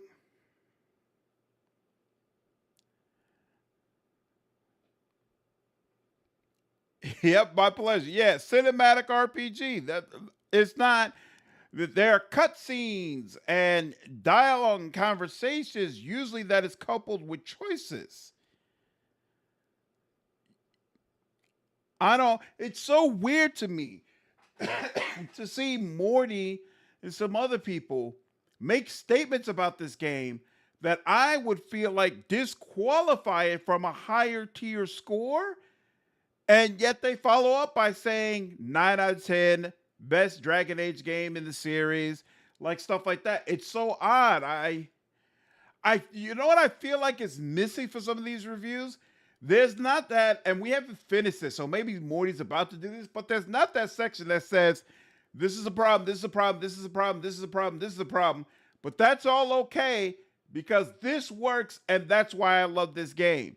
Like, I need somebody to like spell it out for me like I'm 5. because right now I'm just not understanding it. I don't get it. It depends what you like. You spend most of your time fighting. And that's definitely not how I see Dragon Age, right? That's not consistent with what I would expect from a Dragon Age experience. Combat and I'm aware definitely Morty doesn't care for Origins, but even if your favorite Dragon Age game is Inquisition, right? Inquisition allows you to persuade. It allows you make a ton of choices throughout your experience. Like there's a lot of things Inquisition does well that I'm not hearing that Veilguard actually does. Stuff that I mentioned here and there, the lack of lore really expanding upon the Tevinter Imperium and blood magic and everything was a little disappointing, but not the end of the world in light of how good they did everywhere else. So as a conclusion, the base game of Dragon Age the Veilguard is $60 US, and for that price, I think you're getting a great game that does a lot of things really, really well. That makes it, as far as I'm concerned, the best entry in the series, and frankly, my own personal game of the year. So probably needless to say at that point, I'm absolutely giving this one a buy. I think you should check it out. I think it's very good. And while I acknowledge that continual shift in direction from the original game, I am firmly convinced that Mort does not care about story and writing. So I understand his perspective. You might be right. Cornflakes, I'm romancing Nev. Isn't going to be for everybody. This is still a great game. And that is where I'm... See, I know, Deacon, that you have strong feelings about what Morty said regarding Starfield, but I haven't played Starfield at all, so I can't comment. Going to leave off this particular review. So I certainly hope you enjoyed it. If you did, don't forget to like, comment, subscribe, all that YouTube jazz. I'd love to know what you think about all this down in the comment section below. This one was a lot of work, but as you can see, as far as I'm concerned, it was well worth it. So with all of that said, truly just thank you so much for watching. I really do appreciate it. May you wander in wisdom and have an amazing day. For the review. All right, end of the day, I think I'm just gonna have to play it for myself. That's what it comes down to. I'm gonna have to play it for myself, and then I will get an idea of how I really feel about the game. That's what it comes down to. Mortismal has made 10-hour-long story videos about games. Yep. That's true. And some of them have actually been really cool. It is true BioWare were absorbed by EA and all the actual talent is long gone. That's not true. Some of these people actually worked on Origins. I'm sorry, not Origins, Inquisition. Some of these people have been with BioWare even longer. They have absolutely had some senior members and some important people either leave or get let go. But it's not a situation where like everybody who's involved with those older games is now just gone. I don't that doesn't actually hold water. No, Amy, I actually haven't finished Inquisition. I honestly lost a lot of my motivation to go through that series because it's so clear that the older games don't matter for what we're doing in Veilguard. Like the advantage of, or the joy rather than going through those older games was to see how the lore and your decisions were going to impact Veilguard. But it's so stark and clear that none of that actually has any bearing, that it's kind of honestly sapped me of my motivation to finish Inquisition. I think Morty catches strays for having a positive opinion as well. Yeah, Jovi, that's why I'm really not going crazy about it. Like, I don't get it, but at the same time, I haven't played the game. So I'm not going to sit up here and say that Morty's wrong. Like, no. Maybe Morty is correct that absolutely it's the best game in the entire series. I won't know until I play it. But anyway, all right, you all. I've been at this for about 3-4 hours. It's been fun. We've learned some information, but I need to go ahead and get some sleep. I got to work in the morning, so I appreciate all of you. Seems like quite a few of you joined in today. I hope you all enjoyed the stream. Upon the precipice of change. I had a great time. I will be back on tomorrow. I have no idea what we're going to do tomorrow. We might go back into Inquisition just for the heck of it. We might play some Metaphor, even though I'm like close to the end of that, so I might just like jump at the end and let you all watch that. Or I was also thinking about possibly even playing Disco Elysium, because that's a game we might be able to finish in the 2-3 days until Veilguard releases. I don't know what we're gonna do, but we'll do something tomorrow evening. I'll be there for all the people who are new or joined today. Hope you all enjoyed it. Really great seeing you all. Lax too. Appreciate you following me over on Twitch. I'll see you all in the next stream. Take care.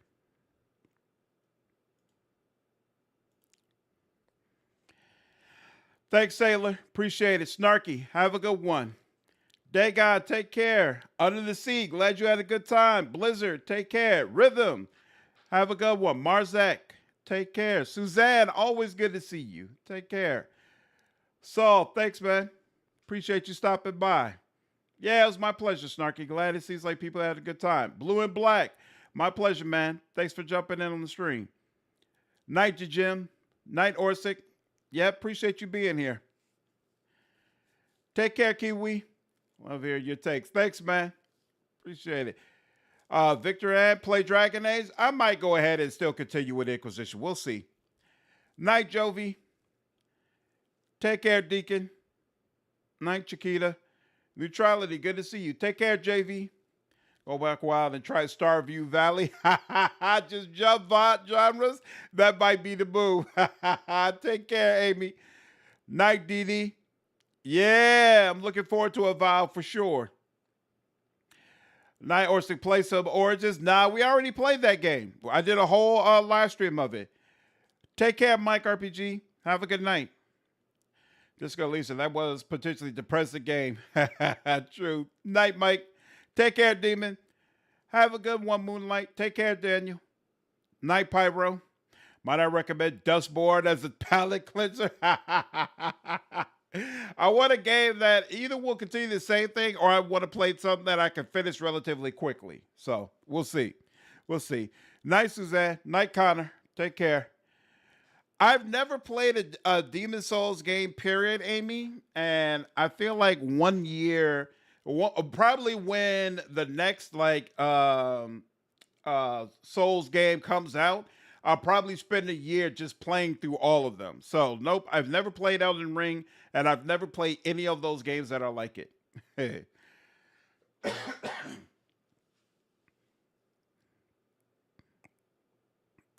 All good. Thanks, Victoria. Glad you enjoyed the stream.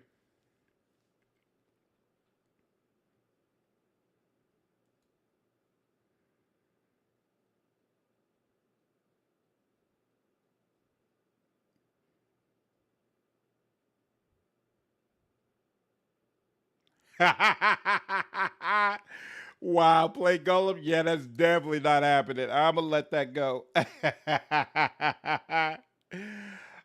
All right. Night, everyone. Take care.